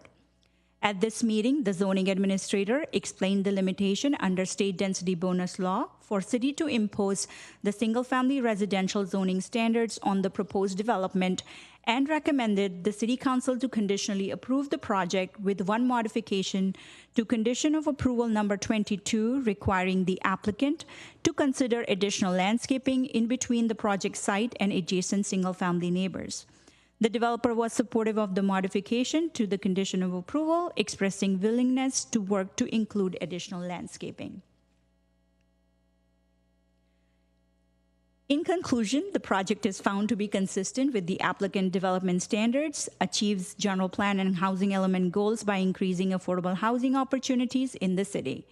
The project is determined to be categorically exempt pursuant to Section 15332, infill development, and Section 15302, replacement and reconstruction of the California Environmental Quality Act CEQA guidelines. Therefore, the zoning administrator and the subdivision committee recommends that the city council adopt a resolution conditionally approving the development review permit, the special design permit, heritage tree removal permit, and the vesting tentative map for the proposed project pursuant to the conditions of approval attached to the council report. Staff would also like to note that after publishing the agenda, staff has received 2 public comments, and they related to concerns about increased traffic due to single entrance to Sylvan Avenue, safety concerns, privacy concerns due to reduced setbacks, insufficient visitor parking, suggestions for additional sound wall around the entire development, change to lighter colors of the building scheme, and comments have been included on the online meeting agenda. So this concludes staff presentation. City staff, along with the Community Development Director, Murdoch, Assistant Community Development Director, Blazinski, are present here tonight for any questions. I would also like to note that the applicant is available online, and I think a part of their team is present here tonight, and they have a brief presentation for you. Thank you.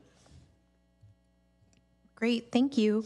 We'll now hear comments from the applicant, and I'm not sure if it's going to be somebody different. I know Josh is feeling ill, so if you don't mind introducing yourself, and then you'll have 7 minutes to present. So we'll just, the timer will go up here and down here. Good evening, Mayor, City Council members. Thank you for taking the time to consider our proposal for the 22-unit small lot single-family detached development. I'm MJ Frankel with Dividend Homes, and we're excited to contribute to Mountain View's growth and to continue our strong collaboration with the city. Before delving into the project details, I'd like to highlight Dividend Homes' long-standing commitment to Mountain View. Our history in the city spans decades, from our early developments at Cuernavaca and Bentley Square to our more recent row home communities, which include 89 homes on Rock Street, 32 on Montecito Avenue, 24 on Sierra, Hackett, and 55 on Fairchild Drive. The project before you tonight consists of 22 for-sale homes processed under SB 330, the Housing Accountability Act, and the state density bonus law, with 2 of the units to be sold at the very low, below-market BMR level. The majority of the 22 homes will be approximately 2,400 square feet, offering 4 to 5 bedroom layouts, each with a 2-car garage, and an extra 39 parking spaces available in the driveways of the homes. In response to community feedback, we've made adjustments, including modifying exterior colors, exploring landscape screening options with staff, and implementing pest control measures before demolition. We deeply appreciate the efforts of city staff, Hong, Diana, Arlene, Quinn, who have worked alongside us on this project. Our design team from Dahlin and our civil engineers from BKF are here to address any questions you may have. Once again, thank you for your time and consideration. We look forward to the opportunity to enhance Mountain View community with this development. Thank you. All right, does any member of the council have any questions? Councilmember McAllister. Yeah, I'm catching up for a lot too. Hey, a question on the below, very, very below market. Have you guys come up with a potential pricing of their homes? I think the pricing is established by the city. So it's 50% of AMI. No, what's the sale price? It varies because it's based off interest rates, and I think you're allowed to use a third of the income, which is 50% of the median income, and then based off the interest rates, a third of that qualifies for what those prices are. Forget the BMR. Yeah. What do you propose? What do you think the selling price of your homes will be? For the market rate, or for the probably 2.5 upwards million. Okay, so if we translate, so you would start at the 200 or 2 million or so, 250. For the below market, though, you're talking about the average median income, I believe, in Mountain View depends on the household size as well. So you're talking about maybe $140,000. Staff might be more well versed on this. So then you're taking 50% of that. So then it's estimating that a household is producing $70,000 a year, and you're taking a third of that income, and that's what they use to qualify for their So then you're mortgage and talking establish the pricing. potentially $1.3 million, $1.5 million? No, much less than that. Okay. Maybe 500,000 or less, I'd say. So it's 30% of your 2.5, or say 3 million. 30% of the. No, it's the median income for Santa Clara County, which is about $150,000 a year. So you're taking the Okay, so less than that. that's their income. Yes, that's their How does income. that translate into the cost of the house? 500,000 seems. It's so you take, according to the housing below market rate, you take a third of the income that they're stated to get, which is 50% of the AMI, and then that only a third of that income is used to qualify for the house. If I could just interject, I think I see Mr. Chen online, and he might be better suited to answer the question if possible. And I think here we go. He's being unmuted. As our housing director who's. Of course, that's. Can you unmute? Oh, here we go. Hi. Hello, good evening again virtually. I have pulled up the HCD income limits and I'm taking a look here. So by way of illustration, we are talking about very low income units. And for example, for a unit with a 3-bedroom size, it would use a 4-person household, and a 4-person household at the very low income level is $92,000. If we were to go up to a 4-bedroom unit, we would use a 5-person household, and that goes up to about $100,000. That gives you those income limits, and from those limits, the sales price for those units would be backed into based on spending 30% of their income. That will then, through a formula, translate into what the sales price would be. And what would that translate to sale price be? I don't have that right this moment, but what I can do is I can try to run it through a calculator to give a rough sense. So if you'll allow me a moment, let me do that, and I can follow up. I can raise my hand. And I'll ask the applicant a question while you can determine that for me, please. Okay, so a question for you. Yes. I was on the property years ago because I know the Kennisons. That one tree when you enter in, it's a beautiful oak tree. I mean, it's just, I think it's gorgeous. It's huge. And that's one of the trees that you plan to, it has heritage tree tape around it to be removed. That's not any of the trees you're going to replant, or is that just too big and beautiful to replant? You just got to take it out. That's I kind of defer to our arborist and our site planning, and it just, with how we planned everything, we were not able to save that one. And regarding the traffic on Sylvan, we've get a lot of comments that there's a lot of speeding on Sylvan, and we put in street diversions to slow it down. And what kind of studies have you put in that would help the neighborhoods of the people that live on Sylvan to feel a little more comfortable about adding this traffic of 23 homes or so? I might defer to my civil engineer on this one. He's online. His name's Fong. I don't know if you have access to. Yes, BKF? Yes. Okay, his hand is raised. Hi, Fong. Can you hear us? Hi, good evening, council members and mayor. Can you hear me? Yes. Great. Yeah, so as far as the specific traffic studies, in terms of slowing traffic down, we have not done that, but we definitely can explore that. We can put down, maybe a raised speed table, things like that in front of our frontage.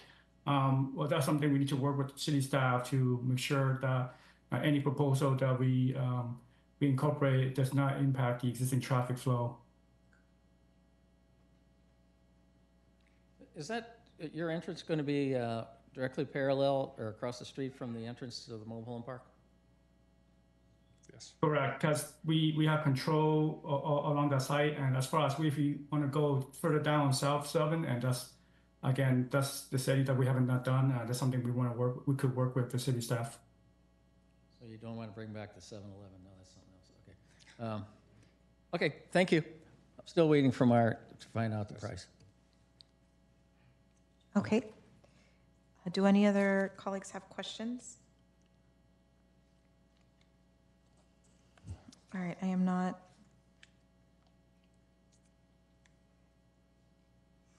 Okay, I'm not seeing any. Mr. Chen, were you able to? I still need a few more moments. What I can do is I can raise my hand when I have it, and at your convenience, you can. Okay, sure, no problem. Okay, thank you. City Attorney Logue, is it okay if we go to public comment and then we can come back to Mr. Chen after public comment? Absolutely. Okay, wonderful. Just wanted to double check. All right.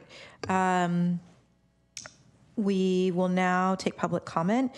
If any member of the public would like to speak, please submit a blue speaker card, and any public online, please click the raise hand button in Zoom or press *9 on your phone, and we'll display a 1 minute and 90-second timer.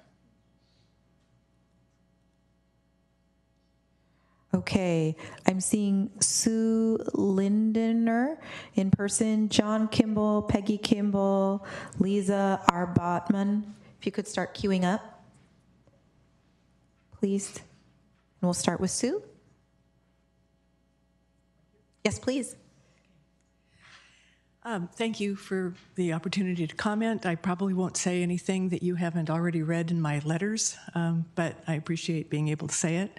I'm a neighbor in the adjacent property. I'm at 392 Sylvan, so my back fence will be along the side fence of this development. I'm not opposed in general to new housing. I am opposed to a plan that tries to shoehorn 22 houses into a space that would accommodate 16 comfortably with space and landscaping. This plan calls for the single driveway on Sylvan, which will funnel all the traffic onto Sylvan. I'm already concerned that I get trapped in my driveway at commute hours because of people lining up to get onto 237. This is just going to exacerbate that, make it harder for the people on Foxborough to turn onto Sylvan. They've already complained about that. I'm concerned about the T-shaped private drive. I don't see how large emergency vehicles can maneuver. So if the house that's right behind my back fence catches fire, boy, that long fire truck is going to have a ways to go and backing up to try to get to it. And what if there's an ambulance? There's no visitor parking, and that's based on a technicality. Yes, one corner of the development is half a mile from VTA, but that's as the crow flies and as the human walks or bicycles. Thank you. Thank you. Okay. John Kimball.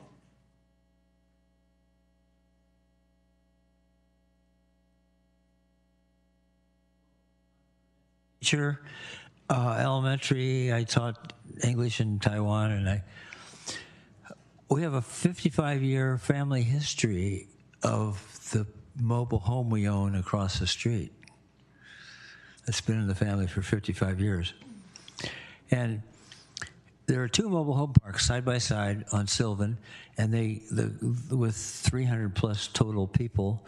The lady Sophia that talked here earlier, she talked about art and all. Last open meeting here, I talked about that. But the trees are beautiful. The removal of 26 heritage trees doesn't make any sense. The former 7-Eleven building and existing house have educational potential. The traffic situation, 22 garages, exists on Sylvan and Moore Park. A problem a little over 2 acres in the parcel on the corner can affect many in the 300 plus mobile homes on Sylvan. What does the California Environmental Quality Act, the CEQA, make the 22 homes exempt from review? I'm not sure. That's something else that's on here. The in and out situation at Sylvan and Moore Park is very limited and a risk to traffic.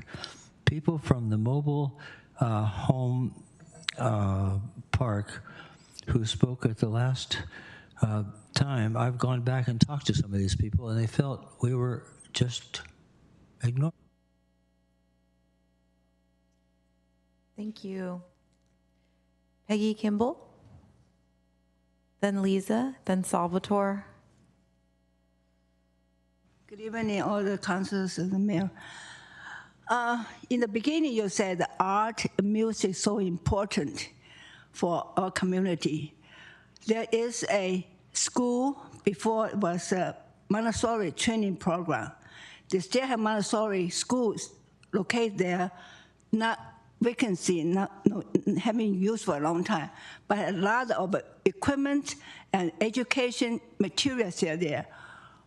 And also, there's a kindergarten school close right next to the corner, and also Lutheran school, Lutheran church, they have school too. Why can't we make that place? For one thing, I want to ask Mr. Councilor Clark, you said the zone, always special zone area, right, in Mountain View. How about there was 7-Eleven, and also the Montessori training program was business zone. How can it now become a residential zone? I don't understand how do you develop if easy for the city to make money, or maybe more, tax coming in for your city people. You don't think about quality of life, about beauty of music and art. I come from other country. I know this country is so beautiful because you love the.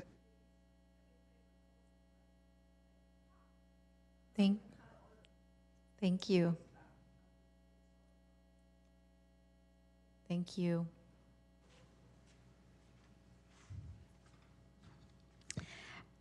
Good evening. My name is Lisa Botman, and I'm a resident of 398 Foxborough Drive. I live there with my parents and grandparents. My parents bought the property in 2000 and raised me and my brother and sister there.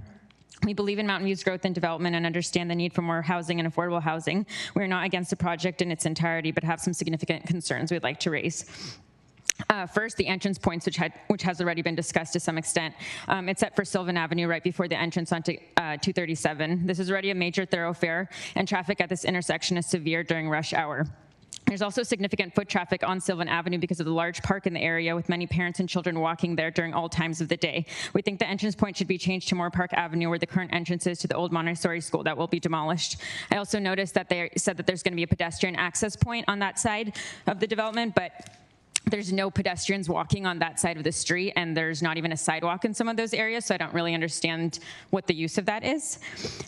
Separately, for setbacks, we understand that because the development is offering certain units below market rate, it will benefit from a density bonus and doesn't have to abide by standard setback rules.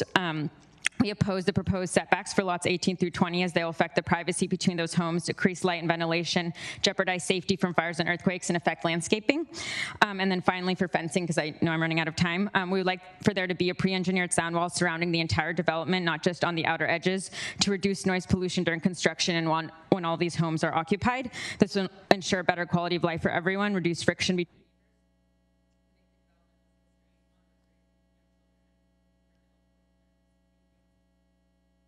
Thank you. I have Salvador and then Carmen. Yeah, good evening, Salvador Callejas. I am a resident that lives in 360 Sylvan Avenue, right next to the proposal that a project that is coming.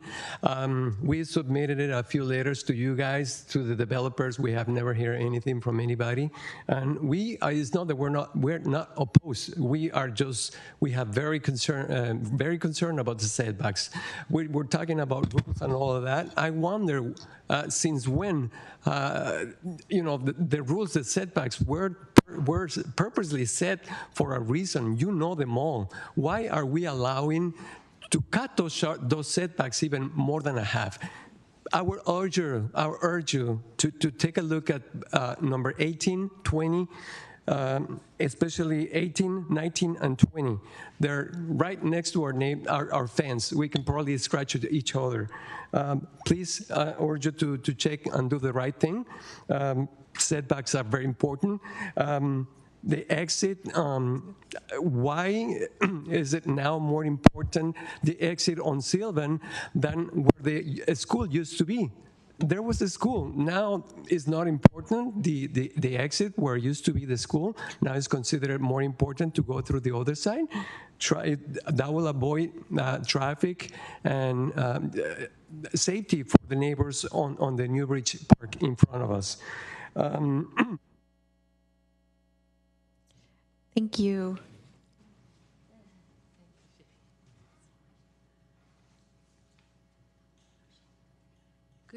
Good evening. Everybody's tired, huh? It's late, so. Yeah, I'm Carmen Callejas. This is my husband, Salvador, so you know where I live.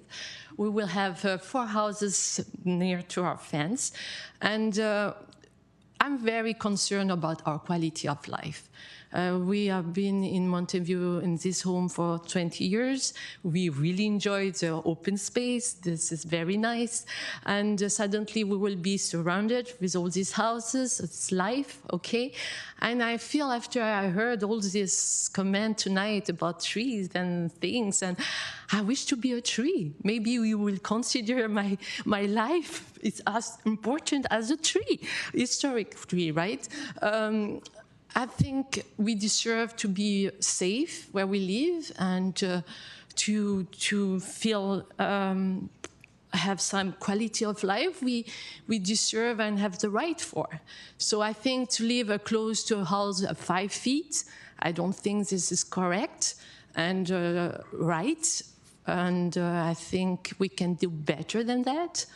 And so the reason we are here with my husband to opposed to the setbacks. This is the main concern for her home. We are suddenly have three homes in one side, one home and a tree, and they put trees, but how they will grow at 5 feet?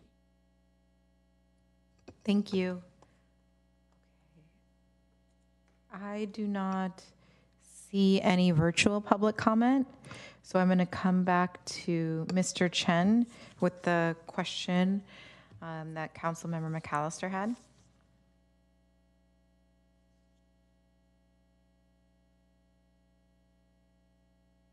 Great.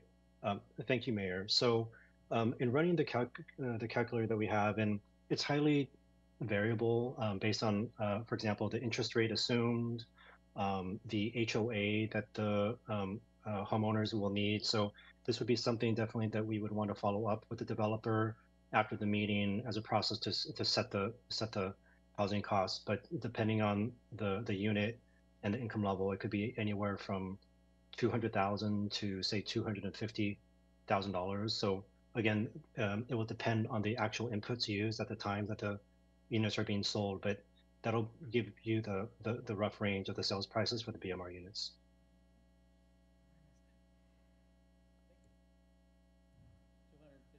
$250, thank you. Thank you. Great, thank you. Councilmember Ramirez. Thank you, Mayor. I don't believe I will be as eloquent as Councilmember Clark in the previous item, but I'll try and share some of the challenges and constraints that the council will be operating under. But first I'll share, I've been monitoring this project for a long time. I was first made aware of it many years ago when a land use consultant reached out, who I knew through my day job, to talk about what could be done with this site. And the primary constraint is it's zoned R1. It reminds me of the first item on the agenda. You know, if you have a certain zoning and general plan designation, as Councilmember Clark had identified in the previous item, we have a set of rules and we have to adhere to them. So there weren't a lot of opportunities, unfortunately, beyond the proposal that we see today. But I do feel it is a lost opportunity, and I wish we had had a zoning in place that maybe would have allowed for a different outcome, especially recognizing, as many members of the public had shared, that one portion of it had a commercial use and another portion had a school. So I regret that there isn't a project that I think provides more for the community before us, but this is a project that not only complies with the rules and regulations that have been in place, but also with state laws that the applicant had shared with us that provide some additional protections. And I think for the from the community's perspective, the most important one to recognize is the state density bonus law, which entitles the applicant to waivers from development standards that ordinarily the city would impose if the applicant provides affordable housing, which they are, and if those development standards would otherwise physically preclude the additional units that are entitled by state law. So state density bonus law is very powerful, and it allows for the types of development proposals that many councils up and down the state of California know can cause some heartburn with neighbors nearby. So we're constrained from that, unfortunately. We won't be able to impose the development standards that are in our municipal code because the applicant has a right to waive them in order to include the units that state law has granted them. I did want to share, I really appreciate the work that staff has done working with the applicant. I believe in the staff report there were references to some of the modifications that the applicant has proposed to respond to some of the community concerns that we've heard tonight and that the ZA had heard, I believe. So we want to express my gratitude for your work and also share my thanks to the applicant for reaching out and giving me some time to vent a little bit, expressing some of the concerns that I had shared at the start of my comments. The reason I had disclosed the ADU or the CC&R question early is because I literally got that email during this meeting, and it was in response to a question I had asked about whether the CC&Rs would prohibit the homeowners who will be occupying these homes from constructing ADUs or converting their garages, which state law would otherwise entitle them to. And the applicant had shared that no, there's CC&Rs will not prohibit homeowners from including ADUs, and I want to express my gratitude for not including that, because I know there are examples elsewhere in the state where there's some consternation about that. So I'm going to move the staff recommendation, including one, adopt a resolution of the City Council of the City of Mountain View conditionally approving a development review permit and a special design permit to redevelop the project site by removing an existing single-family home, a vacant private school, and a commercial building to construct 22 single-family units utilizing state density bonus law, and a heritage tree removal permit to remove 26 heritage trees on a 2.51 acre site at 301, 309, 317, and 323 Moore Park Way and 301 Sylvan Avenue, APN 161-05-003, 161-05-004, 161-05-005, 161-05-006, and 161-05-007, and finding that the project is exempt from review under the California Environmental Quality Act, CEQA, pursuant to CEQA Guidelines Section 15332, infill development, and Section 15302, replacement or reconstruction, to be read in title only, further reading waived. With the consent of the council, I'd also like to include a condition that the applicant work with staff and include ADUs where not otherwise physically precluded by any constraints on the site, and that's something that I would hope staff can work with the applicant on. And then to adopt a resolution of the City Council of the City of Mountain View conditionally approving a vesting tentative map to combine 5 existing parcels and create 27 parcels, including 22 residential parcels and 5 common parcels on a 2.51 acre lot at 301, 309, 317, and 323 Moore Park Way and 301 Sylvan Ave, APN 161-05-003, 161-05-004, 161-05-005, 161-05-006, and 161-05-007 to be read in title only, further reading waived.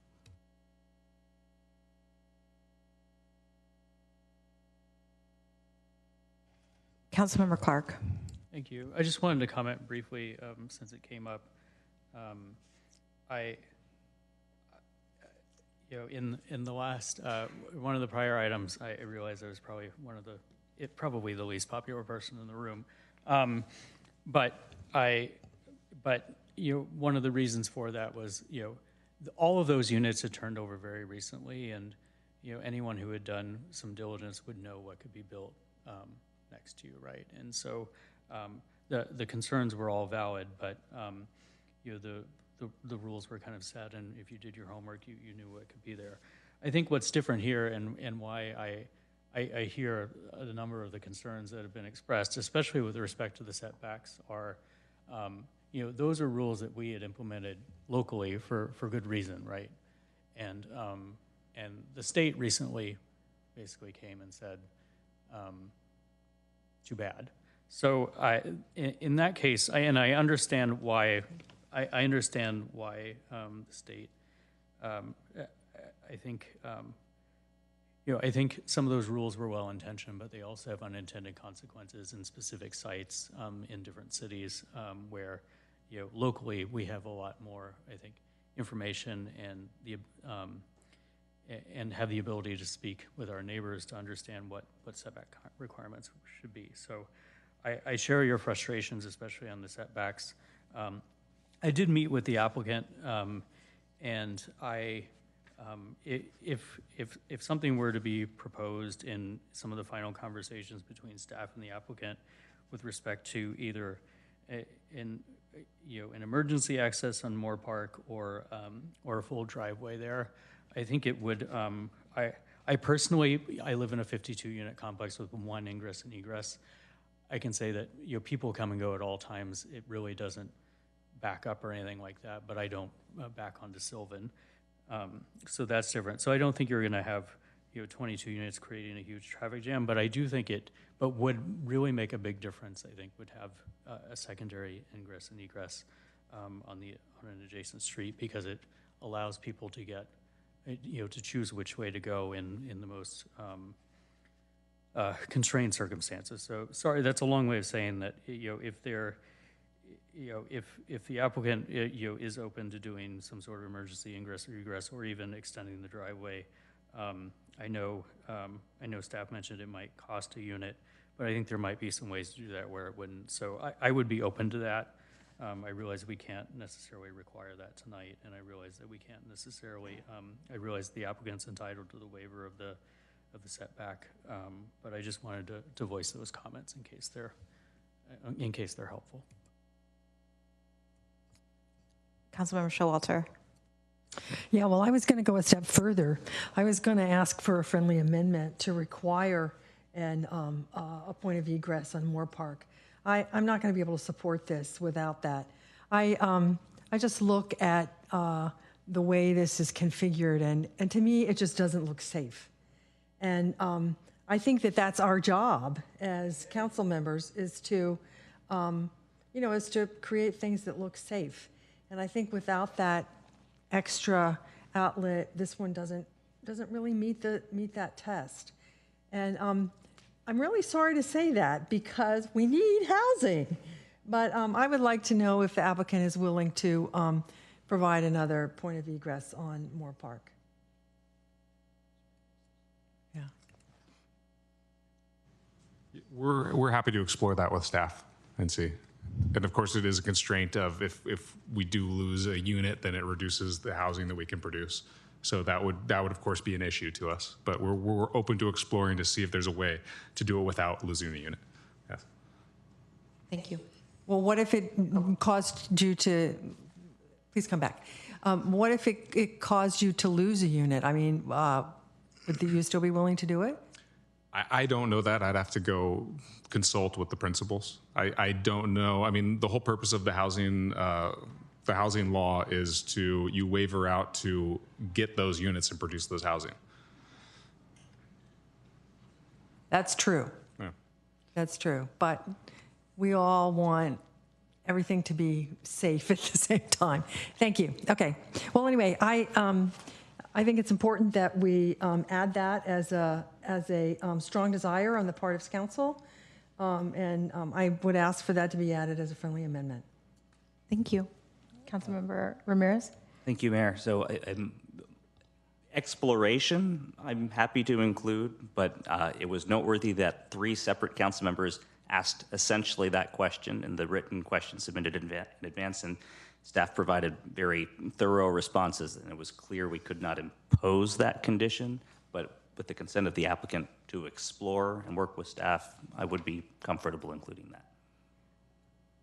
Councilmember Hicks.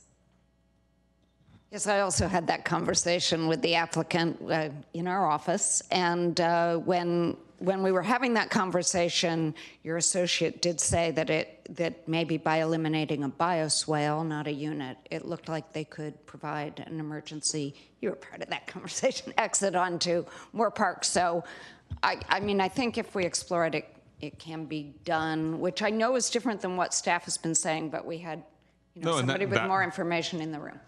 Yes, that was part of our conversation. We're totally open to exploring that, and I think it's not a removal of a bioswale, but it's relocating a bioswale because we need that You're right. stormwater management. Yes. I misstated. Yeah. It was moving the bioswale, not eliminating. But we're more than happy to explore that. Okay, so I think that we had a friendly amendment from Councilmember Showalter. Looks like the motion maker and the seconder are comfortable with that. Is that? Oh, yes, I'm comfortable with that. Okay, Councilmember Showalter, and we'll move on to, yes. Okay, so yes. Could I speak? City Attorney Lowe, go ahead, I just want to make crystal clear on the record that the friendly amendment is for exploration. Correct. It is not a condition of approval. Correct. Requiring it. Okay, perfect.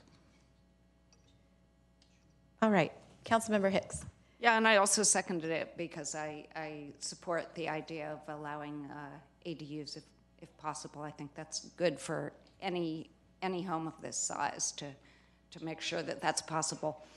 And then I just agree with what the previous council members have said in terms of reasoning, in terms of adding housing and the problems with small setbacks that we kind of can't overcome. Although I have to say, if we had been able to rezone this for something like an apartment building or stacked flats, you might have gotten more setbacks, but that's not what the rules are at this point. Councilmember McAllister. Yeah, thanks. So I need a little education here.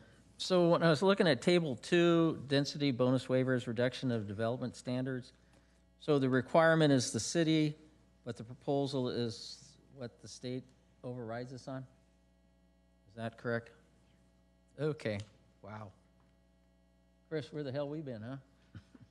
Okay, that was, and then this phrase, butters right restriction.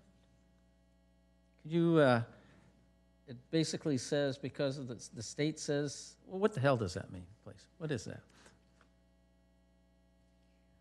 Excuse my French. Hi, good evening. Jennifer Ng, Public Works Director. So abutters' rights is basically a restriction that's placed upon the property by the state of California. In this case, it's Caltrans, right? They have adjacent freeway on-ramps right there, and because of the proximity to where that lines up with the property, they have placed restrictions that says basically you can't have any access because then it could be a potential safety hazard and a conflict with those freeway on-ramps, off-ramps. So where, I mean, it's great where the road would come out, goes basically right into the off-ramp, doesn't it? Their street there? There's a limited area in which I'll call it a punch through, right, of a driveway could exit out on or interface with Moore Park. We do have the restriction of the abutters' rights to the south side of the property on Moore Park. There is a curvature to Moore Park on the northern side, which is going to limit sight distance. And of course, we want it to be safe for the people coming in and out of that complex. And so, you know, we're left with a little bit of window. Oh, thank you, Diana. We're left with a little bit of window between basically the yellow and the red on the left-hand side with which to play with. As you can see on that site plan, that window of opportunity is right where two units are located. So of course we would have to work with the developer to shimmy things around a little bit, possibly. Oh, okay, that's interesting. Okay. And so that's goes with the property. So where are people proposing this unit comes out and the entrance comes in? I think that there was there was a discussion about exploration further with staff and the applicant. So I don't know if that we have the answer to that right now. Because that goes right into the expressway. Okay, and yeah, we've had our discussion about I mean, there was a beautiful heritage tree. I already mentioned that, so that was quite interesting. So, okay, thank you. Okay. Okay. So I will, since there's a motion on a second, I'll just add my comments, which are I live near this area. I frequent this area. I appreciate colleagues' comments on the frustrating situation that the city can sometimes be in when the state decides that they're going to impose alternative regulations than the ones that the city has put forward.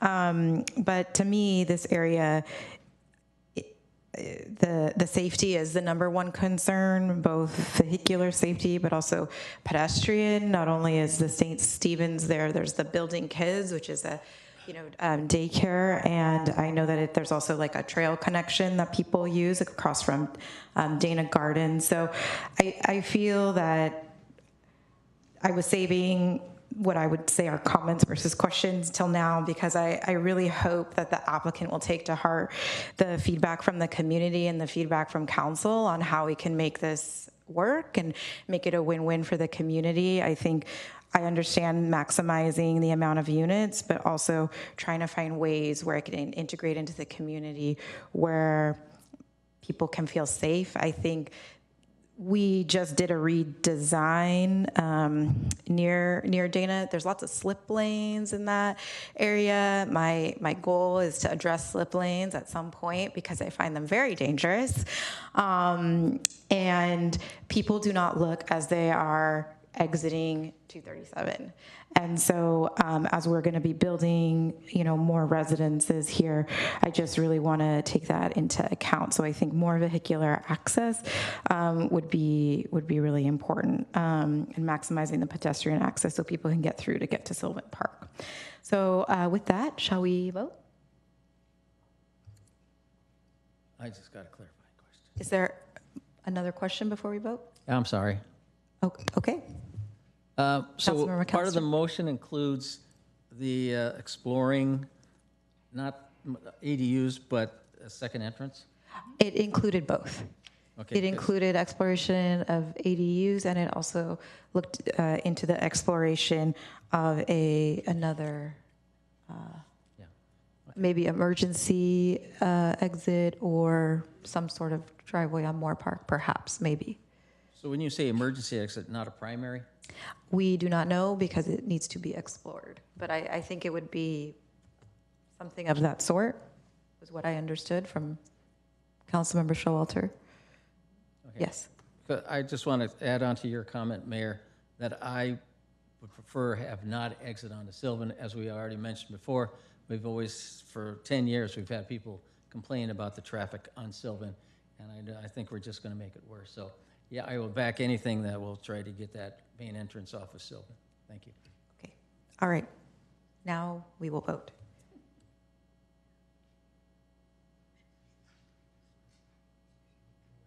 All right. That passes unanimously. Thank you to staff and the applicant. So we'll move on to item 7, council, staff, and committee reports. Do colleagues have any staff or reports, including perhaps travel? Councilmember Showalter. Yeah, just quickly, I attended a Stevens Creek Summit planning meeting. It's going to be sort of a day-long event, probably about a year from now, about the Stevens Creek watershed. And it was hosted at MedPenn and had people from Valley Water, and Dawn Cameron came representing Mountain View and MidPenn, and there was somebody from Palo Alto. So had a really nice representation of people from Cupertino and Sunnyvale as well. Anyway, along with most of my council members, last Friday I attended the State of the Valley, and there's been a tremendous amount about that in the newspaper, and it was, as always, it was fascinating to hear the demographics and the the interpretation of them, and I would just urge everybody to buy the book. It'll be available next Friday from Amazon. The Silicon Valley Index, I mean, it's one of those few things that I think really comes in handy, kind of like our local farmer's almanac on steroids kind of thing. Anyway, Silicon Valley Clean Energy meeting was last night, and we got to tour the new building that we have bought. It's in downtown Sunnyvale, and it has 28,000 square feet, which is quite a bit more than we need. So we are in the happy process of figuring out what are we going to do with all that space. So in addition to the offices for Silicon Valley Clean Energy and a boardroom, there will be some public space. And if anybody would like to talk to me about that, that'd be great. It's in Sunnyvale. Yeah, downtown Sunnyvale. And also another thing that I think is interesting is we found that we had a bit of a surplus. It turned out that the cost of energy, we got more money from selling energy than we had anticipated, and it was substantial, $33 million. And so we have decided to give a rebate to every customer. And staff is working out the logistics of that, but probably it will show up on our bills in August. We decided to put it all on 1 month because even though when you divide $33 million between all the people that buy energy from Silicon Valley Clean Energy, it doesn't come up to that much on a monthly basis. So on an annual basis, it'll be about $50 for residential customers. So that's my report. Thank you very much. Great, thank you. Vice Mayor Ramos. I cut a ribbon. I was really excited about that. But I threw the first pitch for the Mountain View Little League. But the main thing is I went to National League of Cities in D.C. and that was paid for by the city. Therefore, we're required to report on it. I serve on the Community and Economic Development Committee for NLC, and it was fun. Lots of people, lots of speeches. Great, thank you. Councilmember Clark. And I also attended the NLC conference from Saturday through return last night, Wednesday, in Washington, D.C. Great, thank you. Councilmember McAllister. I, too, attended the NLC, and I'm on the Transportation Committee, and it was interesting to hear different, housing was a big issue no matter where you were, and it was also an issue that developers weren't building anywhere else. I mean, the one person said the developers just putting their hands in the pocket to wait to see what's going on, so everybody's having issues. That was quite interesting.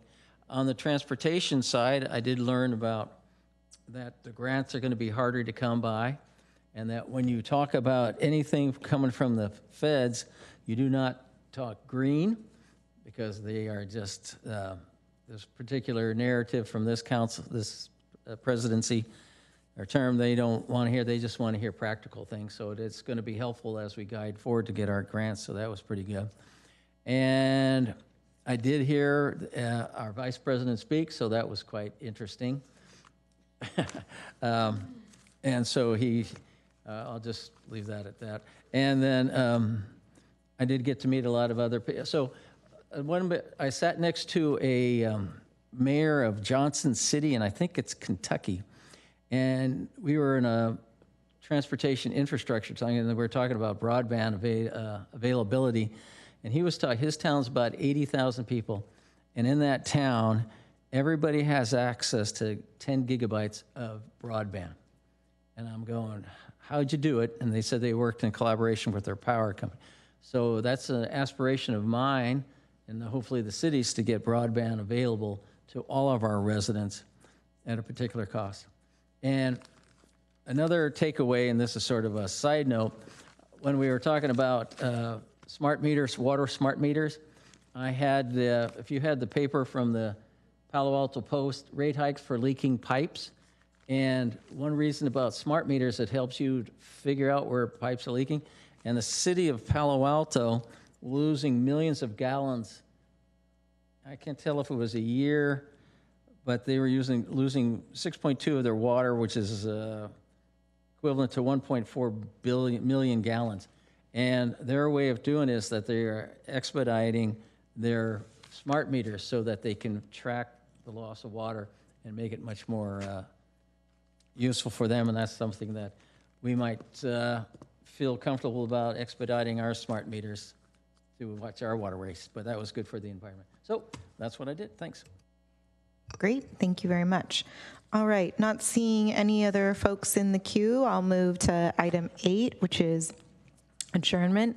The next City Council meeting will be held on March 18, 2025 to conduct applicant interviews for the Rental Housing Commission. This meeting is adjourned at 10:25 p.m. Thank you.